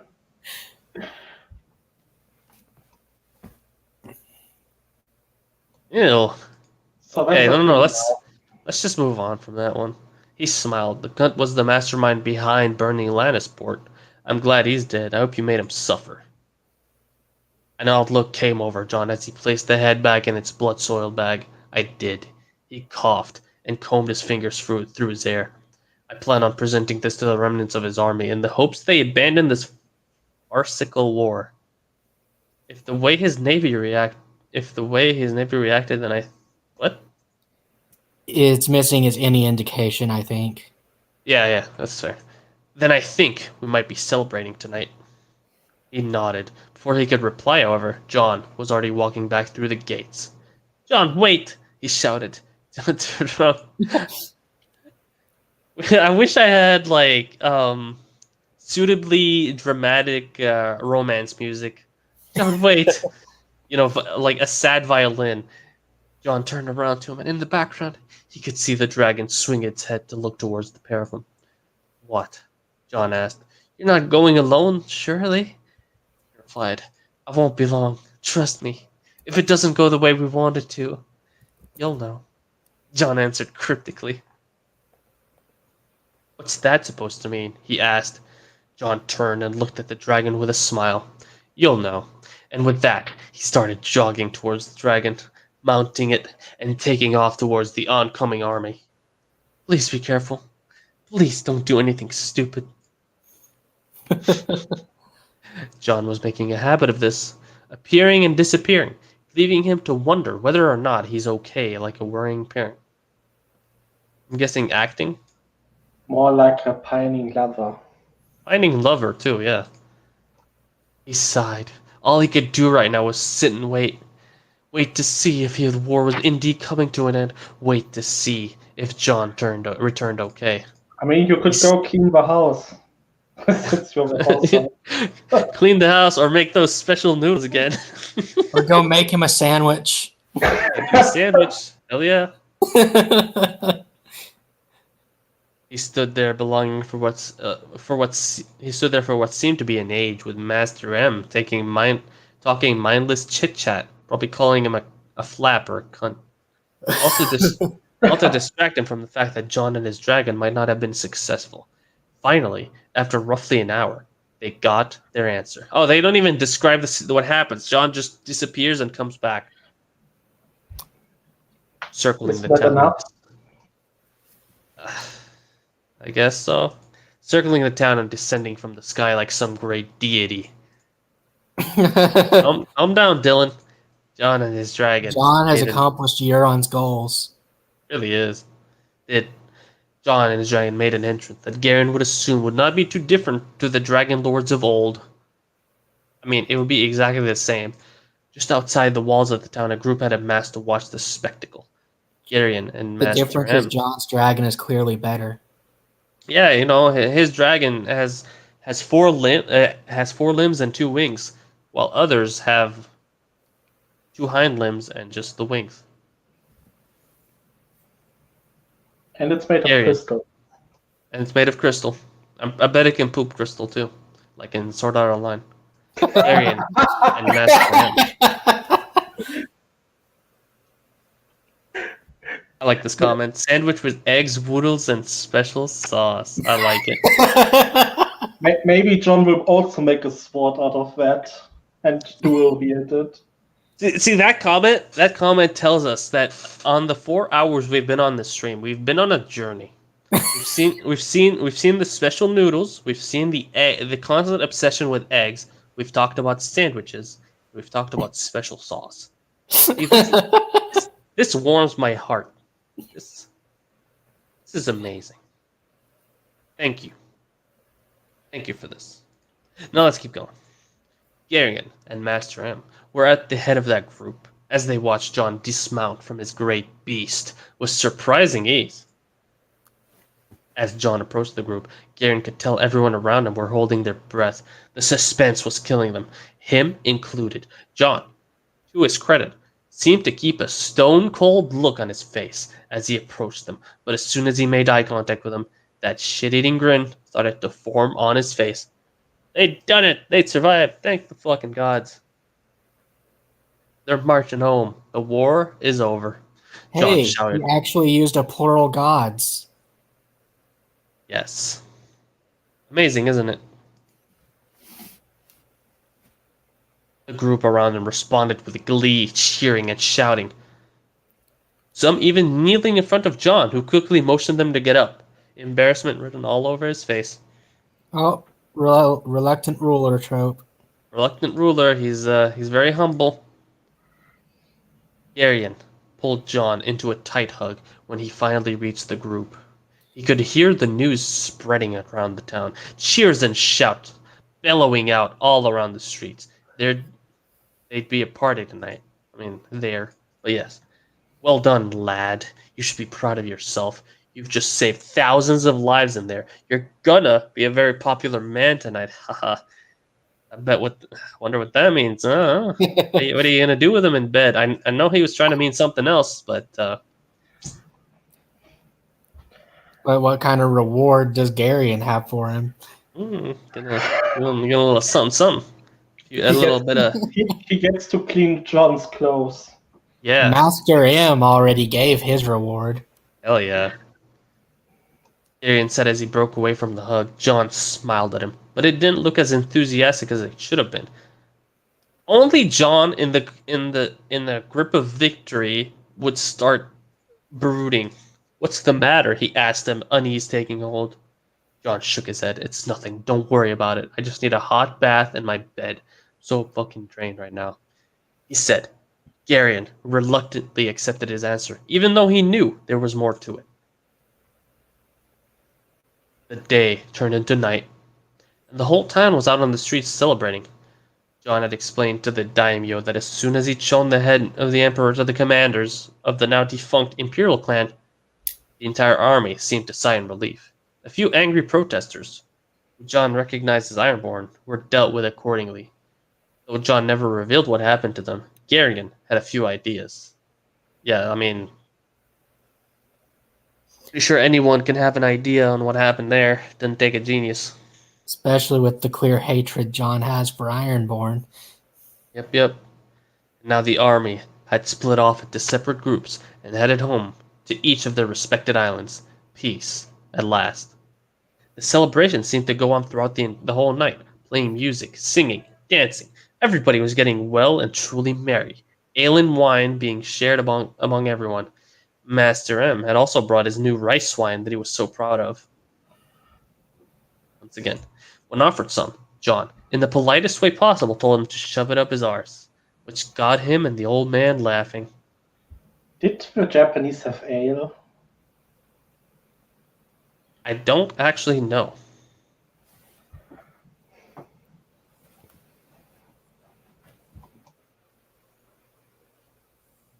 Yeah, I understood. Woodles was the wood, phallus, and noodles. Combine it with John eating the woodles, sucking on the eggs, and receiving a special sauce. We're going to hell. John, the poor lad, couldn't seem to get a moment to himself throughout the whole night, whether it be men wanting to drink and chat with him, women and girls harmlessly flirting and mooning over him. Oh, John, he's so popular, so big and strong, strapping. Children excitedly asking about his dragon. Garion noticed he was struggling to even keep his eyes open and gave the lad some mercy by escorting him away for a chat. That chat never came, though. John used the opportunity to head home, stating that he was on the brink of passing out from the combination of drink and exhaustion. He knew there was more to it, but left it for the night. He had all the time in the world with him now. Jesus Christ. As it turned, 1 month later, by the way. It's just, straight up a month. Time skip. just, whatever. As it turned out, Garion didn't have all the time in the world with John. A few days after the conclusion of the war, John dropped some big news on them. He needed to go home. Him and Master M had argued with him, telling him that his place was here, where he could settle down and start his new life. But Master M, and eventually himself, realized they wanted him to stay not for his sake, but for their own selfish reasons. The main reason for wanting him to stay being that they would miss him. Why doesn't he go back with him to Westeros?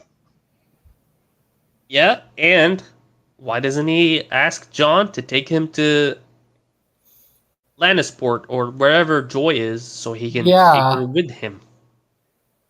I've come for you. Do you want to come with me, daughter? If he says no, whatever. He said no. Because you already replaced her with John. I mean, I get it, but she's still there. Like, he can make up for his sins, right? Does that make sense? Yeah, I mean, if a competent author had been writing this... Dylan? Just kidding. Oh, we all know Dylan's the one that actually wrote this. Oh yeah, he must have written this, dude. There's no way. Yes. Okay. Turns out, God damn it. I feel like whoever, like Dirk, while writing this, I feel like he was just thinking of doing this as a YouTube narrator. Turns out, like, just someone talking to his crowd. Yeah. This is one of the worst phrases that you can use. The main reason for returning back to Westeros was to find out once and for all who his mother was. Get over it. Over it. Sick of this. Yes, he wanted to see his family again, talking animatedly about his brothers and sisters. But what was driving him was closure. The closure of finding out who his mother was and if she was still alive. John had told him that he had a point when he was talking about Valyrian blood and that Kirena had only made him desperate to find out more. That was a month ago. What? I may be tired of the wanting to know who his mother is, but at least Dirk is consistent with it. It's something he keeps coming back to, so it's a point of consistency. All right. I'd grant him that. It's consistent, but it's annoying because... Oh yeah, it's definitely annoying. Because, it's consistently bad, yes. Because if it had been really consistent, John would have traveled in Westeros to find clues about his mother, not sail west of Westeros for his adventure. All right, that was a month ago, and now had come the day Garion was dreading. The day his friend would be leaving. Who knew if he... Oh my god, why is it written like this? Friend, wink, wink, nudge, nudge. Like... Family. John, at the moment, was talking to Master M. He'd noticed in the last couple of weeks that John had been training even harder than he normally did, trying to perfect what he'd learned. It was also in these last few weeks that the unthinkable had happened. John had bested Master M in a spar. Oh. Oh!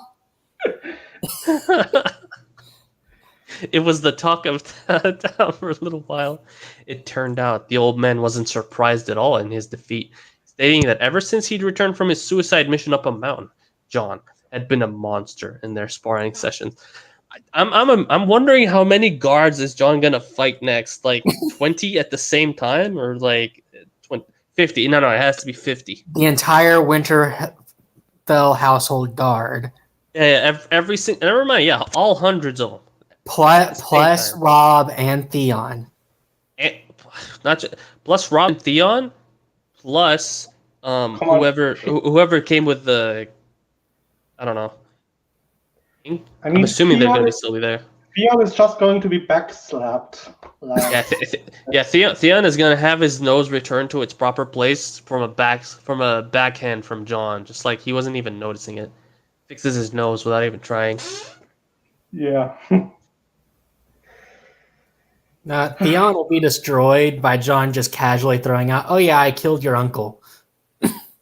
This is getting both cringy and tiresome, but I still want to see this through. This is the entire point of this stream, buddy. Or bedroom sessions. Yep. He was broken from his musings when he saw John hug the old man and then move over to him. John placed his 2 bags down on the floor in front of him and held out his hand for Garion to shake. He swatted his hand out of the way and brought him into a tight hug. "You got everything?" he asked as he broke away from their embrace. "I think so. My swords and clothes are in that bag," as he pointed to the long bag to his right, "and my rations and valuables are in that one," as he pointed to his other bag. Garion picked up the long box that was behind him. "You think you've got space for 2 more things?" he asked as he lifted the lid to the box and took out the 2 sheathed Valyrian swords, Blackfire and Bright Roar. John's eyes went wide. I can't accept these, Jerry. And besides, I've got my own sets of blades now." "Not to keep, silly. I want you to take them home. To take them to their rightful families." Oh, Tywin Lannister is going to be John's friend now. Oh yeah.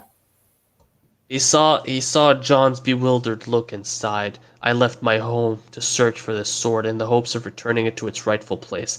House Lannister," he said as he lifted up Bright Roar. Do you remember when I... What? Do you remember when I wrote this in the channel and you asked why doesn't he bring it back himself? It was a few weeks ago. Yeah, I don't remember what the answer was. Oh. The answer is right here. He just stays in Japan.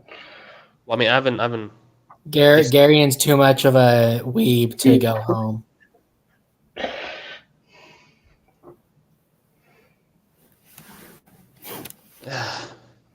This sword, hold on, yeah, was just a bonus of my travels and belongs to House Targaryen.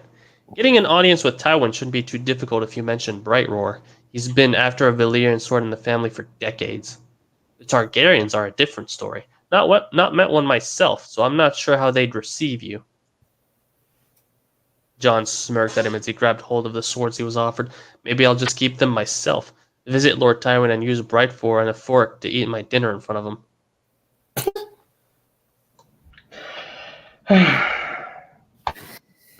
Just gonna take a moment here. I'm just absorbing this comment. Dirk is trying to call back to the scene when the great John pulls his sword on Robb. Yeah. And Robb tells him that he better have pulled the sword to cut his meat. Pretty much. Originality, guys. Originality is important in life. Is he an angry man, Jerry? He finished with a laugh. God's to be a fly on that wall. Okay, a modern statement. He said as John placed the 2 swords in his bag. He looked at John. "Listen, I know the main reason you're going back there is to find some answers. But if it wouldn't be too much, I'd like to ask you a favor." Oh, is it a joy favor? No, it's... I'm going to take a guess. call me Oni-chan.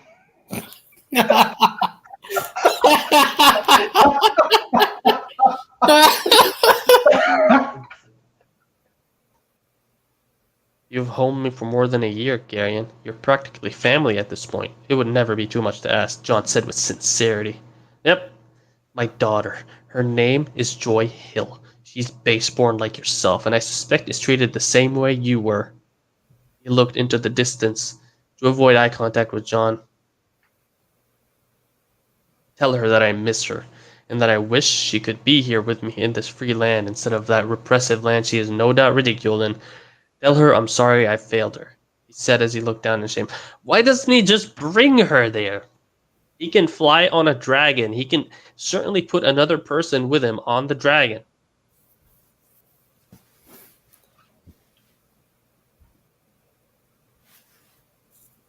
He's still going with it. John was quiet for a minute. Garen had never told him he had a daughter, so he's probably processing. Don't worry, Jerry. I'll tell her. I'll tell her what a great man her father is. Yeah, a great man for abandoning her and not even wanting to come back this year. A 3-year-old girl. Yes. Abandoned her and it's too much of a weep to come along. Like, I'd understand not coming along. Like, maybe he doesn't want you to see his family, but it could be like... He could ask John to bring Joy back to him. I'll tell her that she isn't forgotten and she's still loved even from afar. He nodded and just about held in the tears. Thank you, John. Irena roared in the background and paced left and right on the beach, a beach that had attracted a rather large crowd for John's send-off. John eyed her. I think she's getting impatient and wants to get going. Gonna be a long journey. You gonna be okay flying that long? Didn't you say it took you half a year to sail here? You'll be on her back for weeks, he asked with concern. John gave him a smile. It'll be rough, but she's assured me they'll make good time.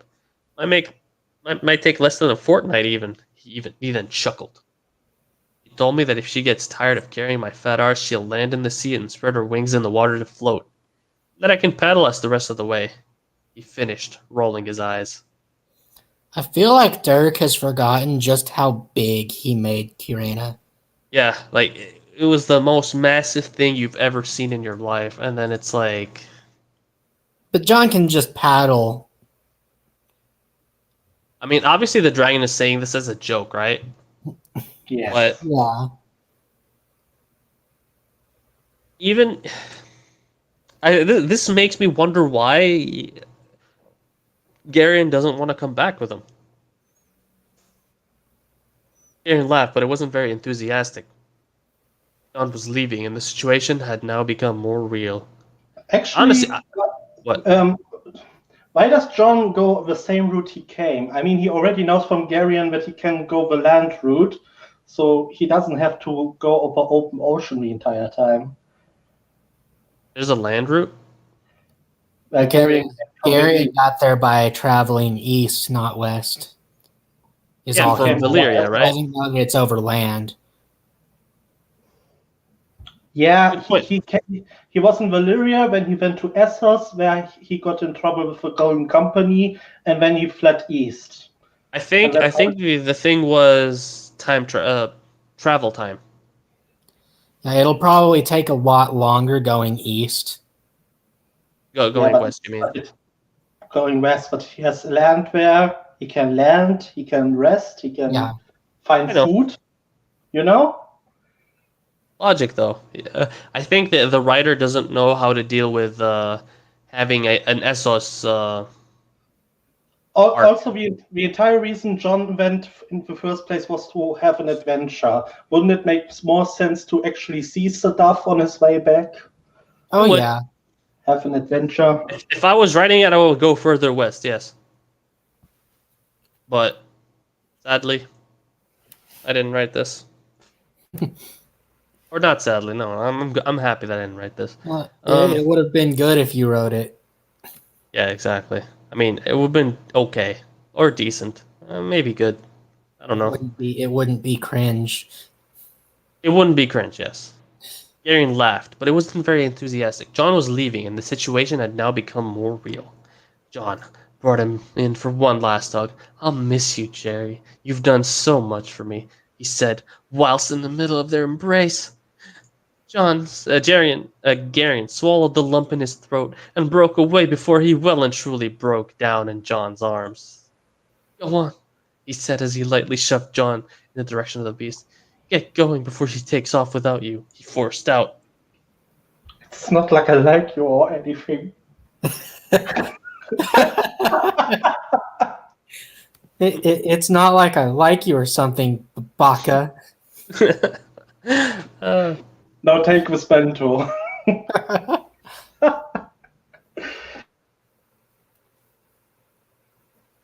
John gave him a sad smile and clasped him on his shoulder one last time before picking his bags up and carrying them to his dragon.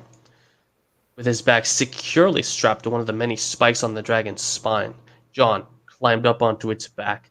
He looked over his shoulder to Garion and Master M before giving them a sad smile and one last wave before taking off into the air and flying out to sea.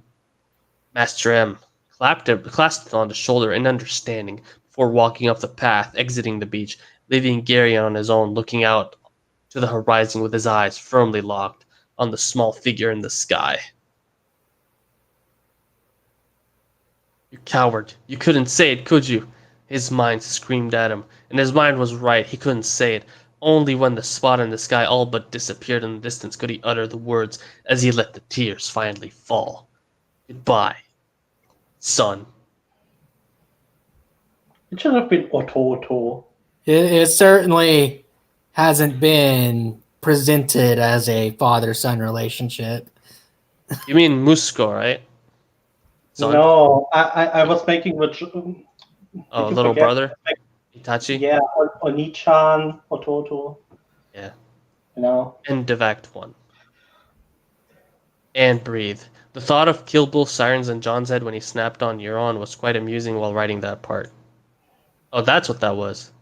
I think I might have to put Dark John in the tags for what he's going to be getting up to. Hope you enjoyed that. What he has done by now is already enough for Dark John. Yeah, exactly. He just chopped off the limbs of Euron and then shoved the handle of his axe or something into the guy's mouth over and over until he died. Also, I've read ahead, and if I remember correctly, this is, I think, one of the most fucked up things he does in this entire fiction. So... Yeah. Let's read the comments. He's kind of a Wim Font here out now. Really? Interesting. Well, because he's always crying about his mother, you know? Probably, yep. I'm fully expecting it. Nice. John decapitated Euron's corpse. I wonder how Catelyn will take Rob's news. Great chapter. I can't wait for the next one, said SEW. Thanks. Can't wait for the reunion with the Starks and meeting with the Targs. Hope we can see Garion again. We might see Garion again down the road. We'll see. Thanks for reading. You know what I expected when I heard like he was gonna go to Japan. I half expected that there would be a campaign to take control of the entire lands of Japan. You know, he becomes the king or the emperor or whatever. And then with his entire army, he moves to Westeros. That's what I was expecting. Yeah, but no, that's what Euron Greyjoy was trying to do. I know, but like that's what I was expecting John to do in the first place, and then it was like he's just gonna take the dragon out for a fly and go back to Westeros. Just completely forget that Japan existed, right? He was just there to save the Japanese from Euron and get his own dragon. Yeah, and then leave. Glorious Nippon steel. Yeah, and nothing else. The weird thing is, why didn't Garion ask at all if he can come along? I mean, this hasn't even been mentioned in this entire chapter. I know. It bothers me. Look at Dark Truth's comment. Does this dragon have nothing better to do than just being an Uber driver to John? No, he does not. No. John took about 5 seconds of interaction with the dragon, and the dragon was like, I am soul bonded to you, mind, body, and whatever, soul. Yeah, but also Dark Truth, The dragon is only a transportation device from now on. Don't expect any characterization. Really? Yes. I mean, not that the dragon had any character to begin with. The only thing we've seen so far is that he gets annoyed at being called a dog. Oh, she gets annoyed at being called a dog, and there's some kind of history with Valyria. That's it. There's no actual personality though. Feel guilt. Yeah. Something about guilt, yes. But like, there's no personality. Like when I was writing Hestia, I made her specifically act like a child. Wonder at everything, takes the savagery easily in a way that's kind of disturbing. You know, like the part where I was like, she was saying something along the lines of slaughtering people being fun. Yeah. Which is a very draconic thing, yes. Viewpoint. Oh, my apologies for insulting our Lord and Savior, Bob, or John. I accept your apology. Oh man, I can't wait for the reaction of John arriving on Dragonback. I think a couple of pennies are going to drop, and Ned will probably have a heart attack or a nervous crisis. No, keep up the good work. Thanks. This battle scene was awesome, and I can't wait for John to get home. I want to see the reaction when he flies home with Karena. Please update soon. John's got a couple things to do before we see a Stark reaction. Yeah, I wonder what they are. It could be something to do with returning the swords back to their families.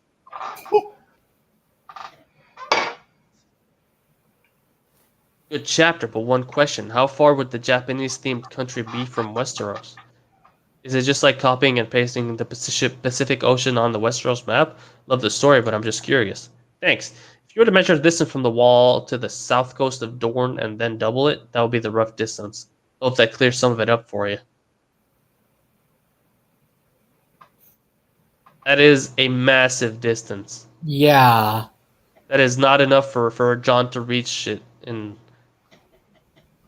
I don't even think 6 months is enough. Yeah, I don't think 6 months would be enough. Especially on a small boat with weak sails. Good enough for me. It was an iron ship, so... Could be. Yeah, I mean, no, it was an ironwood ship, but it doesn't mean that it's fast. It said it was fast in the chapter. Yeah, but, you know, fast for medieval people. Yeah. If you're on a speedboat, sure. If you're on, like, whatever, yeah. Also, we don't know the... Oh, what's the word for it? So I just looked it up. That distance, the distance from the wall to Dorne is about 3,000 miles. Jesus Christ. So he's saying it's 6,000 miles away? Yeah. How fast does an old sailboat go? That's the next question. You just do a small calculation. I'm gonna keep reading while you do that. Jeez, he went nuts. Ocean current. That's what I wanted to say. If the ocean current is like not always with you, though. Huh? It's not always with you. That's what I was trying to say. What if the ocean current is with him from Westeros to Japan? I mean, that's never explained, so I'm gonna assume it's not a thing. But it's also not explained, so it could be a thing. Oh, the burden's on him, not me. But where was I? Jeez, he went nuts. Also, I didn't expect him to go back to Westeros so quickly, to be honest. I thought you were gonna have him explore the map. Yes, there it is. Explore the map a little bit more. Also, don't really understand what is the reasoning behind Garen staying, even though he has a daughter. He clearly misses her, so why won't he go back, even if it's just to bring her to this land? Or bastardy doesn't really matter that much. Great chapter again. Points out an insane plot hole. Great chapter. Thanks for reading. He did lose it a little, didn't he? I'm probably gonna put Dark John in the tag. Okay. Some of Garen's revelation will be explained in the future chapter, but the main gist of it is that he used the excuse of looking for House Lannister to escape from responsibilities. Fake reason, I know. Explaining a comment will ruin it when it's actually explained. Maybe certain Northern ambassador will take the initiative and reunite father with daughter. I mean, you know what annoys me about this? It's that Jon didn't push the issue.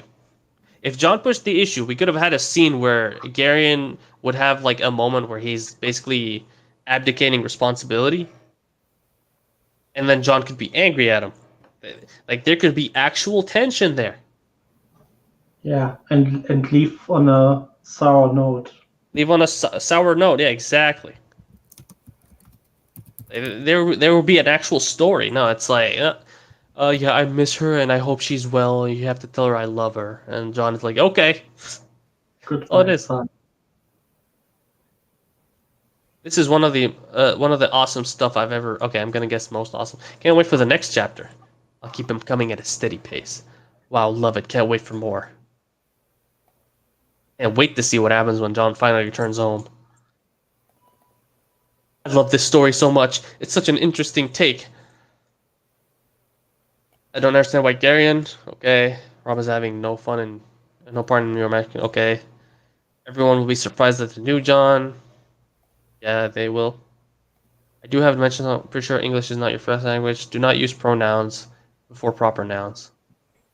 Oh, the Kirena. Oh, okay. Also this. Him and Garion. And it should be Garion and he. You always put the proper noun like a person's name before the pronoun. It's always okay. Shouldn't it be Garion and him? Garion and he. That's correct? Yeah, that's correct.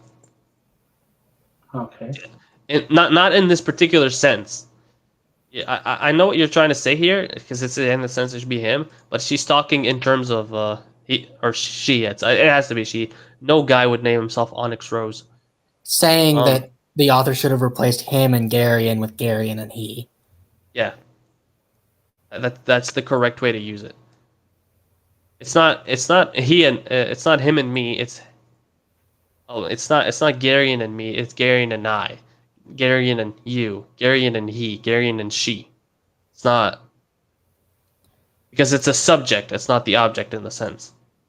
Yeah. All right. So I looked it up. A medieval ship would travel between 50 to 100 miles a day. So Jon's trip would have taken between 60 and 120 days. So that's between 2 and 4 months. Okay, well, that makes sense then. Including confusion with whatever and basically go floating aimlessly. Makes sense. All right, I guess he did his homework. I'll give him that. That or he just had a very good guess. That I mean, I'm being generous. I'm being nice. Explain the future chapter. Man, gets to. I feel like he already did this reply, didn't he? Yes, but look if he said something to add. No. Catelyn is trying to get the best for her son. Absolutely fine. She's going about it all wrong. I mean, say it's absolutely fine, but then you had her look crazy. She's going about it wrong, though. She's going about it in the normal way for the time. She smiles fondly at her son, and her son is like, "That was the most disturbing thing I've ever seen in my life." What? Jon won't be visiting the Starks first. Thanks for explaining that. He's got some inquiring to do, maybe a little bit of trouble. English is my first language. That is insulting then for your readers if the English is your first language. Been years since I've written anything. Yeah, because writing is like it's not like a bike. You don't just remember how to write. You forget. In your considering it's your first language that you practice at all times. I mean, I can understand forgetting how to write a formal paper. I exclusively stream on YouTube or also all on YouTube. I also add a few little videos of my gaming things. Like sometimes I have League of Legends footage, and as we were talking about earlier, I might start doing gaming streams on YouTube, not Twitch, because I want to build my YouTube channel. I don't really care if people won't really watch me on Twitch because just some random. But if I have a channel and a brand, that's better for me.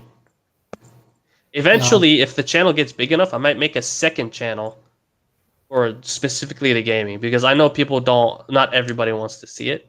They like their things. What's the word? Organized. Anyway, Yeah. can't wait to see how everyone reacts to the new John. He might make an impression, don't you think?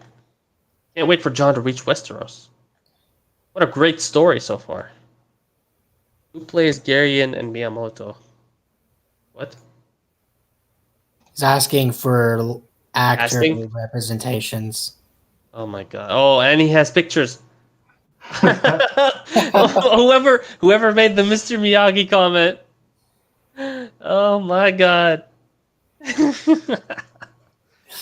Oh my god. Let's see what picture of Mr. Miyagi they got here. Mr. Miyagi, what is Master M? Mr. Miyagi is Yeah. Yeah, we have it here confirmed here. Mr. Miyagi is Master M. Now, who's Garyon? Did I miss it? Oh, there it is. Oh, there it Here's is. a part from Woody Harrelson. Oh, Oh. Beckett from the Han Solo movie. Who? You'll see. This is Woody Harrelson. If you've seen movies, you might recognize him. I recognize him. I recognize Woody Harrelson. I don't watch that many movies, so. I know. So Mr. Miyagi is Master M. That's why his name is M. Maybe we should just change your. You should be Master Miyagi now. Anyway, I was planning on doing chapter complete, dedicating to showcasing the cast. I'm open to suggestions and ideas. Amazing story, QB123 says. I actually feel that this John you've written is closer to Book John. Oh my god! Not even close. Not even close to Book John. On in the book says about to battle fury, as I like to think of it. And he also has more magical abilities than you've shown. Beyond that, the story is interesting, entertaining, very well paced, has great action and interactions, and is funny. Can't wait for more. I'm also eager to see what comes of the John and Tywin meeting. The old lion was ready to give a mountain of gold for it to get, and to have Brightroar return. No, Valyrian steel sword, because Dragon Steel is better. Actually, right, what would he say to the Dragon Steel if he saw it as better than Valyrian Steel? Oh, Tywin would want it. Would want it. But I think also specifically he'd want Brightroar because Brightroar versus any other sword, it doesn't have as much gravitas behind it. Getting Brightroar back is righting a wrong that was done to his family. Yeah, Brightroar is the family sword. And Tywin is all about his family's legacy. Exactly. Like, if he can say, I got us our family sword back and I've restored our legacy, that is way more important than saying, like, I got a sword that's stronger than Valyrian steel. Even though it would be... I think he would want Brightroar, and he would want the Dragon Steel sword to give to Jaime. Yes. And Brightroar would be the ancestral sword with the legacy. And the other one would just be the sword for combat, if that makes sense. I mean, they're both for combat. Brightroar would become the symbol. Exactly. Like, it's never used, and then the Dragon Steel sword would become something similar to Dawn for the Danes. Exactly. Actually, how does Dawn compare to the Dragon Steel? That's a question. That is a question. Or Fort John either a lot of money or a lot of favor with one of the more powerful men in the kingdom. Yeah, of course. It's all about the money and the favor. Might John head to Dorne as well? He must have heard about the rumors of Ashara Dane being his mother, and I'd expect he wanted to investigate that lead first before heading north. Great chapter. Really looking forward to John getting his answers. I'm looking forward to John. What was I think of Ned? I don't imagine he'll be happy. This is probably the bashing someone else mentioned. Love super long chapter updates. I was definitely not expecting Euron, but it makes total sense that he'd be the Emperor. I was hoping Garion would travel with Jon back to Westeros, but I'm sure you'll have a reunion at some point. Since Jon traveled what to get to the island, did Garion also, or did he travel east past Essos? I'm curious if you have this as a round planet or a flat one. There are no flat planets. If a planet was flat, the water would have fallen off a long time ago. I would expect that Garen kept traveling east after stealing Blackfire, but anything is possible. I think some flat earthers would be offended right now. Oh, yes. Unless we prestige the other... Yeah, the story, exactly. That's what we meant. Looking forward to the next chapter and seeing Jon in Westeros. The German Bear. Have you considered making Jon the Warden or Lord Paramount of the Riverlands, as the Tullys can't be trusted? Why would it be the Tullys? It's Ned's secret. And why would Jon even get anything in the Riverlands to begin with? Yeah, he's not set to an heir. If those guys lose the Warden of the Riverlands or Lord Paramount, it goes to one of the other Riverland houses. Exactly, like either I don't know, Bracken's, Frey's, whatever. Anyone there who's big enough. And also, why would the Riverlands be punished for this when it's Ned Stark who took it? And even if Catelyn Tully was affected by it, she's no longer Catelyn Tully. She is Catelyn Stark. Yes. So this has nothing to do with Edmure. This has nothing to do with Hoster. This has nothing to do with Brynden. You know, the Blackfish. So this is a stupid comment. Stupid to the extreme. Anyway, part of rebellion. I'll write it correctly. You can rebuild using Irena. Lightning Dragon. Read my fanfiction, everybody. Very good. Hope to see more soon. Next. Any more? Okay, we got plenty of more comments. Hey, when you going to... okay. Nope.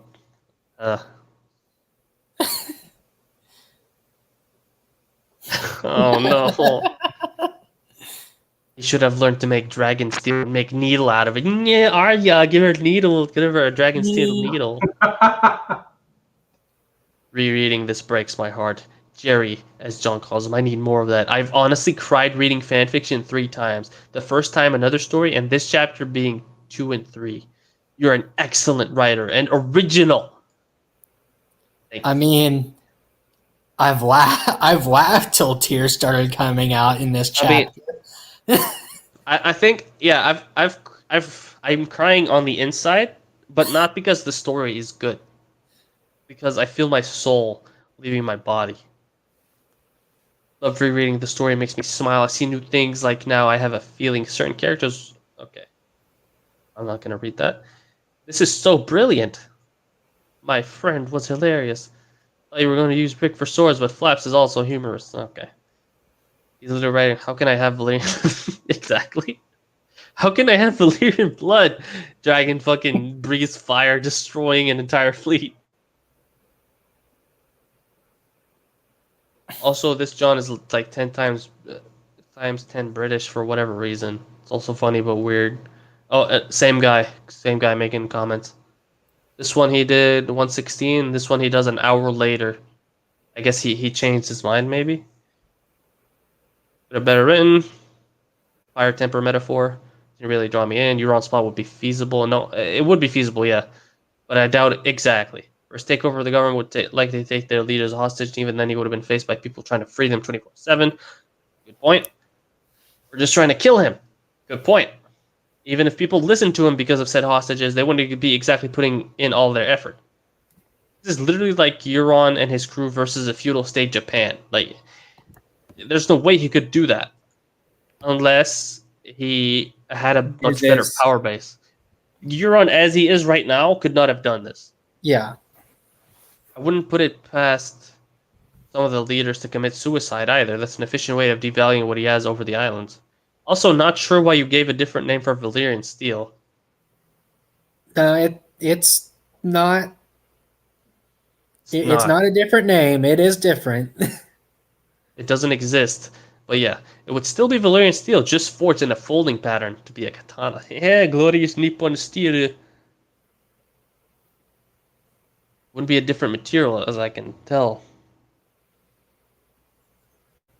from what you've told us. Not sure how Valyrian steel or the message of forging would make it to the islands either, to be honest. The Valyrian freehold would have been on the other side of the world, and they never made it past Yeti. I feel like there should have been at least one filler chapter, I guess, between John, Gary, and Master. He doesn't even know his name. I mean, he uses Master M more than... Yeah, you're right. So as readers can feel some emotional connection to these characters. It's not filler that gives the emotional connection. That filler is something that you can cut out, and it would not serve the plot in any way, shape, or form. Having John gain an emotional connection, a bigger emotional connection to these two, it's not filler. It's plot. Yeah. It's not action, obviously, but just because it's not action doesn't mean it's filler. That's a really bad way of thinking. Anyway, emotional connection to these characters. It would be nice if you justified Master M's mission for John as well by having explained that he had a vision or a dream for a spirit of something. Yeah, he could have been like a spiritual leader as well as the sword master and just been like, go up the mountain and I feel, my spirit tells me you will find your answer. Even a prophecy would have worked better than you must do this. I believe in you. Yep. Yeah. I ended up being learned mad, but despite my criticism, I do like the story. I hope my feedback helps you. I doubt he will ever read this feedback. Note how he didn't respond. Because this was written in 15th of February. This was written last month. Yeah. And he hasn't updated since May. Of last year. Exactly. Ooh, question in the comments. They say the dragon is massive in the story. Then would she not need massive wings and a large amount of food to survive? But how will they find food while flying over the sea's expanse? I mean, the answer to your second question is that she'll just fish. Yeah. She'll just eat fish. But the answer to your first part is that yes, she will need a large amount of food, which is never addressed in the story so far. Also, I mean, she's been asleep in the cave, so that you can forget about that part. That she didn't need food while she was still in the cave. She doesn't need food as much as you would think. Probably because magic. Because the answer is gonna be some kind of cop-out. It's magic answer, which is obviously kind of crap. If it were me, I would say that her stasis in the cave kept her from needing to eat, which it can pass. This one's good. Stasis, not quite. It's like bears hibernating. They don't need to eat as much as before, right? Yeah. But after she leaves the cave, he should have had a couple scenes of like the dragon hunting food and eating to stay alive. Most stories that are good depicting dragons will show this. Like, dragons aren't infallible. I remember a story I read. John being north of the wall, he dies or something, and his blood revives a sleeping ice dragon underneath him or something. And the entire first few chapters is him with the dragon trying to escape the others. And the dragon is very vulnerable and needs to eat all the time. It's a good story, and it accentuates the point you're making here. Good question. What's the name of the next chapter? This is the first arc finished. We just finished it. So Chapter index. Next chapter's name is Homecoming.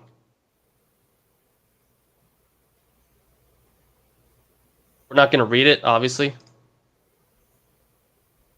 Like, we'll be stopping the stream here. I'll figure we just chill for a couple minutes, just absorb what just happened and what we just experienced. Yeah. Oh, that story is Dragons of Ice and Fire. Yeah, I remember it. Yep, that's definitely the title.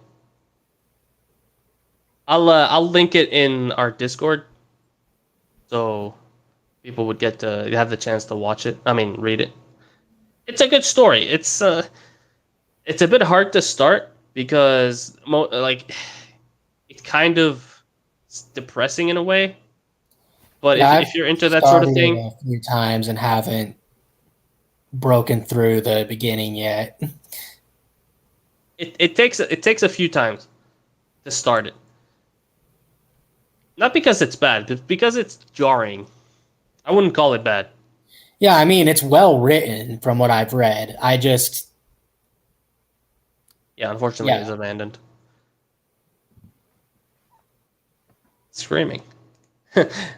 Yeah, I'm screaming on the inside right now. You hear me speaking normally because I'm very calm, but inside it's like a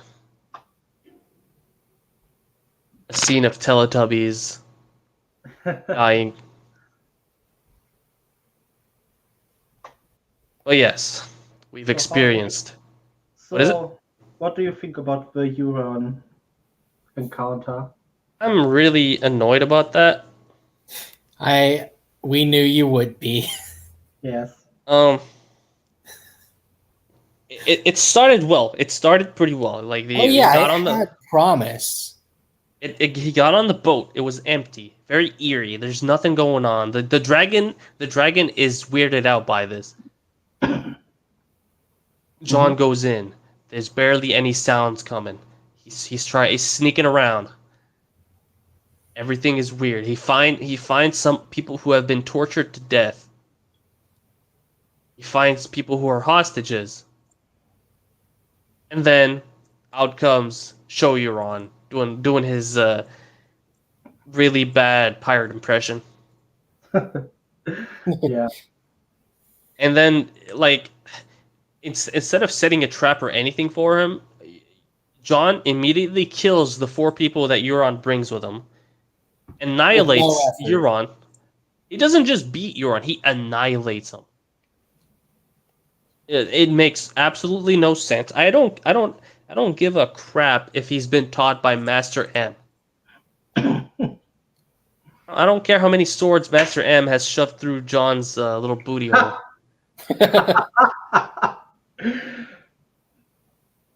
Fights aren't just about training. Fights are also about experience and tricks and using your environment to your advantage. Fighting on a boat should not have been easy for John because the boat wobbles because of the water. It also shouldn't have been easy to John because of the surroundings around him. He's not familiar with this place. He shouldn't be able to just move freely. He should be like double checking his surroundings, trying not to make a misstep. Except he killed 4 guys in quick succession until he finally slipped on a piece of intestines. He slipped on a piece of intestines, not the room itself. The consequence happened due to his own killing of someone. It's not that he was disoriented in his current surroundings. It's not that he was gripped by both fear, excitement, and all sorts of emotions that would mess up with his motor control. No. All of that was the intestines. And then the axe is slammed down and John hits it with a sword and it gets jammed. And then Euron, supposedly one of the most accomplished fighters, or rather, even if he wasn't accomplished fighters, one of the most accomplished pirates who probably had his sword stuck in a shield or something. Like, this is something all people know if they're nobility or learned how to fight. If your sword gets stuck in a shield, you let go of your sword and you try something else. Yeah, you don't just try to take it out. You don't try to take it out. That's not a thing. And then John just kills him, and then no, John just lops his leg off, and then chops all of his other limbs off in a straight up show of, I don't know, sadist brutality. It was obviously written for the reader to enjoy, not because John feels that way. I mean, he did feel that way, but it was overdone. Is what I'm trying to say here. Well, John felt that way, but we only know that because we were told. Yeah. What are you saying, Ryle?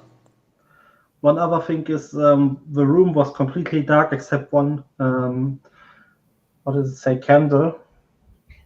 Yeah, room completely dark, but he can move freely in it without any issue. That's and also another thing. Everyone. He could see everyone.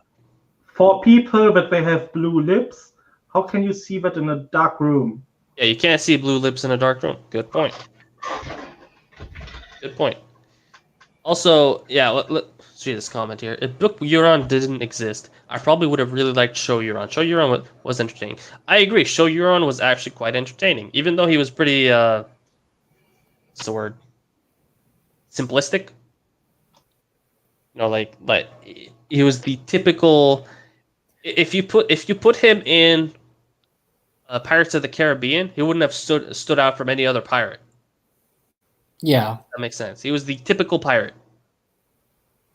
But then it was like, this is Euron. Wait, no, that's not Euron. Euron is the man chasing apotheosis by sacrificing wizards of different faiths and creeds. The guy who was manipulating his brother into using the dragon binder.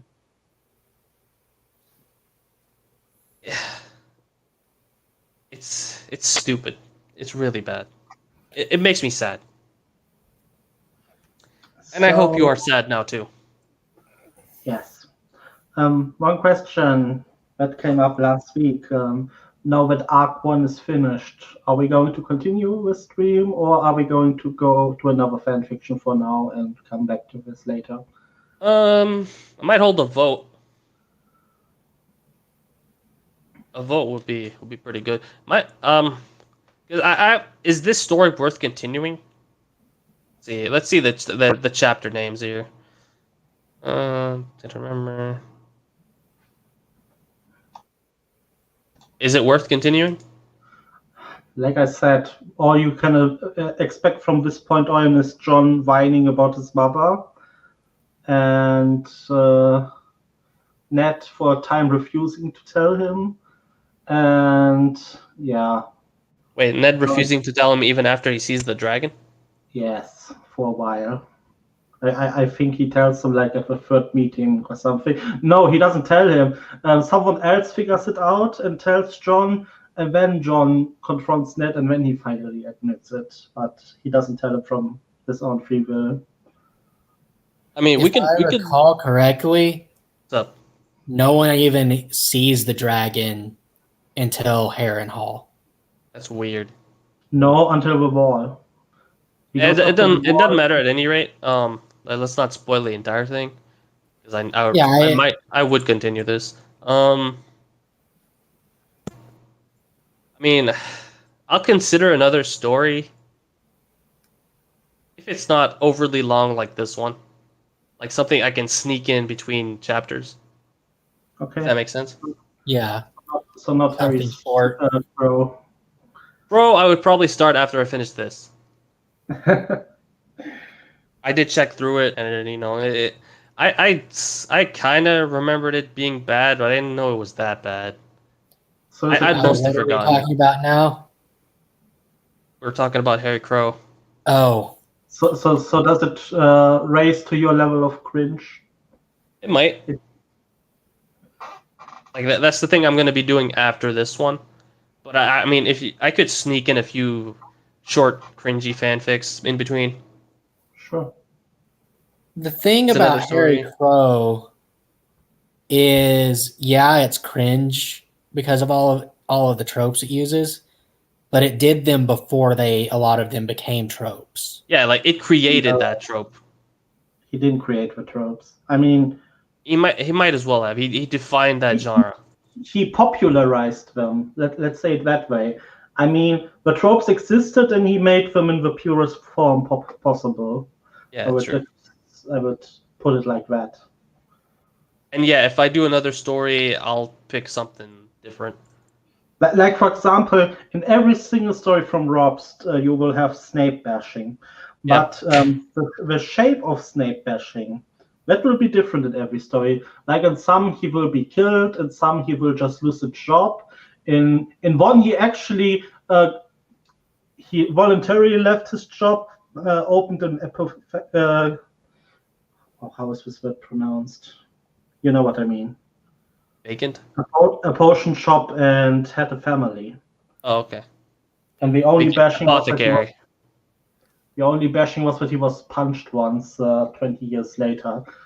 But Northern Conqueror is pretty cringy one, pretty short. I don't know what Northern Conqueror is, but I'll look it up. I don't know. Whatever I want to do. Yeah, I mean, obviously, but I like asking for opinions. Just to make sure. It would suck if people what I enjoy isn't necessarily what other people enjoy, and I'm trying to like make a community here. It's not just about me. There's basically a cringier version of this that's shorter. How short is it? I don't remember exactly. We'll have a while to look all these up. At any rate, I'd say that's long enough for the stream. The only rule I would put in place is to have a different fandom each fan fiction, because like if you just marathon through Game of Thrones fan fiction, that could be Oh yeah, I'm not going to stick just to Game of Thrones. I'm obviously going to read from all different sorts of fandoms, between Harry Potter, Naruto, Dragon Ball, anything I'm familiar with, to be honest. Never mind, it's updated a lot since I stopped reading it. Did you put a good review on it too? 200,000 words. Did you give it kudos? You give it kudos like this one? I think I might have. Oh my god, dude. I don't even have an account with Archive of Our Own. At this point, when I reach the end of a fic, it's a habit to hit that button. Don't do it, man. Only do a kudos if it earns it. Never give something good ratings if it doesn't earn it. At least that's how I feel. Now I'm afraid to hit it now to see if I have, because if I haven't, then it means I will. Funny how I spent the last 5 hours sitting here. Felt like, yeah. I mean, we've been just chilling. We've been like relaxing here. Yeah. Fun stream. And I think it was a good final, to be honest. Not final, finale, as it's pronounced. Yeah, I mean, we'll start with another story next week. Like, I think we've seen enough of this one to know how the rest is gonna go. It's gonna be more of the same. Ned crying about his Lyanna dying, and him being angry at the royals, and hyping Jon up every time he sees him. Like we might come back to it from later on, but I think this is enough for it. Yeah, I agree. Okay. What do you think, Myth? I agree.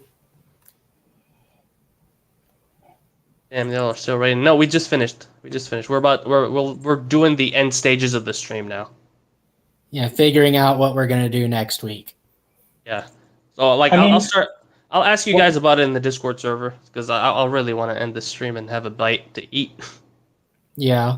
Something we could always do is read The Eye of Argon. I mean, that is a classic staple of reading. I have what? Haven't heard of it before? I have not. I think I have Eye of Argon? Yeah. Eye of Argon, heroic fantasy novella that narrates the adventures of Griffin, a mighty barbarian and thief. It was written in 19... Oh. Okay, I'll read that. Because it's a really bad fiction that is read at conventions. And there are rules like if you start laughing, the next person has to read until they laugh, and so. Yeah, we'll do that We'll do that next week. Is it hard to get the story? No, it's open. It's on the web. The author died, and it's old enough to be publicly available. Yeah, it's in circulation since the 70s, I think. So. Oh, okay, it's pretty old then. Yeah, you can either read the version like the transcribed version, so it's clean like this one, or you can see the scanned original version, like with the faded letters and what it looked like back then. It has another flavor to it. You think the original will be better? Yeah, we'll do the original. We'll see if I can find it. If I can. I can share you the link if you want to. So. All right. I mean, we'll do it in the Discord after the stream's done. Not now, of course, on Discord, but I mean, over the week you can give it a look, and if you decide, okay. Then... Oh yeah, for sure. All right, it's time for me. And it has 7.5 chapters, so it's a quick read. Really? Yeah. How long is it in word count? Do you know? I think 30,000 words. Really? Okay. No. We'll do that. You know, maybe a couple streams. Yeah. Not a single stream for the entire thing. We'll die, dude. Yeah, but I think it can be done in 3 streams or 2. 3. All right. Thank you guys for coming. It was fun, as always. Yep. Thank you everyone else for tuning into the stream. I hope you enjoyed the ride, because I've had some fun here. And some tears, and laughter, anger, and laughter, but mostly anger. If you enjoyed the video, dude, seriously, if you enjoyed it, just show it to your friends. Honestly, that's the only thing you can do for me here. Obviously you can like it and leave a comment, but you can also show it to buddies. Tell them, hey, look at Zero doing dumb stuff, like putting himself through 5 hours of torture. For your amusement. I'd really appreciate it. And with that said, I will leave you with this clip of thanks. I guess I should thank you. But that'd be out of character. Maybe you should just throw an insult my way instead. Yeah, that sounds better. Still, I owe you. Bye, everybody.